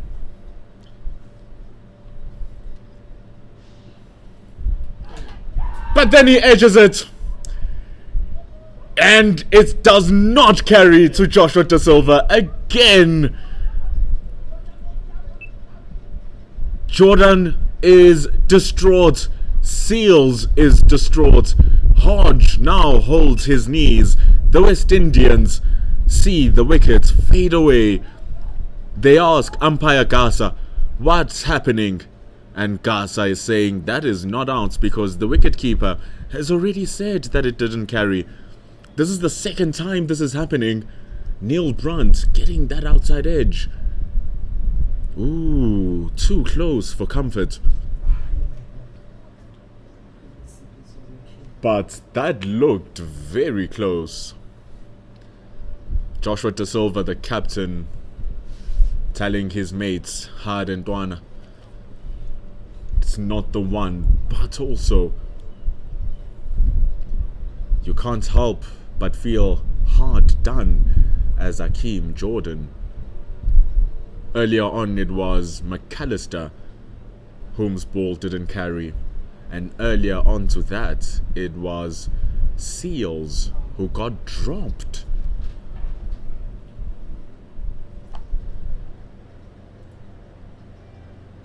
But he wasn't sure, Joshua Da Silva. And as old as time, how often does it happen? Just drifting down the legs, and it's pedaled away for 4. It's got to hurt. Just looking to go for the wickets this time was Hakeem Jordan. It didn't work. Working in Neil Brunt's favour. There's no one that fine. I'm looking at my producer here. We keep replaying the replay. Ooh. Ooh.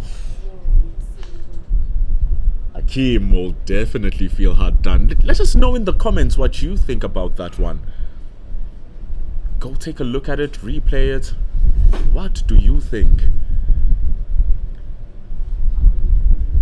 But the facts remain. It's 4 down still. Inside edge into the pads. Neil Brunt living on a knife's edge here. But he's still skating successfully.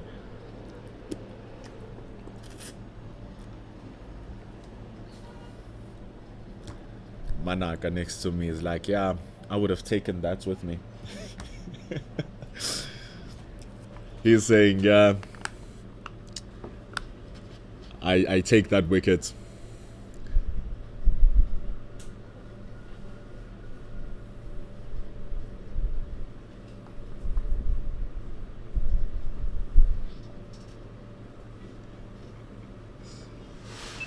Oh, squaring him up. Something's in the surface all of a sudden.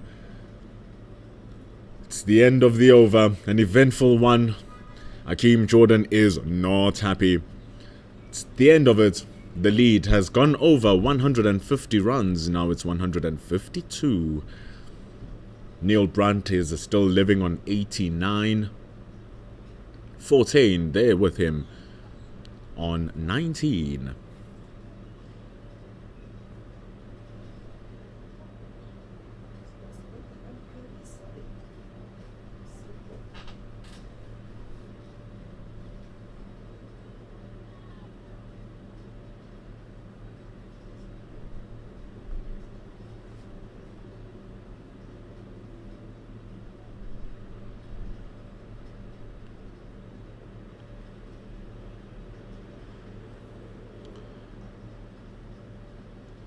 The mood is not too up from the West Indians.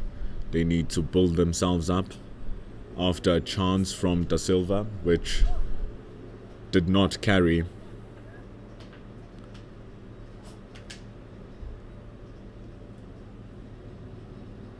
Jason Nowalski saying, he's out there.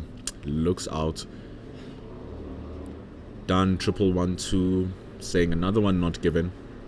But that one hit his inside edge. The outside edge of Clyde Fortain, he's using that smartly just to guide it down to the open third man area. They keep it down to 1.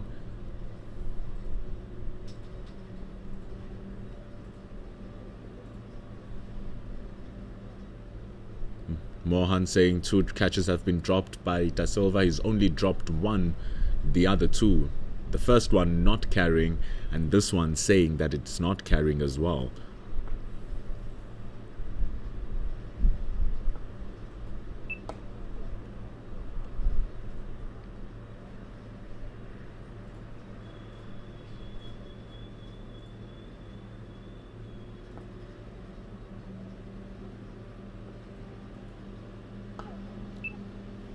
There's a man stationed at cover. There's another one stationed at extra cover.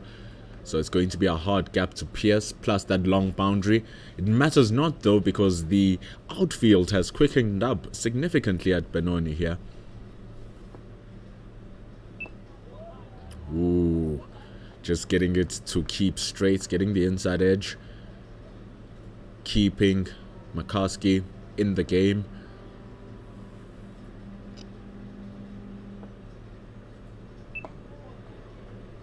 It's harder with the ball turning away from Brunt to use his feet. He did it very well against Hodge, who was turning it into him, the left arm spinner. Little bit different proposition against Sinclair, who now ends a wonderful over. The lead is 153 runs.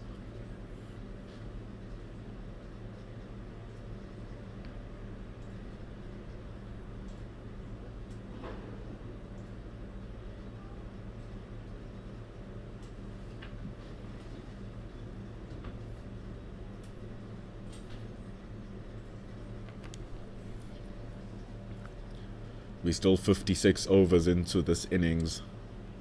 The partnership has grown up to 44 runs.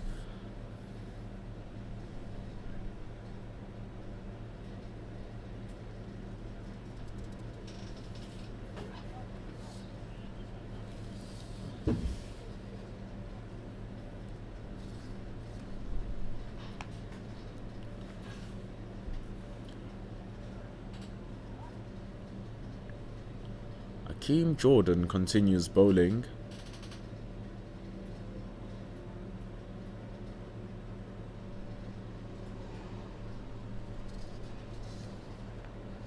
Oh, and he starts well. They edge and they call for it, and it has been given by the umpire. Clyde Fontaine feels hard done.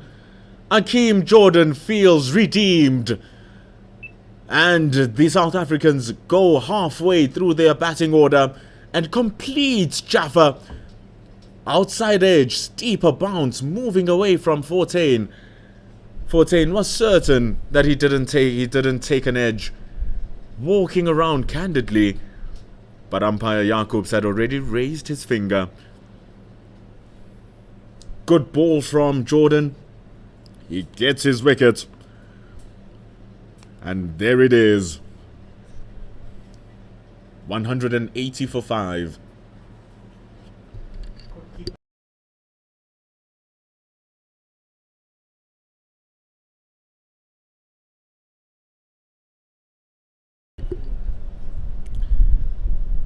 Success for the West Indians.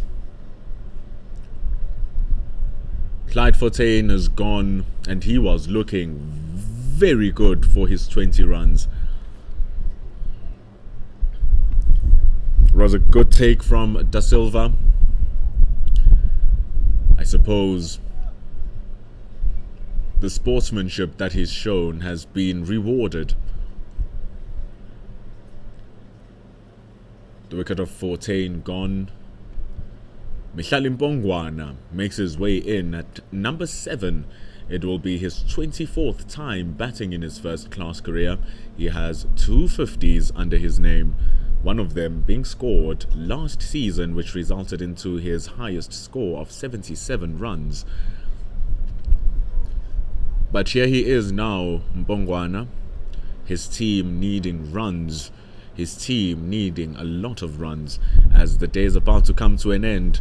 This is the final session of day number 3. Tomorrow will be the final day of this first unofficial test of 3. So the lead is currently 153 for Mpongwana as he enters the yard. And he swings wildly, the first ball keeping rather low.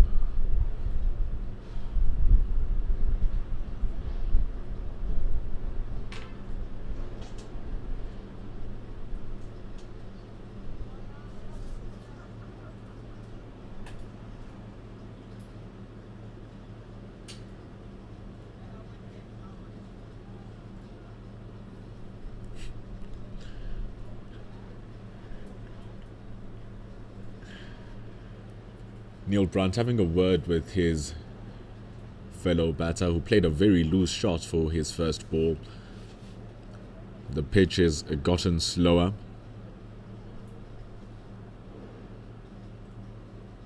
So it's important that he plays with a straight bat, and he leaves balls that don't come for his stumps, but Jordan is not allowing him that liberty.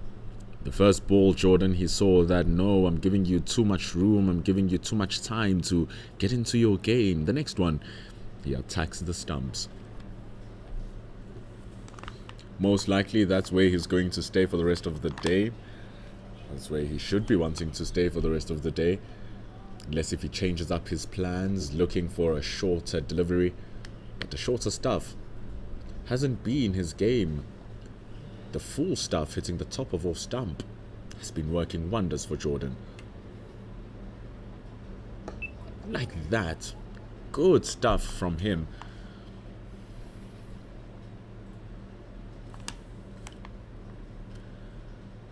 Just go back and rewatch the wickets that he got off Keegan Peterson. You'll understand why we say what we say. Absolutely dashing. And a brilliant setup as well. Giving him one outside the off stump. He prods at it, misses the outside edge. Gives him in swingers. Oh yes! In swingers like that! He's appealing Akeem Jordan, and he's saying the umpire that hits the forearm. Oh, he is causing so much chaos, is Akeem Jordan, as he walks away from the frame, thinking, what else must I do to get more of these wickets? Cutting Mihlali Mpongwana inside out. Jordan Seals in the ear of the all-rounder saying, "My brother, walk." But Mbongwana survives. It's an onslaught from Hakeem Jordan. He has to find out from umpire Jacobs, what is it that I'm not doing correct? And Seals is saying, "But bro, honestly."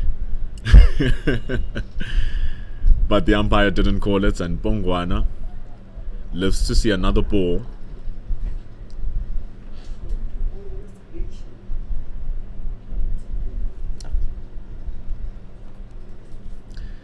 Hakeem Jordan needing to sum up a lot of strength now to complete his over.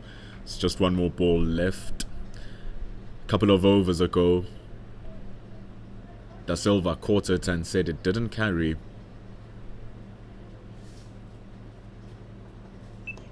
Good bowling this from Hakeem Jordan. It's really unsettling Mihlali Mbongwana, who was trying to move across his stumps and forward to just make the length workable for him. It wasn't enough, just getting the thick inside edge. Hakeem Jordan will feel disheartened.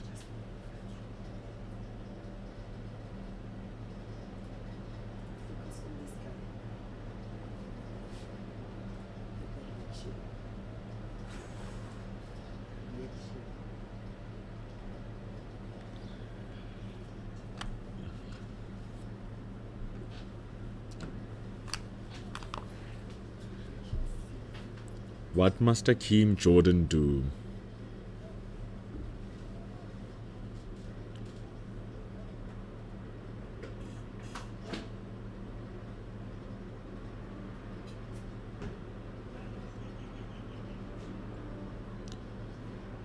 So Sinclair now has the ball.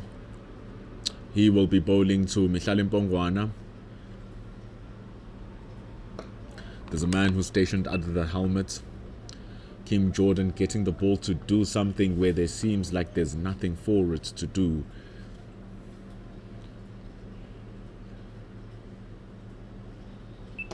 Sinclair pitching it up way too full. The Benoni outfield is moving that ball down to the mid-wicket boundary, but it has been stopped. They keep it to 2 runs.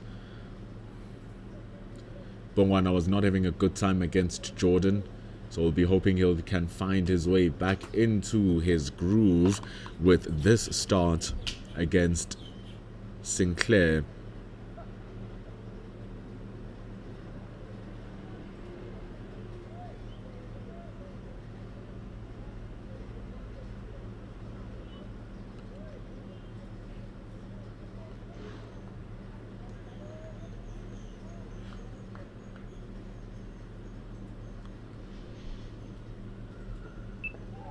And remember, just as a reminder, that this series is in preparation for the respective tours that the team will have. An inbound tour or an outbound tour rather, for South Africa. South Africans will be going down under to New Zealand in February.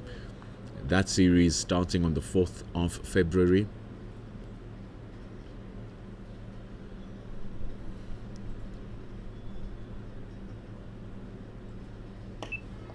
And it's a big hit that climbs on top of it, does Mihlali Mbongwana. It goes for a couple of bounces into the boundary. The only thing Seals is going to do is to pick that ball up, pitched up into the slot of Mbongwana with his long levers, and he puts them to full use. Like he said, was having a tough time against Jordan, so he'll look to capitalize on the spin that is on offer.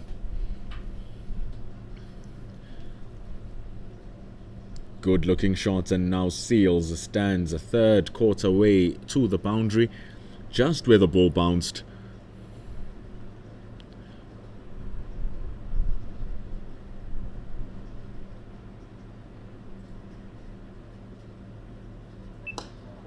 And it's just popping it up into the air just a little bit.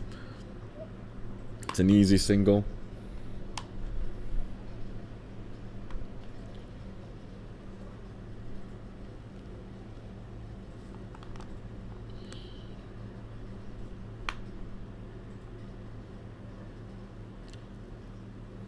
over number 58 also has come to a close with that easy single.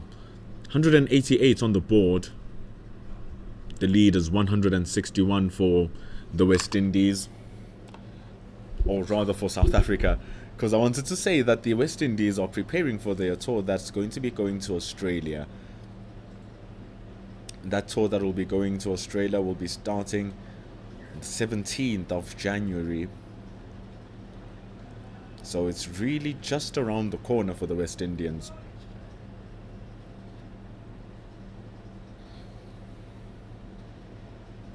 But Hakeem Jordan continues being a menace in front of Mihlali Mpongwana's bat. Getting the outside edge of that one. In case Hakeem Jordan decides to go for a short delivery, there is a deep square leg. There is also a deep fine leg, but the fine leg is rather squarish.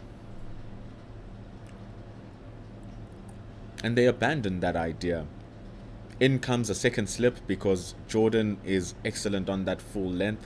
Why does he need a short one? But he has protection in shorts in terms of an extra cover. Oh, there's an appeal. There's an appeal. He continues on that appeal. But the slip cordon was not that convinced. Really causing a lot of problems. May have been running down the leg side as well, with him getting the ball to move into the right-hander. Promising stuff here. Hakeem Jordan, fresh from 3 wickets in the first innings, hunting for his third right now. Mihlali Mpongwana seems to be on the menu. Will Jordan get his hunt?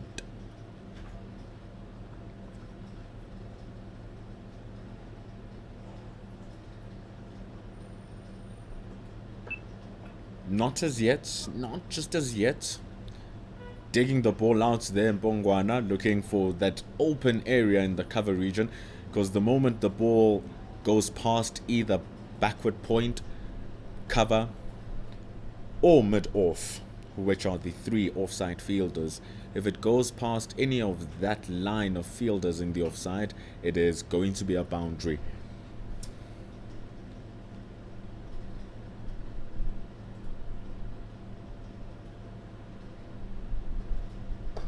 Oh, goes very straight. Wouldn't want to miss that, Mpongwana.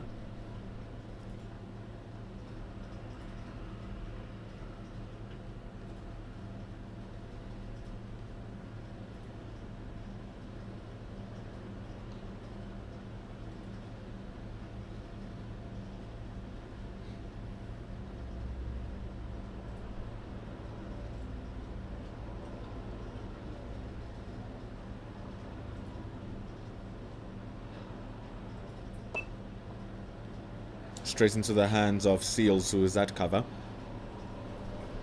Like we said, those 3 fielders are there because of the full stuff that Jordan is dishing up here. Mpongwana will slowly and slowly get his game in. He's a good batter.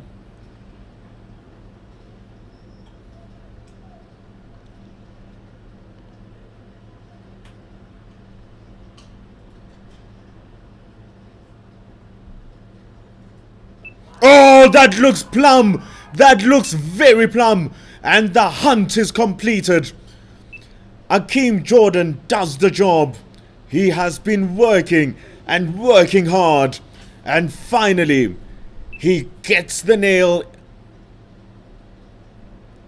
It is a sharp one. It is a stabbing one. And it's the one that hits the heart of South Africa.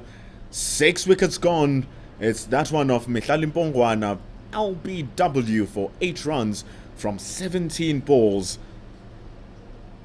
Oh, he's gonna feel so relieved. Just looking at his body language now, Hakeem Jordan is like, yeah, we've done it. Finally, Jaden Seals breaks the ice and just congratulates him for his fantastic work. He gets 3 wickets now. It's great bowling.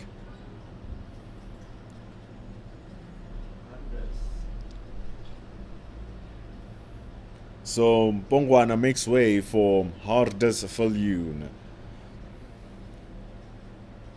Has 9 first-class 50s alongside 100. Scored it 4 seasons ago. That 100. Averaging 16 runs, but over the past couple of years has started to improve his batting. So he's here now, Hardes Viljoen.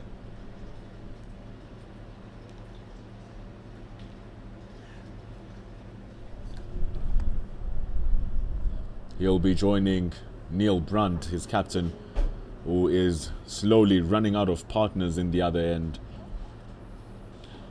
He's currently on 89 runs, but that lead should not stagnate. Because that's what wickets do. Wickets cause stagnation. They cause pressure.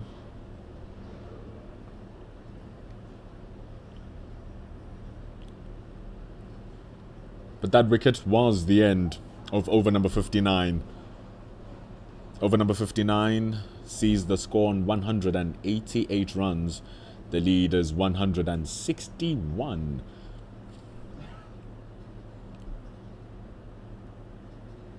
Seals being incredibly animated in behalf of his own team.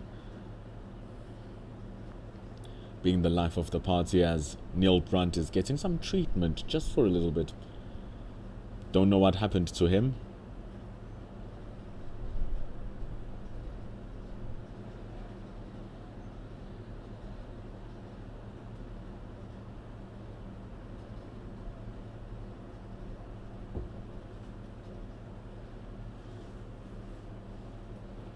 There's a lot of comments happening inside of our YouTube. It's very important to remember that no SA20 players are available for the tour to New Zealand. It's a lot of players that are not available. So the mere fact that South Africa still has this much depth speaks to what is brewing in our domestic league here in South Africa.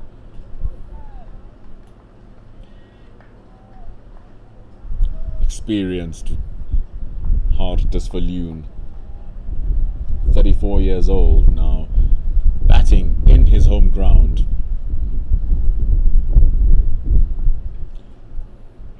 But this is Neil Brunt.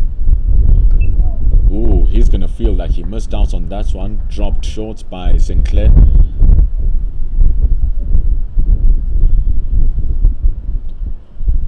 Akeem Jordan has been magnificent. The pitch is doing something for him and he found the length that works. Sinclair has been giving the ball a lot of pace and it's a good stop in at mid-wicket. Some talking and some activity and some buzz now by the West Indians. That's what a wicket does. Just gets the team moving a little bit.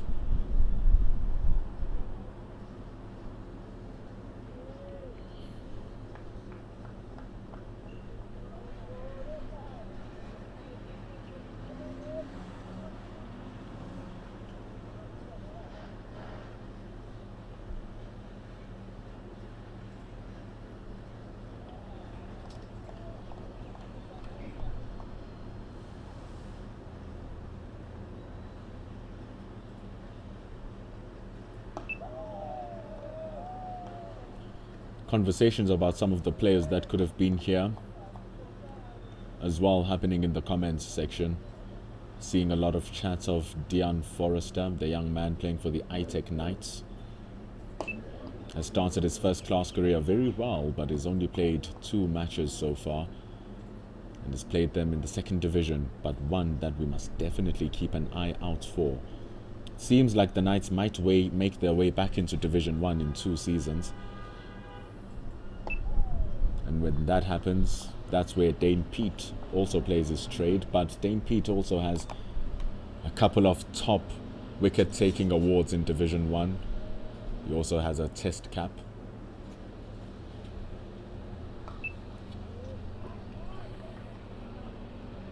Ball just stomped at point. Sinclair rotating his overs very quickly, ending number 60. It's 162.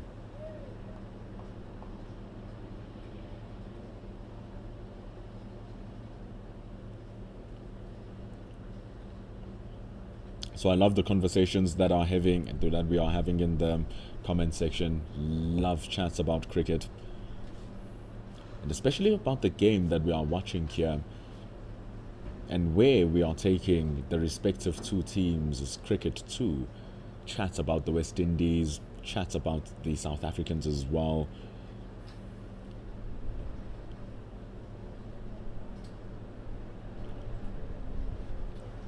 But Hakeem Jordan doesn't want the ball to be taken away from him. Neil Brunt doesn't want his stand to be stopped, as he's on 90 runs now.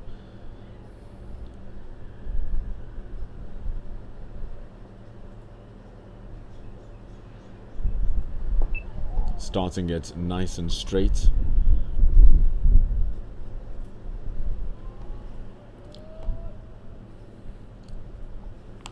He has been a thorn in the eyes of the South Africans, has Jordan, in this particular session.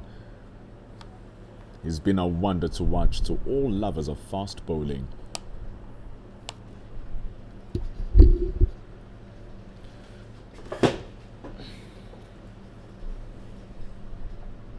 Oh, getting the pads wrapped, but ooh, Neil Brunt survives.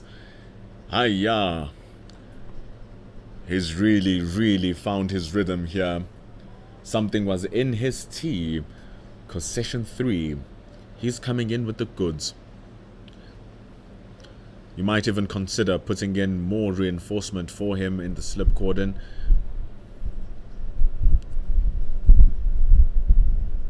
He just has one slip in Hodge, Gully, in Mackenzie.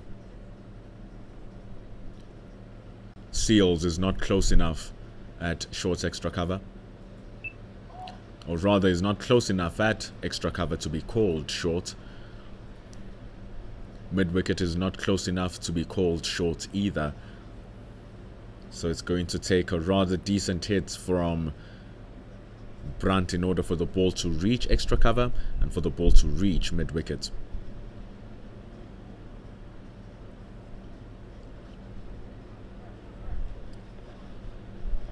And for the way that Brunt has been playing, he's only been throwing his hands at balls which are there to be hit. Hasn't been chasing too many.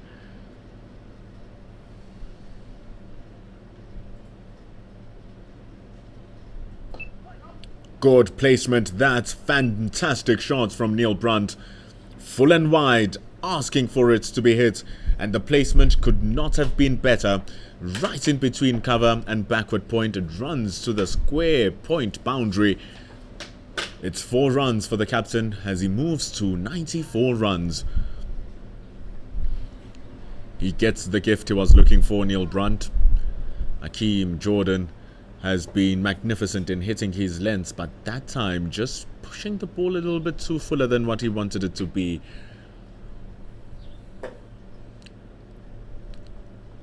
There's a deep backward point now as he pulls away from the shots, Neil Brunt. Oof. Jordan has been bowling forever. He's in his 18th over.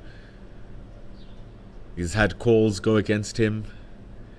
He's had his captain taking a catch but feeling that the catch didn't carry, so he's had that against him as well. Now he's having a full run-up, being extinguished. Take a breather or two. Now he's ready to come again. Neil Brunt is on 94. Neil Brunt remains on 94.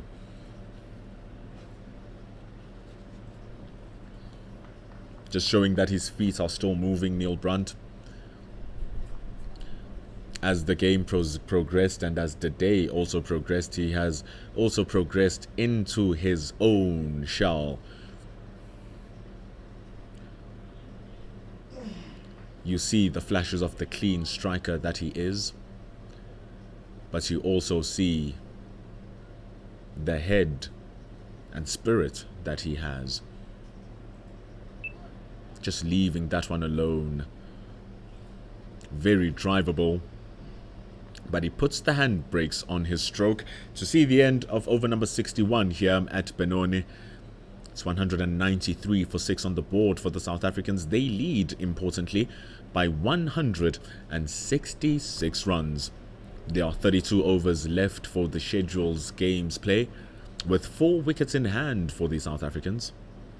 Those 4 wickets in hand being that of Duan Olifia, Dane Pete, Tsepo Moreki, and either one of these 2 batters.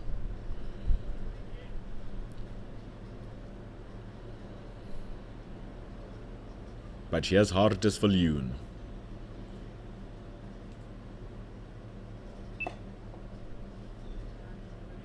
Of course, he's playing in his home ground. This is where he started his entire career off.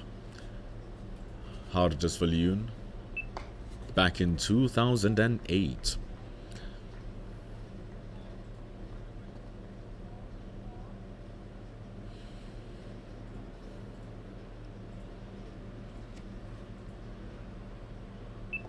So 15 years into the business is Hardus Viljoen.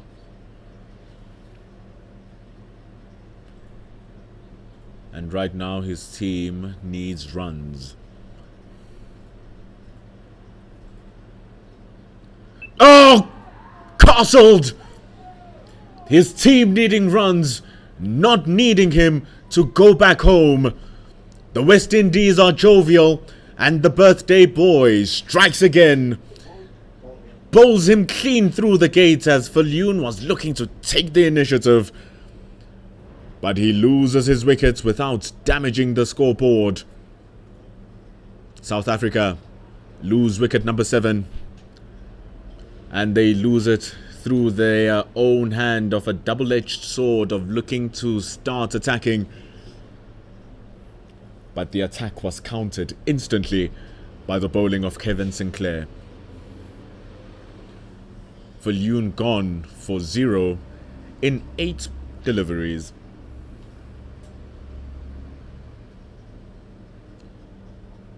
South Africa starting to really crumble here.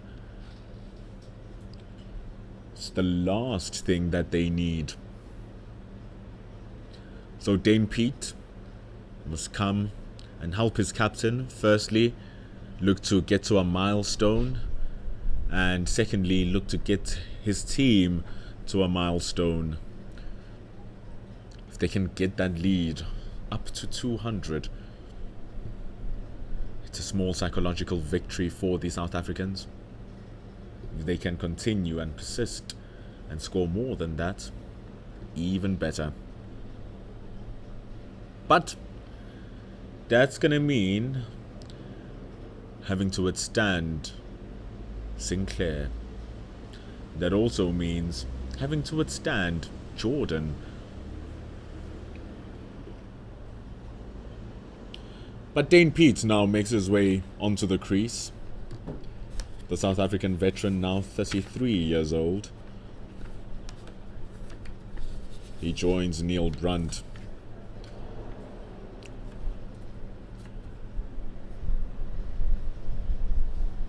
Oh, that shit, Sam. It flew out. And here's the start of Sinclair versus Dane Pete.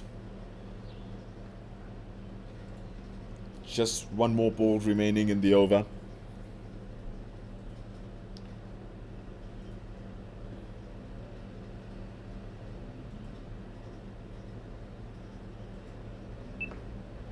And he ends the over well, Dane Pete. The over firmly belonging to the West Indians. Happy days as they remove Hardus Viljoen. It's 193 for 7. Sinclair, the birthday boy, turning 24 years old today, walks away with 2 wickets so far. is going at under 3 runs to the over, which is very impressive. In his 14 overs, 5 of them have been scoreless. Hakeem Jordan, he has been outstanding post tee. The way it's been outstanding, it doesn't even feel like we've been at it at 40 minutes.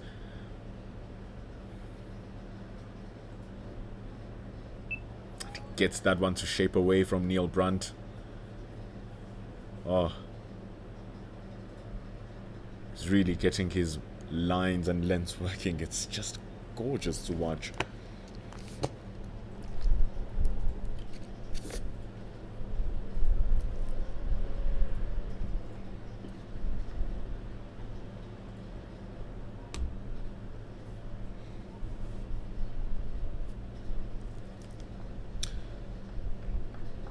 Dane Peters joined Neil Brunt.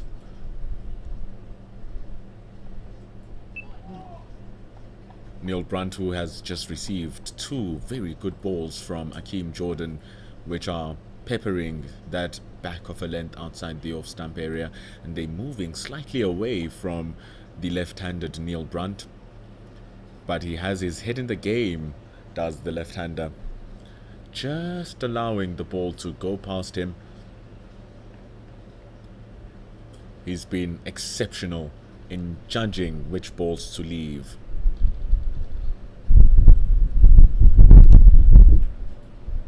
Oh, squaring him up. That time it's a quick run. That is completed.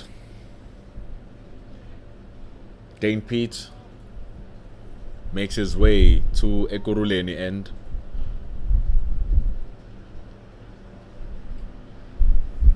Moved up to the USA. Says that playing for the USA will just be another added advantage, but primarily what he wants to do is to get there and to settle in to his new life. But he came back playing Division 2 cricket for the ITEC Knights. His skill hasn't diminished at 33 years old. Playing his cricket at Washington in the USA is Dane Pete.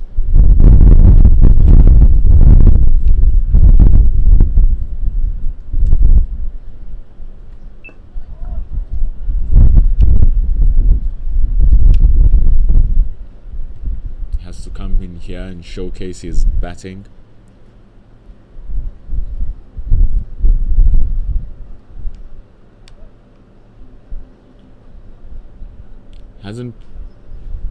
He's only played 15 A-team tests, has Dane Pete.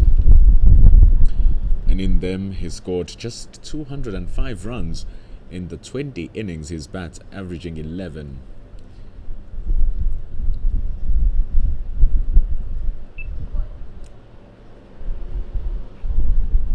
He's going to need to accumulate those 11 runs firstly, very steadily, and avoid any threatening deliveries like those ones from Hakeem Jordan, because it's so easy to see a ball that is outside the off stump and think that you have a play at it, only to find that the length is so good that it doesn't make connection with the middle of the bat and it makes a connection with the edge of the bat.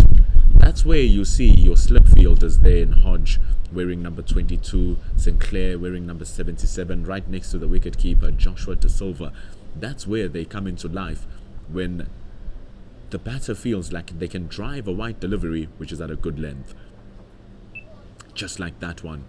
Risky delivery to play, but Hakeem Jordan would have wanted it to come a little bit closer because maybe it was just a bit too wide and out of reach and not tantalizing enough for Dane Pete to have a little nibble at it. We see the end of over number 63. The score is 194 for 7. The score is 167. Jordan has bowled 19 overs. But in those 19 overs, the biggest thing about him is that he's claimed 3 wickets. It's not just 3 wickets, it's 3 clean, beautiful wickets.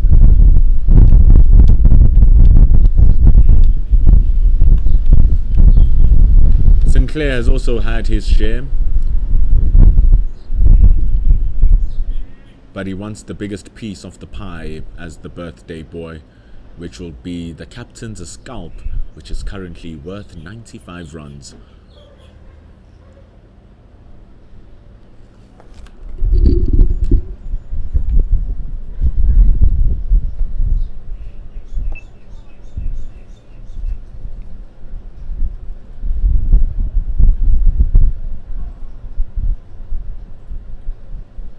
Looks like Jaden Seals is also just stretching.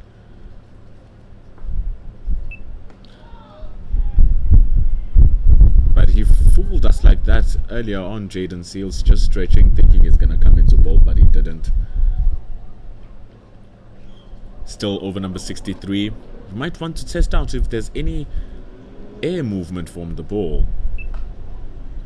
So hard just for Leon when he was bowling, there was some hints of reverse, plus there's a strong breeze blowing across in the east side of Gauteng.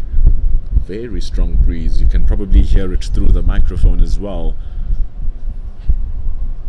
So using advantage of nature, using advantage of the nature of the ball too, may the quickies.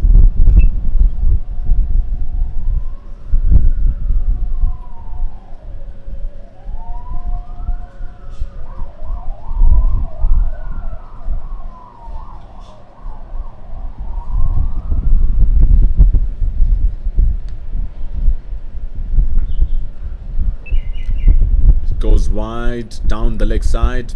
It's swept by Neil Brunt. He's looking for two, but there's a stop by Shandapur. The only reason they were able to get that single was because Shandapur slightly parried that ball away rather than to grab hold of it, and because of that they get one run, stopped down at fine leg.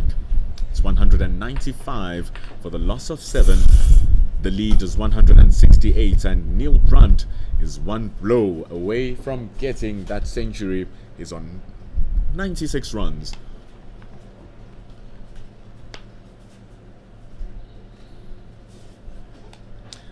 And it wasn't a bluff from Jaden Seals. He is indeed gearing himself up for his third spell of bowling. Gone for 29 runs in his 11th over. Only in his 11 overs rather. David Beddingham had a meal with some of his bowling, but also David Beddingham got dropped by his bowling off the gloves of Joshua De Silva.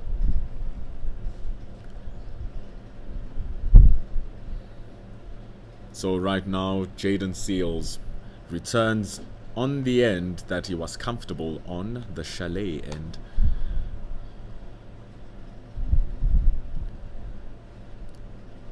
He bowls now to Neil Brunt, who is on 96.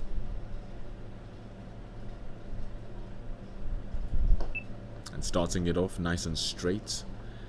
Was hitting the back of a length when he was bowling to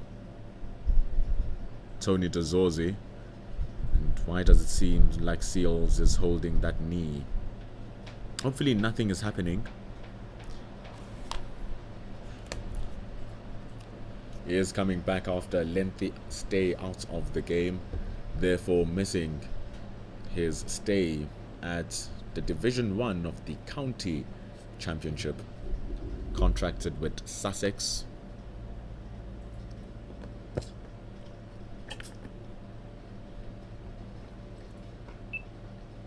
Ball just being pushed down to deep point, so it's a single for Neil Brunt. Contracted to Sussex, would have joined Jafra Archer and Mills for the Vitality Blast. Imagine having to face Mills, left armour, bowling at 140, 150. Then here comes the smooth Jafra Archer, who also brings it in those paces. And then comes this guy who also can charge it up over 140 kilometers an hour. Look at that. The effort, commendable from Jaden Seals. Might be looking to hunt Dane Pete. Between the two, would you rather bowl to someone who has 6 balls or someone who has faced 192? So bowling to Pete seems like the better proposition for the big fast bowler.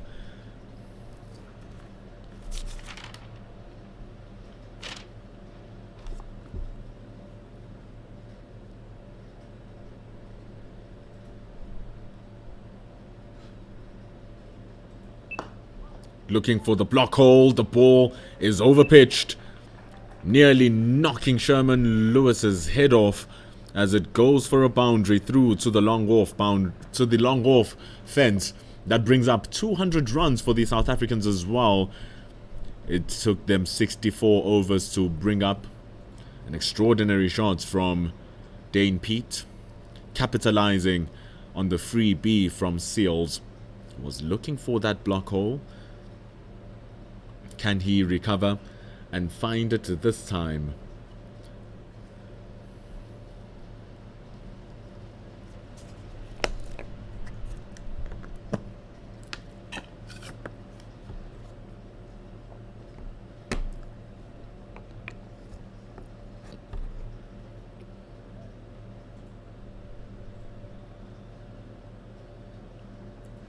Ooh, he does recover well, targeting the top of that off stump with the ball just jacking back off the seam. That ball that was hit for 4 was just a mistake from the strike bowler. So it was hit to the vacant long off boundary. There's no one patrolling the boundaries except a square-ish deep fine leg. Everyone else is in the circle with those 2 slips, a gully. There's also a backward point, a cover. So pretty balanced field here for Jaden Seals.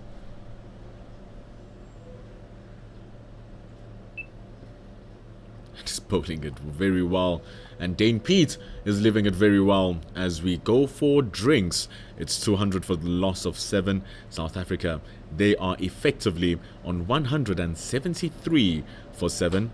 They are setting the score for the West Indies that they must come and chase down by either them able to dismiss South Africa by today, or South Africa feeling the urge that they have enough runs on the board and then starting to hunt down the wickets of the West Indies. So it's 173 for the loss of 7 in effect, and we'll be back in several minutes after the strings.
Sinclair.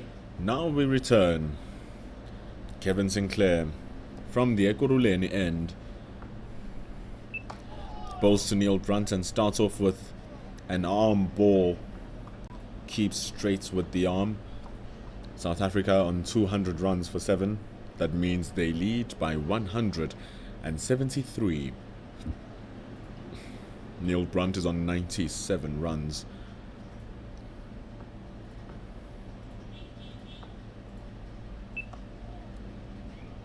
There's a backward point stationed for those cutting shots that he can play very well. And he's been moving his feet decently against Sinclair.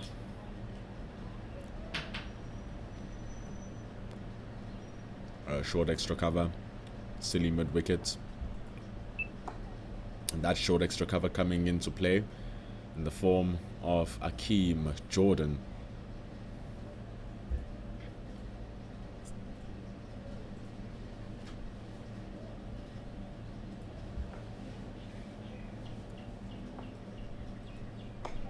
Oh, good lines here from Sinclair, but it's good patience from Neil Brunt. He's exhibiting it the whole day.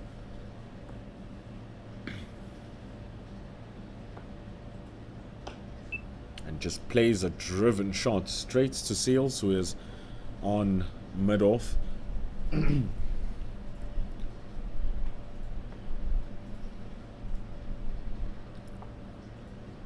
With the field that they have set up here, there's no one was patrolling the boundary for Kevin Sinclair.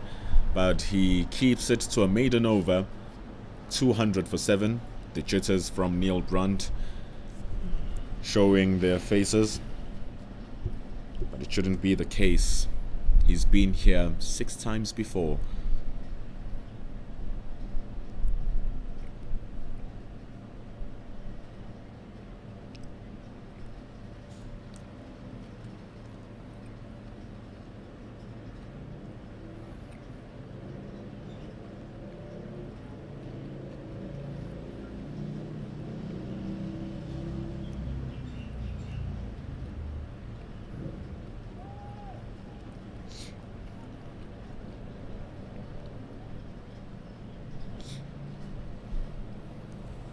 Here's Jaden Seals. Starts off banging it at the back of a length. However, there is protection. Backward point. Teben Imlak. Our only boundary rider is McAllister, who is at fine leg. He seems to be stretching. Or maybe he's just fiddling with the boundary fence. Jaden Seals is in hot steam. The new ball is 14 overs away.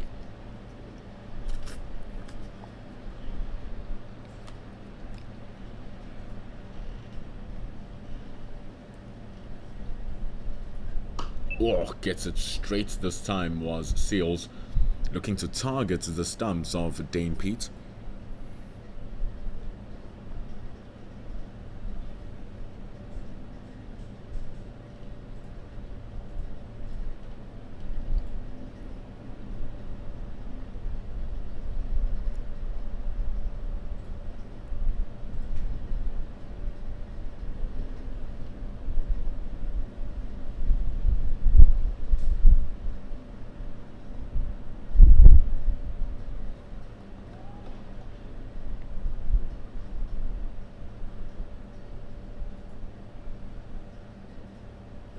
Oi.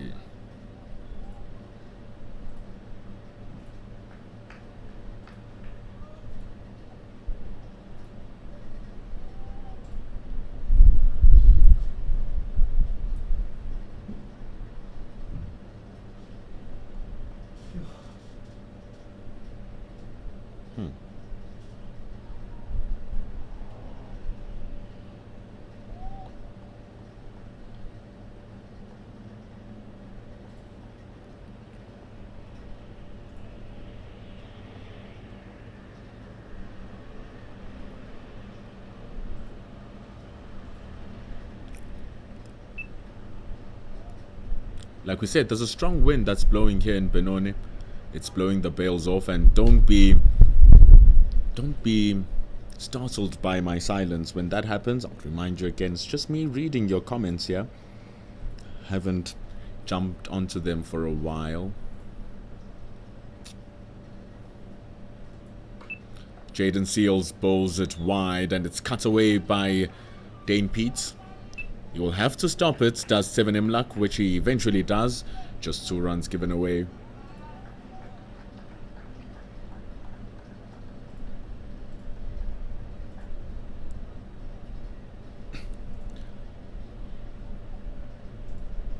People are saying that Sinclair is looking decent. Maybe he is a decent spinner. He did take 2 wickets in the first innings, and he took 2 wickets now today. Maybe he's not too bad. It's going at less than 3 runs to the over. Just a touch over 2 runs to the over. Maybe he's not bad at all, is Kevin Sinclair. Or is it his birthday luck that's working with him?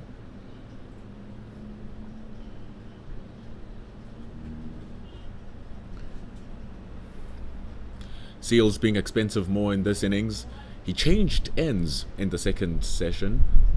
He decided to bowl from the Ekurhuleni end, the one opposite from the one he's operating at now. He didn't find his legs working pretty well that side. He was bowling to David Beddingham, bowling some short and wide ones. Beddingham could not ask for a better delivery, so he did just that.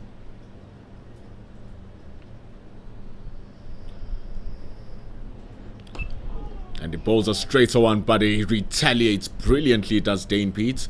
Will the ball have the legs? No, it won't. Will they have the legs for a third? Yes, they do. Dane Peets runs to the danger end, and he makes it home safely. It's good running to get himself back onto strike, rather. But the important thing is that apart from that he's going to be in strike, it's an added run for the South Africans. We are 26 overs away from the end of scheduled play, and South Africa lead by 178 runs. Neil Brunt smelling the deliciousness of triple figures. Dane Peet there to support him. The partnership is worth 12.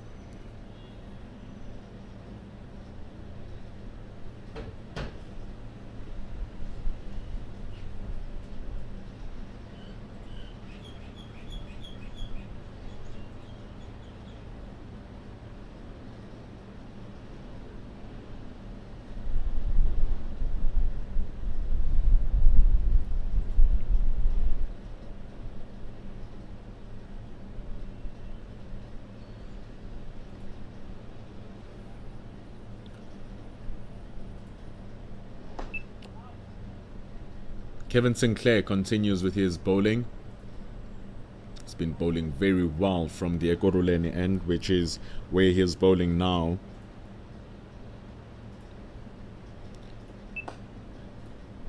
But he's been doing a lot. Kevin Sinclair is bowling sharp-paced deliveries, looking to rush the batters, and he's been bowling those very well.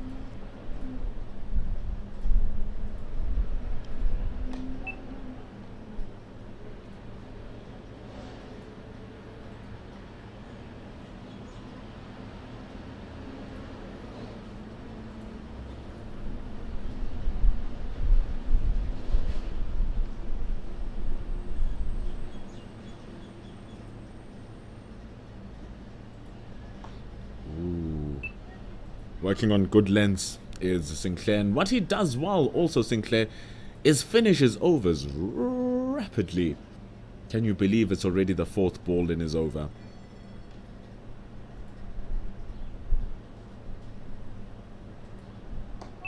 He's like a right-handed Ravindra Jadeja, just coming in, wrapping his overs up quickly, bowling the ball sharply, using the deck well, not a lot of turn, but also just as effective. Getting the loopy ball in, but it's just too full and just too wide. Dane Peet climbs on top of that and more as he hits the ball through the covers for 4. He ends over number 68 The score is 209 as the lead grows to 182. It's a good shot that from Dane Pete. Not confident, not scared to play his shot. Confident in his decision making as well. He hasn't given anything away, has Dane Pete. Hasn't... it looks like I might get his wicket. No. Just playing his strokes. He's now on 13 from 21.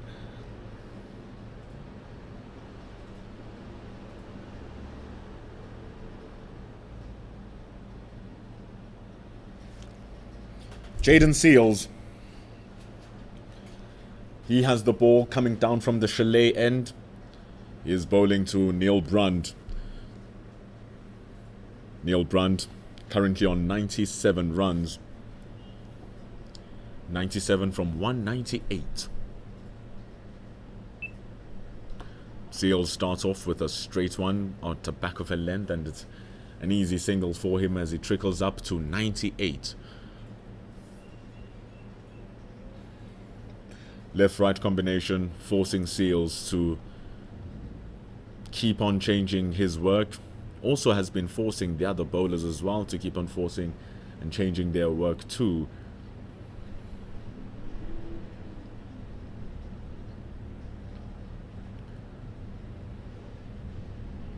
Currently bowling his 14th overs, Jaden Seals. He's given away 40 runs. He was outstanding in the first innings, giving away only 1 per over. Got him! Oh, that is wonderful! That is sensational! That is out of this world! That is fast bowling! Uproots the off stump and leaves the one bail standing on the other two. He gets a rip snort of a delivery out of that right arm. Jaden Seals rips out the off stump of Dane Pete, who had no clue what happened to him. The off stump knows exactly what happened to it as it lands a bruise. And it's 8 wickets gone now for the South Africans. Dane Pete gone for 13. Oh, there's nothing he could do about that. My word. And just take a look at Jaden Seals' run-up. He starts up with the ball on his left hand and then shifts it into his right hand, which might be indications that the ball is reversing. And given how the shot was played by Dane Pete, he had no clue what happened to him. So surely there was tail in the air which deceived the batter. And Jaden Seals is now able to extract that reverse swing, which Hardis Viljoen was able to use as well. It brings Dwan Olivier onto the crease as batter number 10. He has 3 50s under his name, Dwan Olivier, playing his 137th match. He needs to stay with his captain here. His captain being Neil Brund on 98. It's been a wonderful 98. So now we've seen 2 cracking deliveries from the West Indian strike bowlers. The first one, go take a look at the dismissal of Keegan Peterson by Akeem Jordan.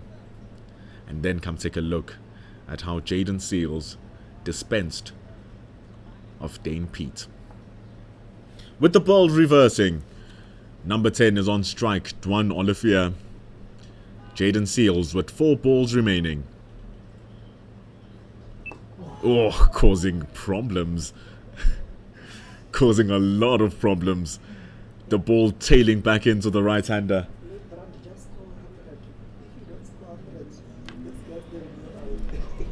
I'm having a conversation with Manaka here. It's telling us, hey, Jericho is falling on the other side as Neil Brandt just watches on helplessly. So if he can't score his 100, those wickets will definitely fall.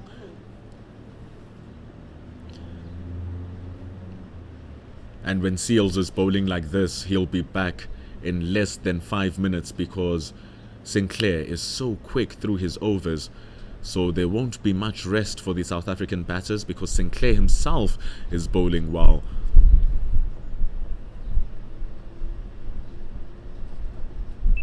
smashes that one wide as Jaden Seals.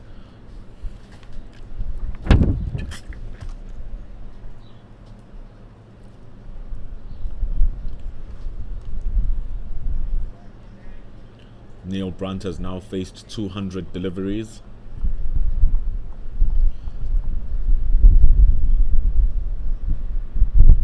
Terrific 98. It will go beyond terrific if he's able to find the remaining 2 runs.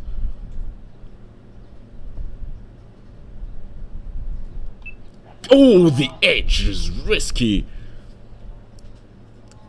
Jaden Seals giving him the one to snack on. But he himself, Neil Brunt, was almost the snack. He survives with the ball not carrying to Kevin Hodge. Went for a big booming drive. The length was simply not there.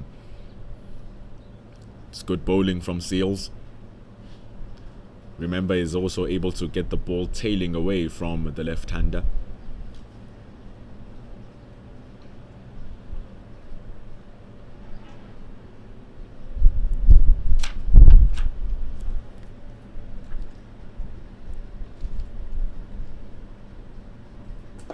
Oh, looking for the block hole. It goes over the mid-wicket or the cover. They come back for number 2. Neil Brunt makes it, and they both make it home.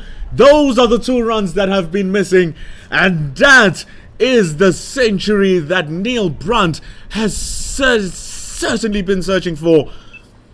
Man, does he deserve it. And my word, has been playing brilliantly. 202 balls it took him to construct that 100. Playing all around the pitch, playing all around the field, playing all of his shots, and being ultra selective on which balls he chooses to score from. Neil Brunt makes it to 100 runs. Fantastic. Captain leading from the front. This is a good move as well from Joshua De Silva. A very good move. Things are happening for Jaden Seals. Things were already happening for Akeem Jordan. Can they continue happening now? Bowled 19 overs. South Africa lead by 186. He has 3 wickets in the bag. The ball may be reversing. The ball could be reversing. But you see that? Just a loosener from him. Any other batter smashes that through the point for 4.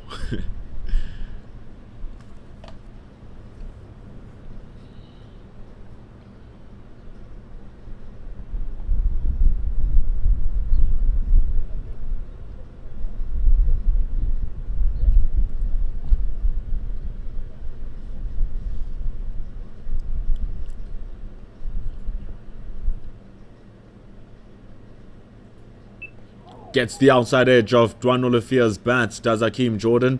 That's why he's brought back into the attack, but the ball dies in front of Gully and squeezes past him as well as it runs to the vacant third-man boundary. It's 4 runs for Dwan Olivia. The lead moves to 190. Now it's reaching the danger zone for the West Indians, especially if they're going to have to come back and bat today. There's still 24 overs left. Normally the change of innings eats up 5 overs, so the South Africans can still potentially get a good 6-7 over spell against the opening batters.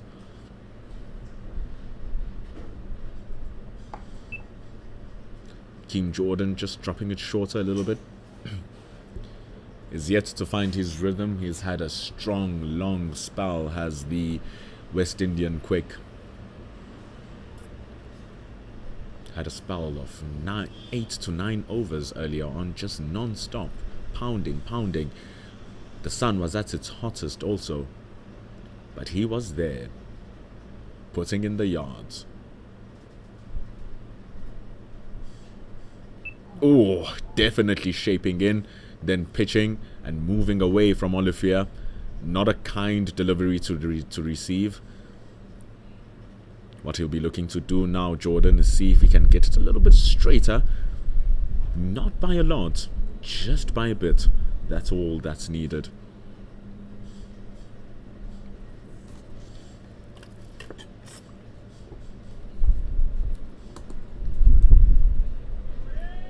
He has two balls remaining in the 68th or 70th over.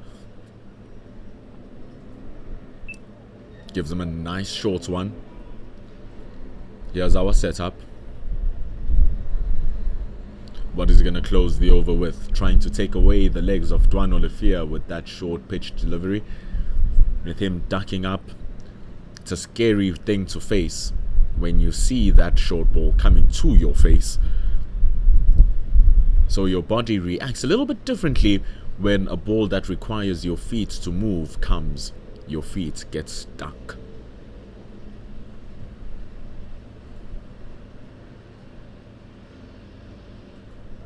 But he pushes it way too wide, doesn't entice Dwan Olivier into the shot. He lets it go. And that's how we end over number 70. Brandt 100. Olivier on 5. The lead is 190 runs.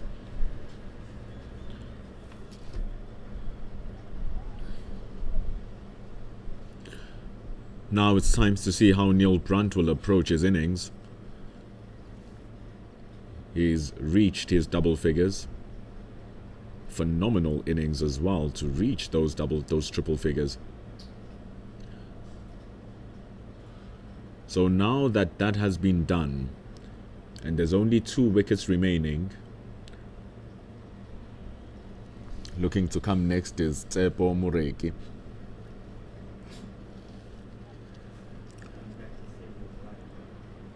So he really needs to get going here, does Neil Brandt, if his team should start scoring runs. Mohan Narendra saying Brandt should hit.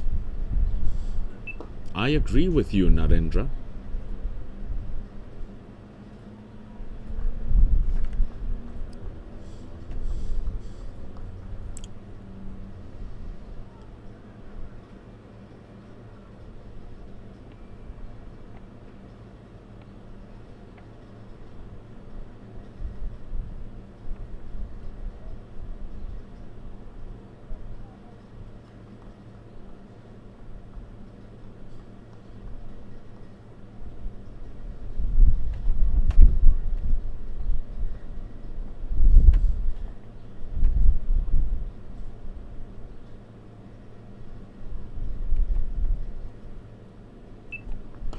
Now he's into his groove. Neil Brandt drives that beautifully, but there's backward point who's stationed there.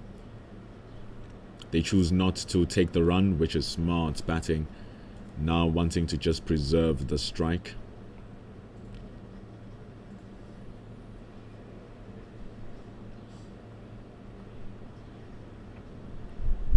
Love the compliments of Neil Brandt's innings in the comments. Some saying that, yeah, he's sealed his ticket to New Zealand. There's still potentially 4 more innings to go in this series. But this is a great confidence booster for Brandt. And shots like that will also be a confidence booster, but it's straight to the man at cover. They're all standing a little bit deeper than where they normally are, trying to invite the single from Neil Brandt. And with 3 balls in, a ball away from now, everyone will try to cramp in and stop the single and try to get Olivier on to strike in the next over against Akeem Jordan.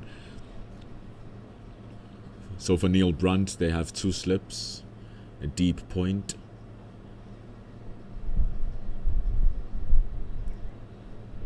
They also have a deep square leg and a deep fine leg.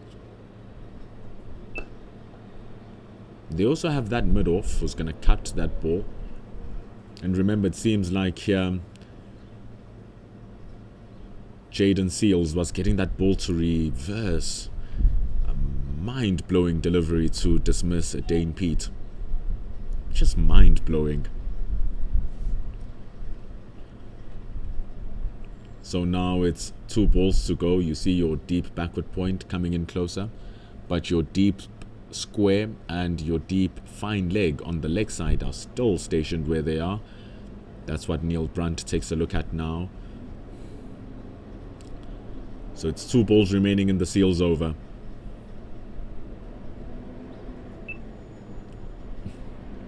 What happened there? Seems like some sort of slower ball variation from Jaden Seals. Dying on its way to Joshua Da Silva.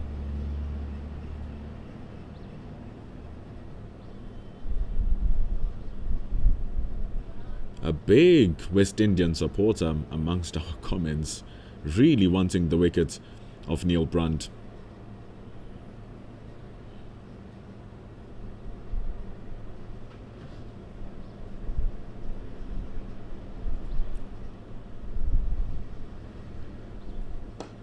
No one at the boundary. It goes for 4 through the covers because the only boundary riders are at square leg and fine leg. Wonderful stroke from Neil Brunt as he forces Seals to bowl it fuller. Seals bites, but he's the one who bites the dust. 4 runs to end over number 71. It's 221 on the board for South Africa A, but most importantly, their lead is 194. Extraordinary shots that from Neil Brunt. Waiting for the full one. And jump into it so nicely.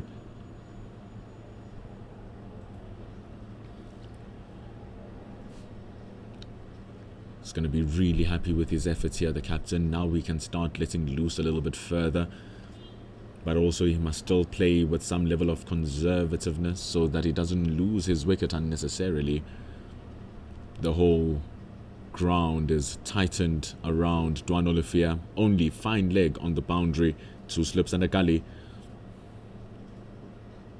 That's why there's 2 slips and a gully. Just getting the ball to sway in, pitch and move away from the right-hander.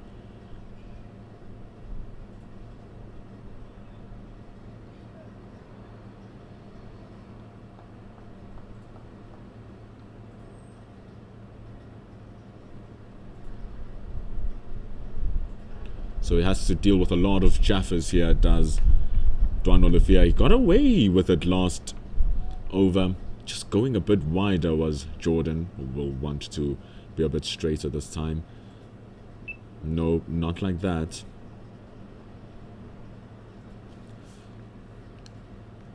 By it getting it straighter, it entices the batter into the shot.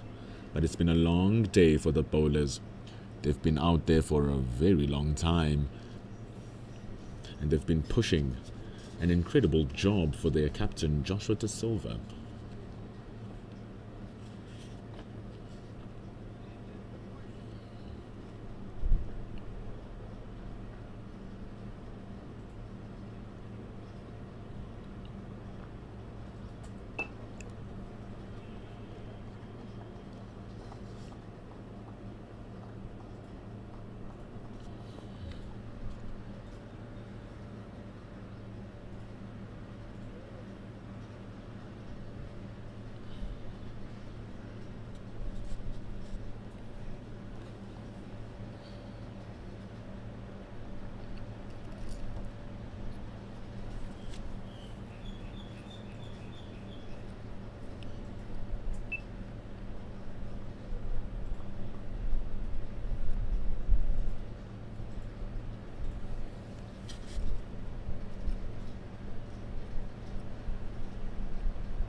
Good bowling from Hakeem Jordan, really keeping Dwan Olivia honest. Saw the first ball, just beating his outside edge, bowling it at a full back of a length. Dwan Olivia not knowing what to do, just dangled his bat, but the ball swinging in and then moving away after it pitches really does cause some problems.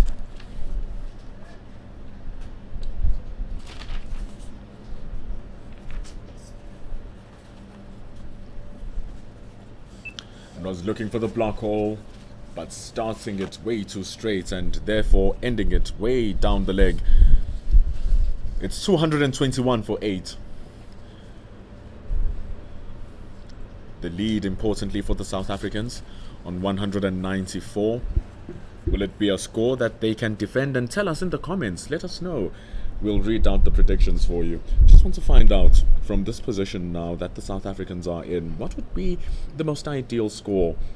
What would be the score that you feel a Dwan Olivia, Tsepo Moreki, Hartus Viljoen, Mihlali Mbongwana and Dane Pete can defend? Shimon Lewis comes onto the attack. He's gone under a tap a little bit, going at 4 runs to the over. But he has an important wicket under his belt, stated that of David Bedingham. He's looking good for his sexy start of 20-something. Can he get a wicket here, Shimon Lewis, or can now the South Africans see a target that they can climb on, maybe accelerate their scoring rate, especially with Neil Brunt being on strike, currently on 104, scoring at 1 run every 2 balls, having faced 208 of them. So Shimon Lewis has to find a way to dismiss the South African captain, unless the South African captain is going to create damage. He starts very well. You're not going to see a single between Neil Brunt and Dwan Olivia until either ball number 4, ball number 5 of the over. It's because Neil Brunt is significantly the stronger of the 2 bowlers, of the 2 batters rather. And on top of that, you don't want your big fast bowler to suffer any sort of injury from bowling and facing the quickies who want to grab those wickets. So you protect them as much as you can by giving the strike to the man who can score the runs and preserve his wicket. So Neil Brunt will not opt for any run. He has a square leg, deep point and fine leg to deal with, and the boundary. That's where the ball is hit, straight to the deep square leg fielder, and as you can see, they opt not to take a run. A 1 was definitely there. But it's a game for Neil Brunt to work in 4s and 6s. Not much batting after him. And when we say not much batting, we mean in terms of the caliber that is needed for South Africa to get to a good score. But every now and then, your tailender can bring you a super cameo, which is very much needed.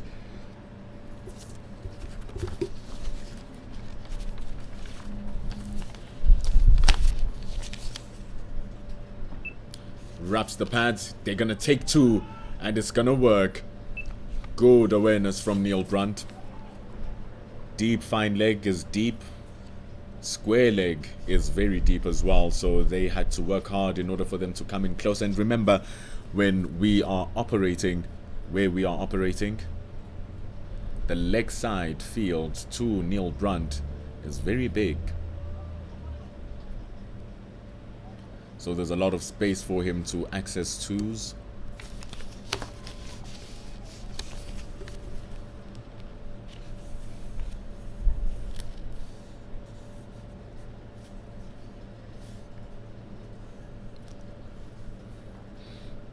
And when we say there's not much batting left, Dwan Olivia actually has 3 half centuries. So every now and then, he can showcase something. So he needs that showcase today if he ever gets the chance. Hopefully for the South Africans, that won't be the case. That's what they are thinking in their heads. because they want Neil Brunt to be there as long as possible. They want Neil Brunt to score all the runs as possible. He's scored 104 of them so far.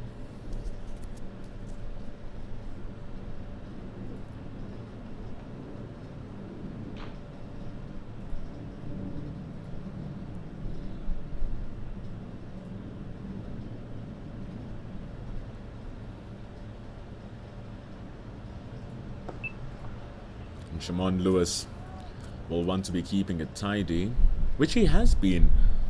Just giving away 2 runs, just a deep square leg and a deep fine leg.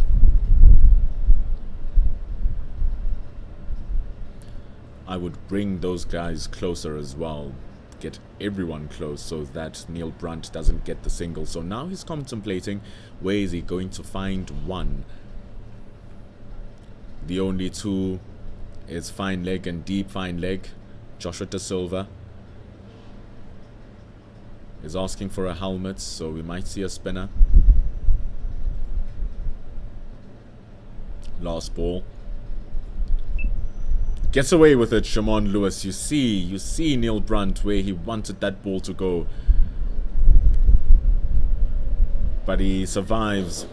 That's why some balls down the leg are not wides, because you can use them as strategy to do what you want. And Shimon Lewis was very smart with that one, because even if he had touched it, it was going to run down for 4.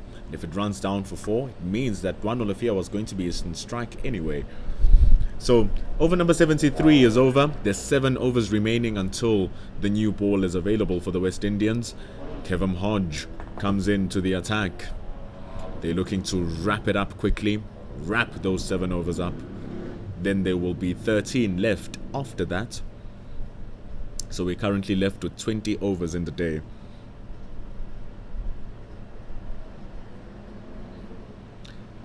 And I like the fact that people are acknowledging this Brunt knock. It is absolutely brilliant. If you've been watching, just taking a look at what he's been doing throughout the day, you'll appreciate his patience. You'll appreciate his work as well. Kevin Hodge was the man who got dispensed by Neil Brunt, using his feet exceptionally well, getting to the pitch of the ball and just glancing it through mid-on twice in a row for 2 boundaries in a row, which are the 8 runs that Hodge has conceded so far.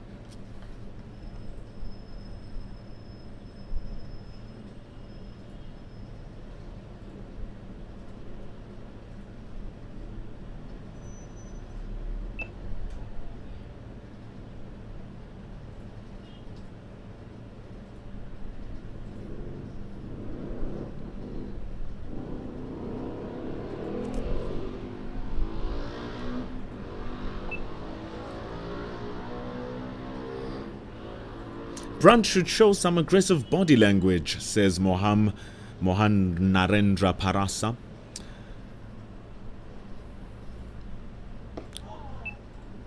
And the West Indies are showing their body language here with the excitement with that delivery from Hodge, who's putting up a good display, bowling to a favourable right-hander with the ball spinning away from his outside edge. He's looking to find that outside edge, but Dwan Olafia does not allow him to. It's the end of over number 74. A quick one from Kevin Hodge.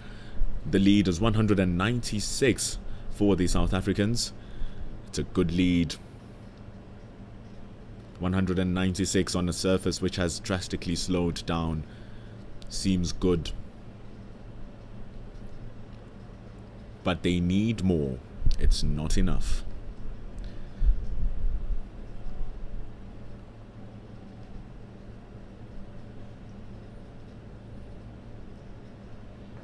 I thank Kelly Robbins. Kelly, you're so good. You've been handling and manning this comment section like a superhero, informing everyone who's watching and who's commenting and is asking questions, and you've been so genuine with all of your answers.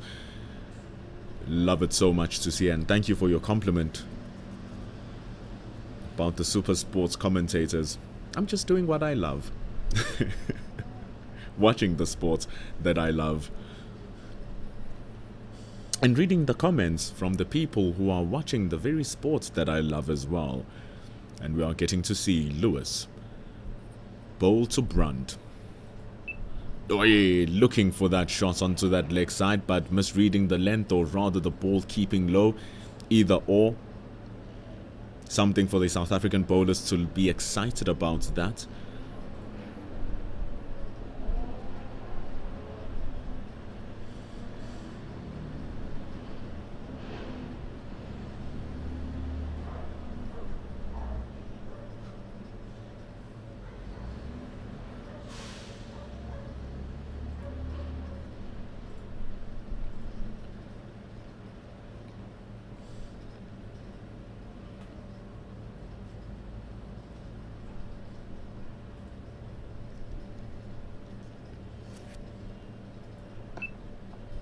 Can see the movement from Shimon Lewis. The pitch still has something.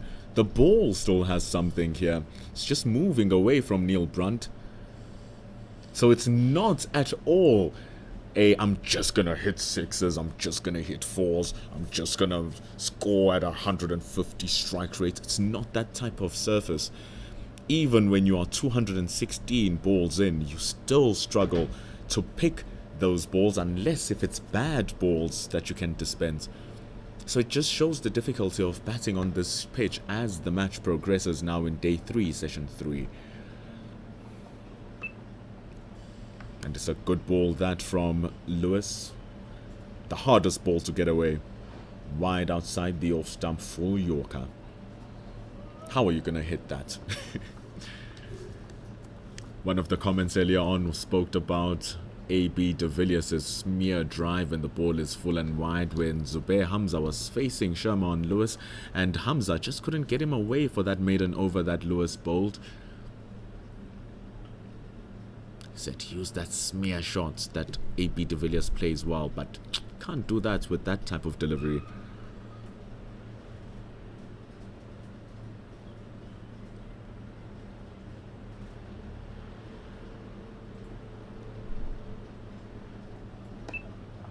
And it's important to understand, to all of our listeners, there's a lot of T20 cricket going on. We've just finished the 50-over World Cup.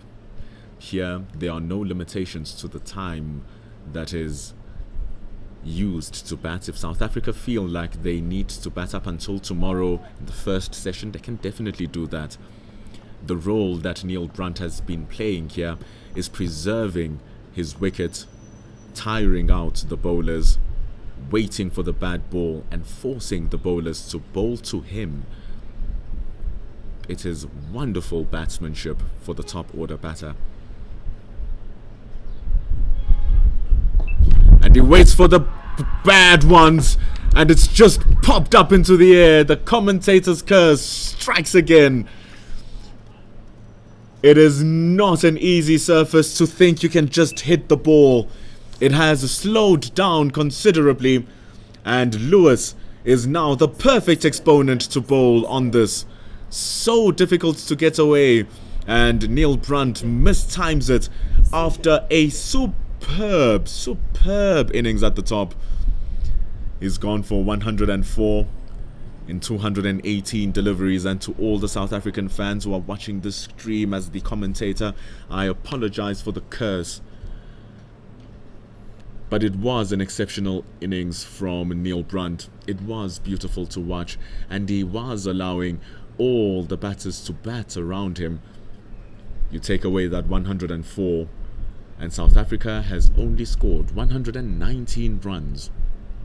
So regardless of how long it took, that is exactly the innings that South Africa needed from their top order batter. And he has put his team in a good position here with the lead at 196 in conditions which are super difficult to bat on.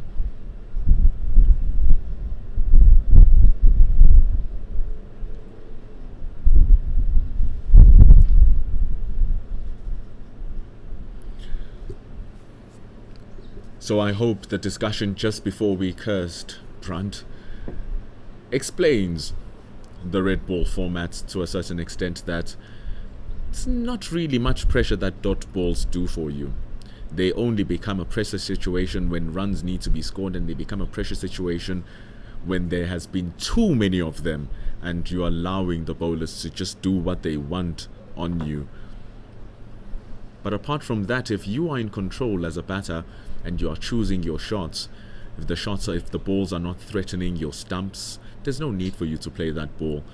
If the balls are not in an area where you are confident enough that you can score runs, there's no need to hit that ball. If the ball is in an area where you've constantly lost your wickets, there's also no need to hit that ball, which is why in this whole innings you saw Neil Brunt not going for the wide delivery, which is easy to hit, because that's how he lost his wickets, and he learned his lesson. That is what international cricketers do. They learn their lessons and they apply it differently the next time. So a fantastic innings from Neil Brunt. It's a pity he lost it in the way that he did, with the ball sticking onto the pitch and then him mistiming it straight into the hands of Kevin Sinclair at mid-wicket.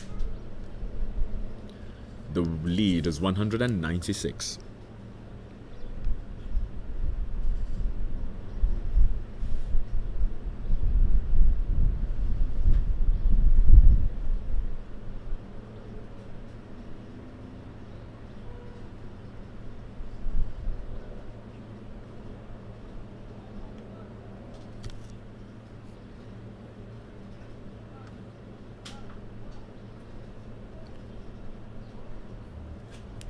So now the new batter is in. Tsepo Moreki is the last one.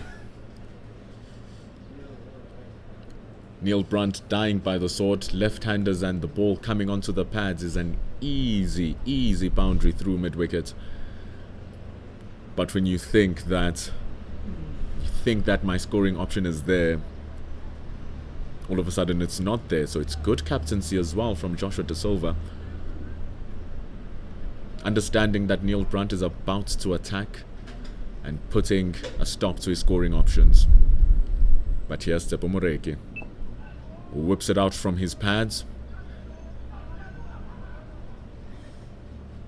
Just scrambling, thinking about running one, thinking about running two. The anchor is gone thanks to Shimon Lewis, and the West Indians will be extremely happy with that. They'll be very happy with that over.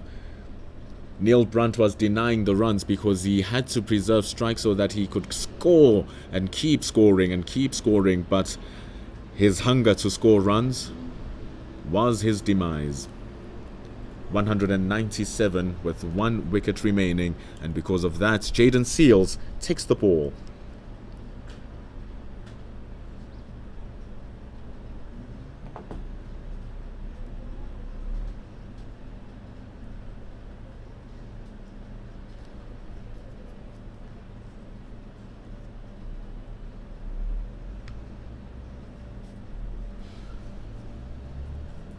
So Jayden Seales, he has the ball.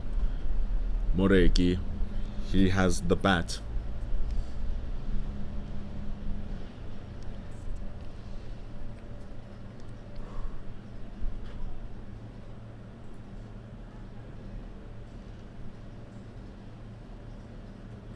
You can see Seales as he starts his gather. He pushes himself wide off the stumps to open up the angles of the stumps, push that ball straight into Moreki's pads, but starts off with a wider one.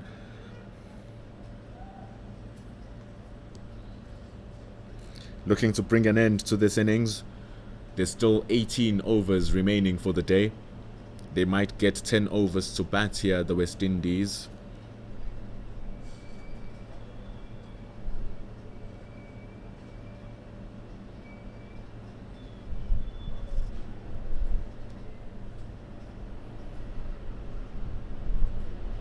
Oi, wrapping the body.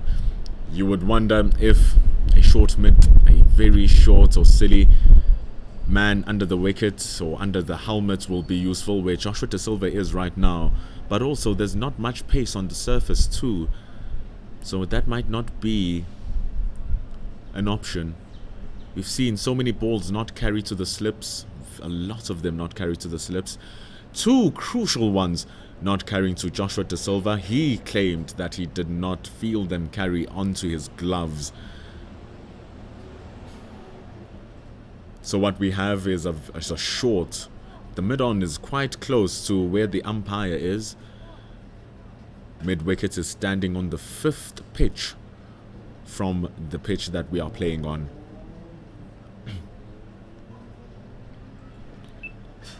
Big heave by Tsepo Moreki. I'd have to ask him what he calls that shot. But I was looking for a big one. Could have easily caught the edge and ran to Kevin Hodge, who is shining the ball right now.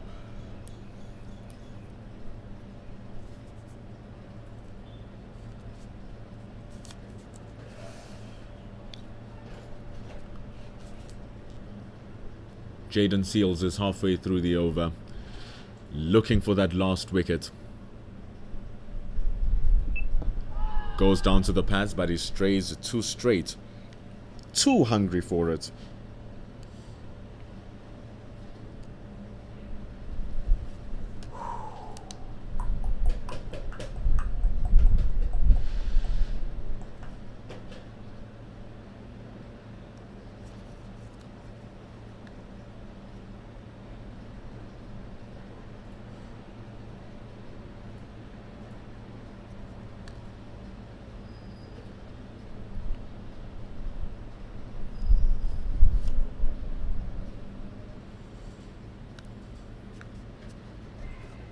Oh, the ball swinging into the air, reversing, coming into Dwan Olifia, getting the inside edge though. It runs down to fine leg for a single. Jaden Seals chuckles towards Dwan Olifia, saying, I almost got you, almost got you. But everybody knows that almost doesn't count. Still the wicket remaining. That lead is 199 now for South Africa. Just get that one more run. Just have a milestone to tick off.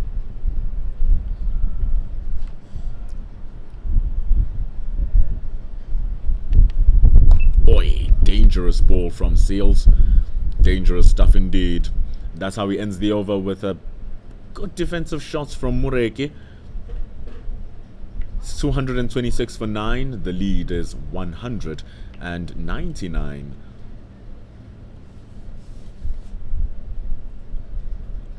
If a wicket had to fall now, the West Indies would have to come back, face the remaining overs of the day, and they'll have the whole of tomorrow to chase down 200.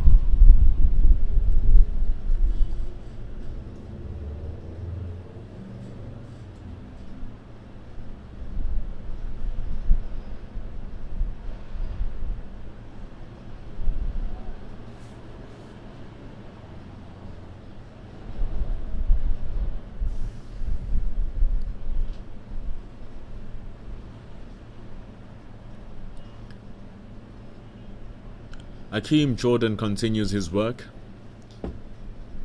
They now have to contemplate how to get this final wicket.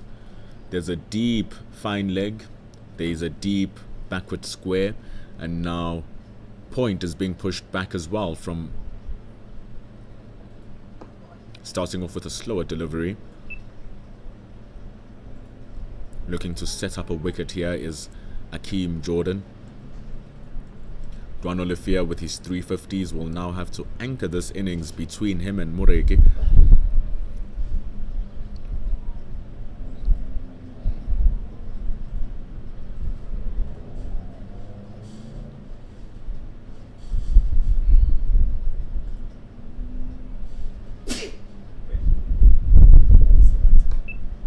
Just cut away, and that's the important psychological barrier that South Africa wanted to reach. The lead clicks 200 now. An easy cut or driven shot to the deep point fielder, and they exchange an easy single. The lead is 200 for South Africa. Just missed that. So it's a big tick for them. Surely they would have wanted more and to reach this lead with more wickets in hand, but it's not the case. Oh, This might be the end, and it's not the end, luckily enough. Tsepo Moreki, knowing nothing about that ball, just dropping to where a short fine leg would be. But J. McAllister is too deep. He's riding the boundary. They get a single. The lead is 201. These two batting will also be thinking about what they'll be having to do with the ball. There's a high chance this will happen today with the new ball just 21 balls away.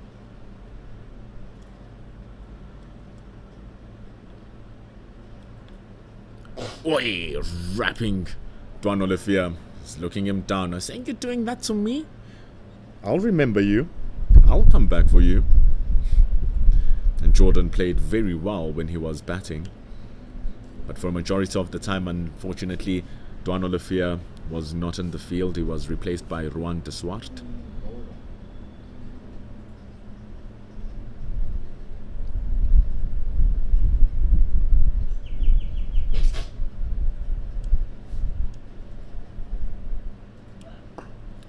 Attacking the stumps there was Akeem Jordan. Trying all the variations here, the West Indians, before this partnership becomes out of hand. Still 5 runs in. But it's around these times where you just become a little bit complacent because you believe that the job is done, but the job is not complete. Neil Brunt was dismissed at 104, so that must have been a big weight removed on the West Indians. But they need to just carry some of that weight still with them because there's one more wicket that they need to take home.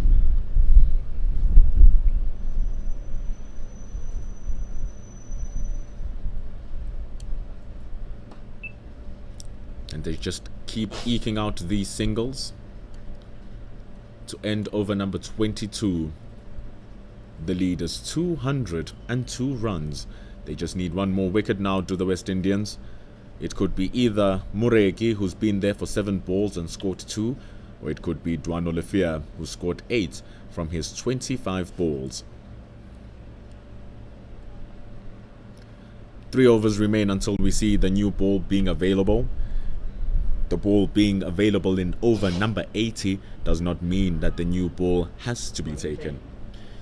You can take the ball whenever after 80 overs is taken, and we saw with the Lions in their innings, they took the ball on the 3rd ball of over number 81 where Tsepo Moreki finished it up by getting a wicket in the last ball of that said over. So J. McAllister, he comes in for over number 78, running down the Ekurhuleni end. He'll be bowling to Duan Olivier.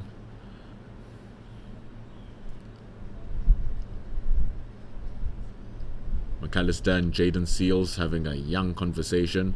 Akeem Jordan joins it. Your 3 big fast bowlers. McAllister looks for a wicket. The pitch might be helping him. That one just keeping a little bit low. Might get the West Indians interested into this.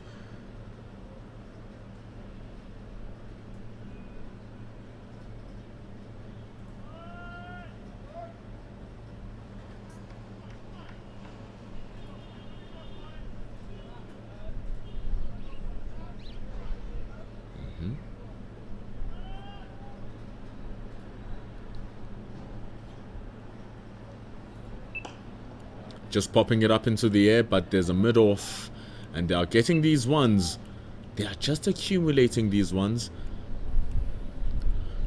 You wonder why Joshua De Silva doesn't just close up the field and force these number 10 and number 11 batters to try hit over the top on a pitch which is difficult to hit over the top.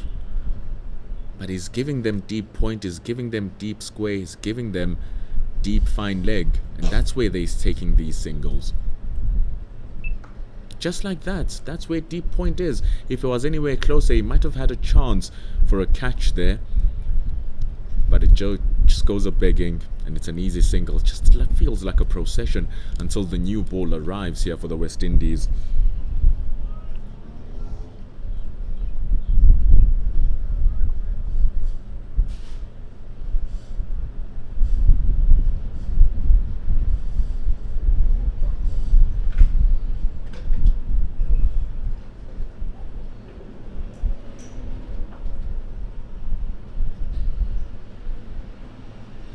So here's Dwan Olifia. Very scattered field.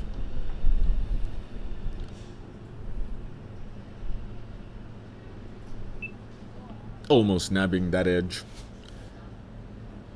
Would have really tore the heart of the West Indians if it nabbed an edge and went in between the two slip fielders, or rather the slip fielder and the wicket keeper.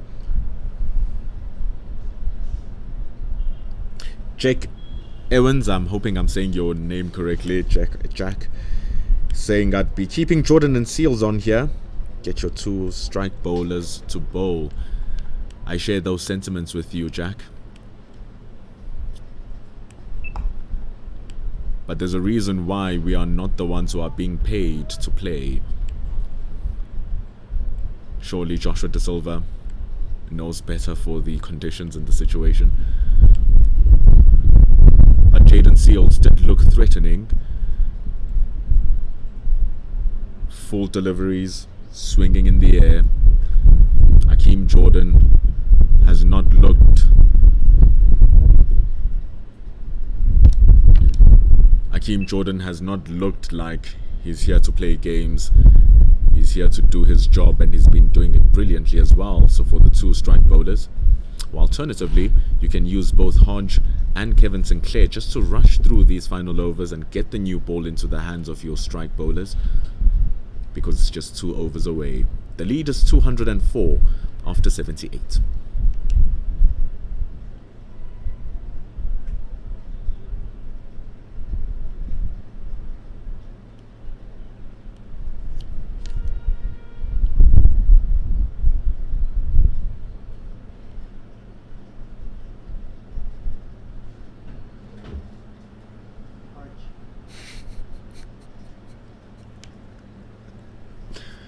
Been loving the passion from Mohan, saying with the type of bowling and fielding spread it, what type of street cricket is this? Been following you the whole day. So just looking for the new ball to arrive, I suppose. Here's Kevin Hodge, as we had discussed in the previous over. Just getting your spin bowlers to rush through the last 2 overs. Possibly get the 2 wickets, get the final wicket too. You have 2 players under the helmet at silly point and at silly short leg. You have a slip fielder in the form of Hakeem Jordan, a short extra cover as well. And almost Mackenzie being called into action at short square leg.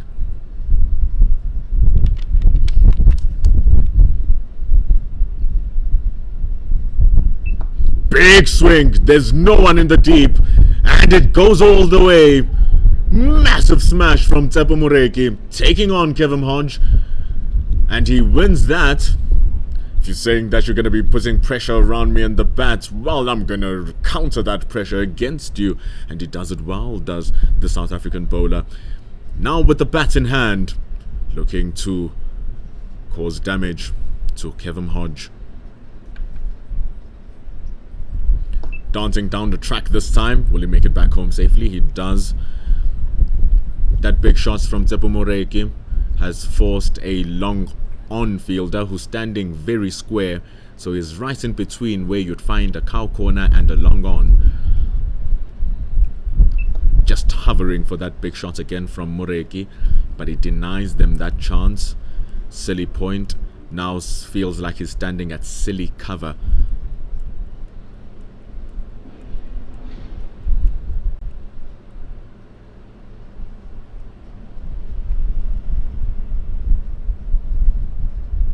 Opens himself wide. Wonderful shots from Mureki. He's really countering this. Bowls it into, hits it in the air. Shandapol is at cover. He couldn't do anything, just watch it go over him.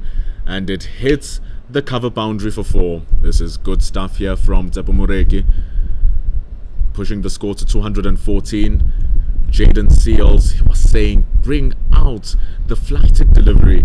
Don't give them pace. Force them to initiate pace themselves. And it might be a good call from the fast bowler. Let's see how he closes this over off, does Hodge.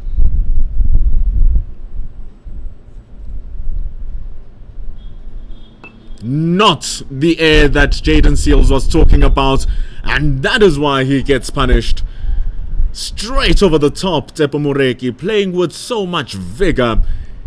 He takes it onto the spinner before that new ball makes it coming. It's the end of over number 79. The lead grows to 218. Wonderful batting from Tsepo Moreki this. Kelly Robbins saying Moreki playing with confidence. If they had been more consistent and disciplined when he first got into the crease, he might have been gone. But the bowlers have not been consistent. They have not been disciplined. Because he did say earlier on that when you're bowling inconsistently and loosely without any evident plan, you're just reminding the batsman to focus. If you keep it disciplined, they won't expect that odd bouncer and Yorker. But unfortunately here, neither of the bowlers are just getting it right. 12 runs from that previous over. Moreki now on 17 from 14. Here's McAllister, chest height, gift, cracked, and it's gone for 4. To the cow corner. Despair for the West Indians as the momentum swings back to the South Africans. Their heads are dropping low. They are dropping low. You can see, I don't know if you can see, Jordan right out mid-off. Hands on waist looking down. Jaden Seals no longer as funny and as vibey as he was earlier on. But it's a long day that we've had at Benoni. Short and wide from McAllister. Lucky to get away with that one.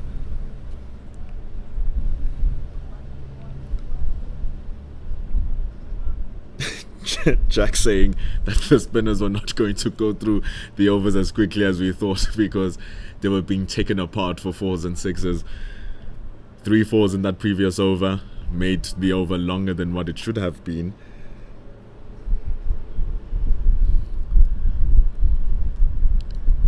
Down the legs from McAllister. It's just going wayward here for the West Indians.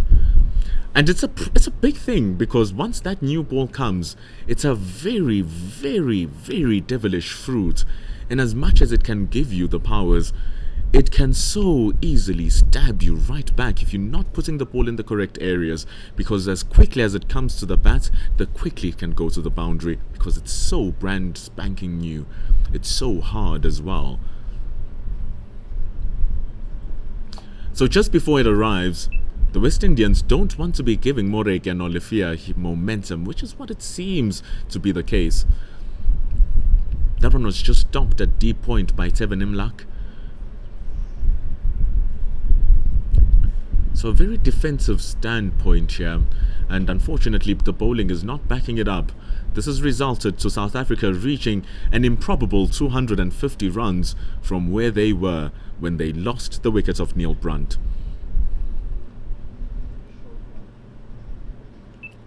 That's the edge, and that's the wicket. It's all over for the South Africans. Tsepo Moreki looking to take the initiative, and you can see Akeem Jordan, how happy he is. He put in a shift, Akeem Jordan. So many decisions that could have went his way, just did not. It wasn't his day, but it was eventually when he eventually took those 3 wickets. He was phenomenal. But Tsepo Moreki loses his wickets. Him and Dwan Olifia run off to go and change so that they can boot up and start their bowling procession. We may have 9 overs for the rest of the day as Moreki was out for 17 runs and 15 balls. 250 for the South Africans. That will mean the West Indies need 224 runs to win this match. Neil Brunt, extraordinary. 104 runs. Leading from the top, the next leading run scorer, David Bedingham, with only 23. That speaks to the importance of holding an anchor at the top, which is what the captain did, leading at the front, leading at the top. A cameo at the bottom, Dane Pete 13, Olivia 14, Moreki 17, was enough to help the Proteas to reach this 220 total, but the 3 wickets of Jordan were impressive. 58 runs from 22 overs. What a marathon. 2 wickets for Sinclair as well, the birthday boy, 2 for 39.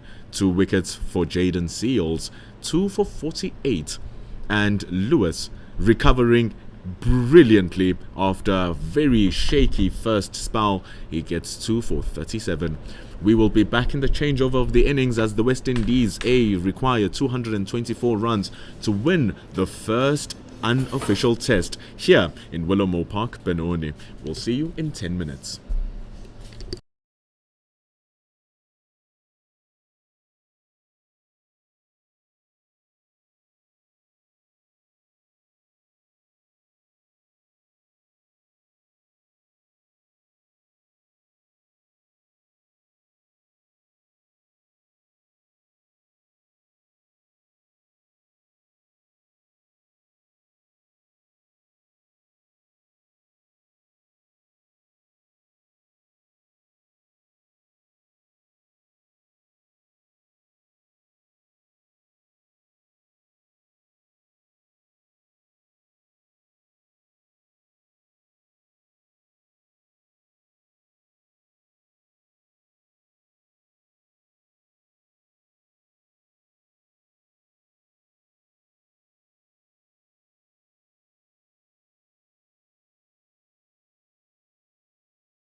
Change up is done. We have 11 overs remaining for the day. Tsepo Moreki, he has the ball. Kelly Robbins was saying, hey, he looked fired up after his dismissal. And the predictions were correct. Tsepo Moreki starts off, and he was magnificent in the first innings as well. Took a wicket with his first ball. And again, bowlers having a problem running up the chalet end, running down with the slope.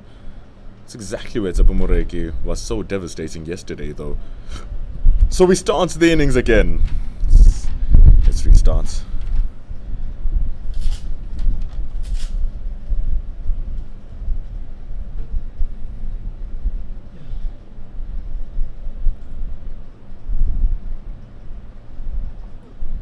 Oh, good start. Hitting the deck hard.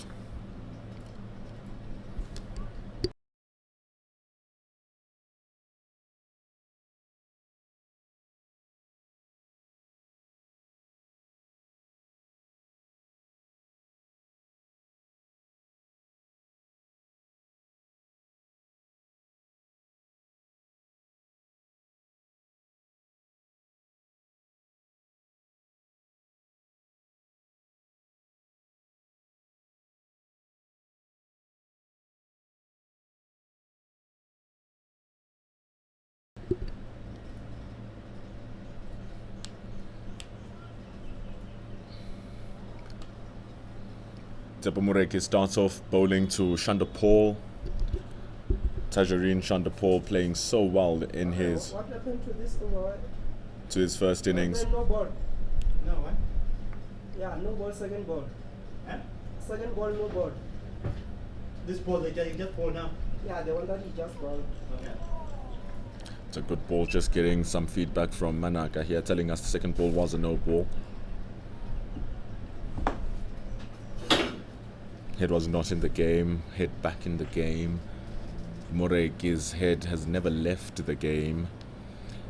You can see with the slowness of the pitch, it forces the slip fielder to come closer. Here's Keegan Peterson with the helmet at second slip, standing very close. Tsepo Moreki is firing in.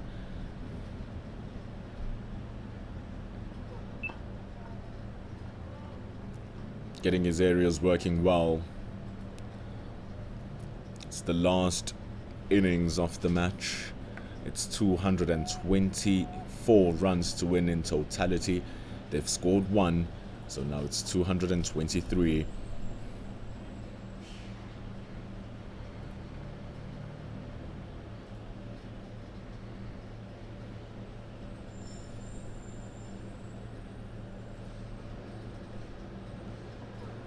Oi! Jumping awkwardly to Tajareen Sandapol.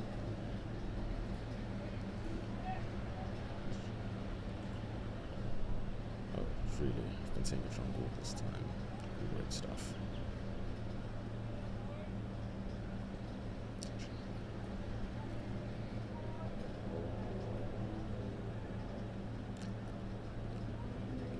Tajanarine Shandapol scoring 78 runs in his first innings. It was a marathon innings, 150 balls he took. His shot selection was good, but the bowling is exceptional from Moreki. He has to settle in here somehow. This is the devil that South Africa would have been facing should they have survived going into over number 80. These are the juices. Shandapol needs to have his straws, have his glasses ready as well to pour, because, man, Moreki is going to be dishing them up. As he continues to do so, to see the end of over number 1, it's 1 on the board, and now every run counting extraordinarily much. 222, 223 to win. There's 9 minutes remaining in the day's play. 10 overs scheduled. But 5:30 is our cut-off time, so Dane Pete is called into the attack from Neil Brandt. Is to get your fast bowler back into the attack as quickly as possible. Also to see what the new ball has in store. It's the end of the day, it's gloomy. It's not gloomy.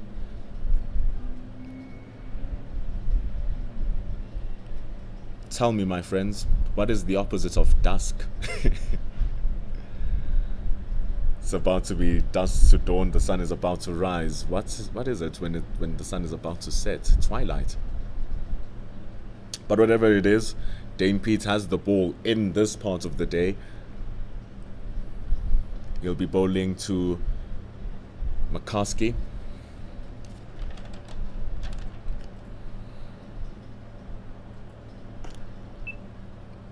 Zachary McCaskey.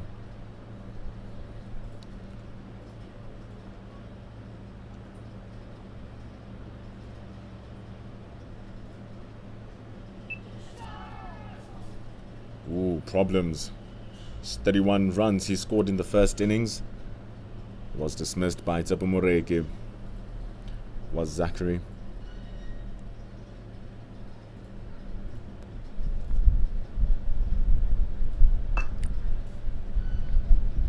And Dane Pete's already giving it some air. Slowing it down, and you see it bite the surface a bit better when he slows it down and gives the ball a little bit of flight.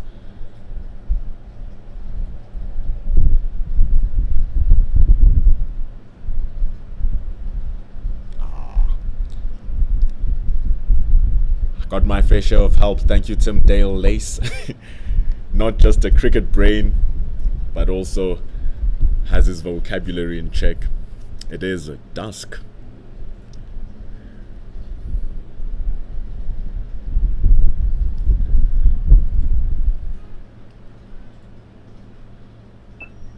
Ball having a little bit of drift as well for Dane Pete. Trailing into the left hand and then bouncing and spinning away. And it was a very fascinating battle between these two. In the first innings, it was really exciting stuff. It was all outside. The outside edge of Shanda Paul's bat was Dane Pete, but he was fighting back elegantly was Shanda Paul. Look at his work, look at those soft wrists just guiding and pushing the ball down as well, as Dane Pete also concedes 1 run in his over. 2 for no loss. After 2, the West Indies need 2-2-2. Someone needs to screenshot this somewhere. 2 runs, 2 overs, partnership is 2. Runs to win is 2-2-2. Moreki has given off 1 run in his 1 over. Pete has given off 1 run in his 1 over. So those are 2 1s for Pete and 2 1s for Moreki, continuing at the patterns of 2s. So does this mean South Africa will get 2 wickets before the end of the day? Or will the West Indies get 2 or more steps closer to that target? 222 to win.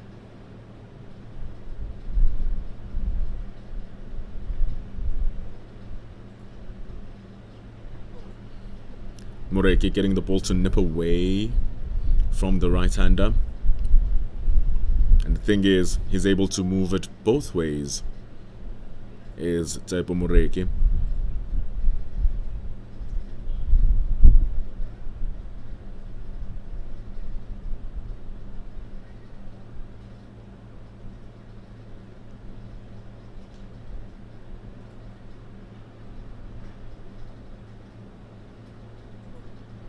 Good ball from Moreki.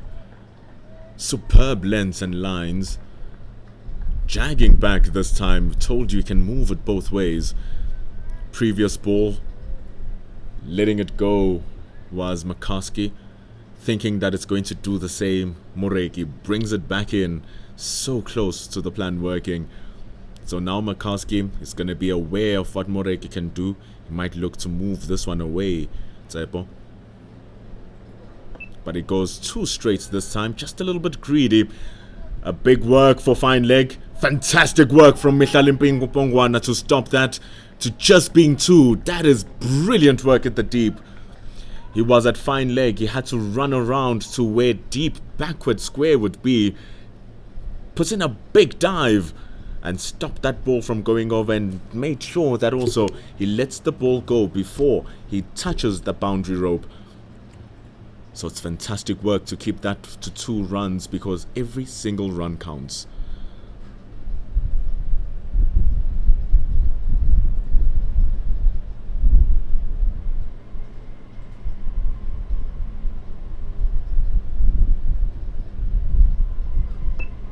Bringing it back in constantly. That's his stock delivery, is Willowmoore, the one that just comes back into the right-hander. Then he can keep one to just keep straight with the line.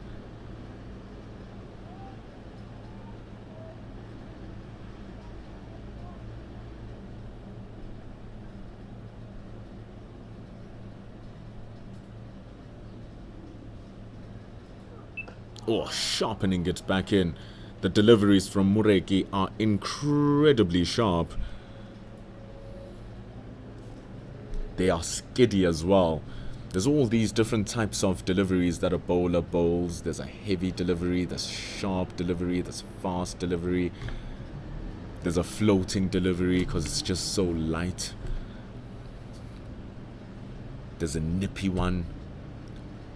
Nippy is what Willowmoore is.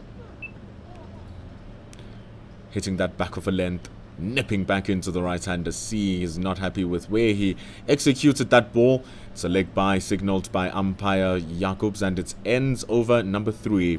The score is 5 for no loss, trailing by 219. Quick wickets is what South Africa wants. South Africa, that is what they need. There is no choice. 8 overs left today. 90. 9-0 expected tomorrow. Starting off rather short. Dane Pete going for the wrong one and miscontrolling it. So he reverts back to his stock delivery to get Tane control.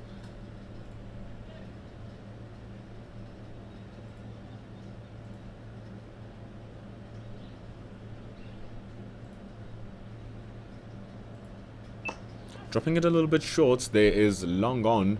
3 fielders out in the deep. Long on. There was a point. And it changes now when the left-hander Tajanarine Shandapol is on strike.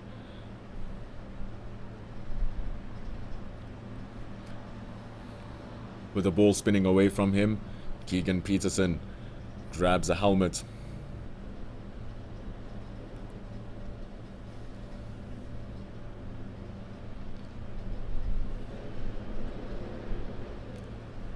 He stands at silly point. Bedingham stands at silly square leg.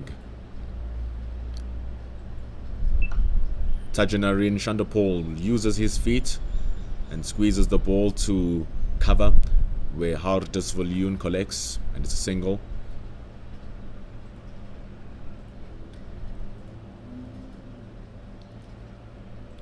The field opening up a little bit when McCaskey is on strike.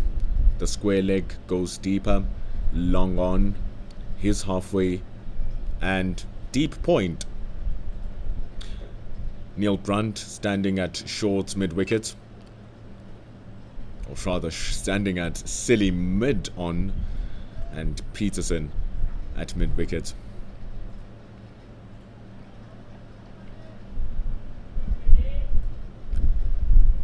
If my calculations are correct, this may be the last ball of the day. 2 slips. Dane Pete takes a knee. Definitely looking to eke out something out. And Shandapol survives the danger. Shandapol and McCaskey preserve their wickets. And that is the end of day 3 here. It's been a wonderful day. From behind, Picture of a what? I need you to take a picture. Of you. Yeah, with this guy's in the background. Before they come home.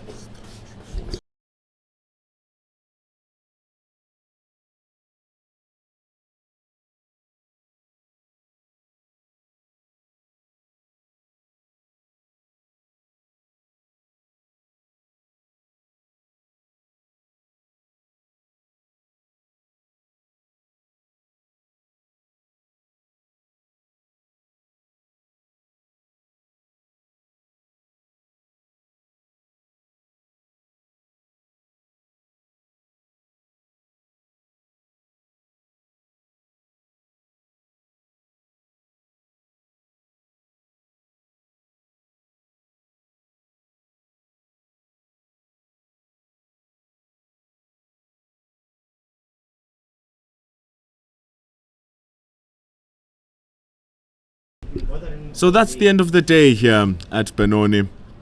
And what a wonderful day it has been.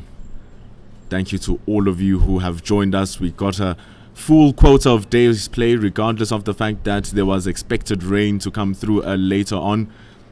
But it did not come, and we had a full day of cricket, and we had a gorgeous day of cricket indeed. It ends with the West Indies on 7 runs, meaning that a total of 254 runs were scored in today's play.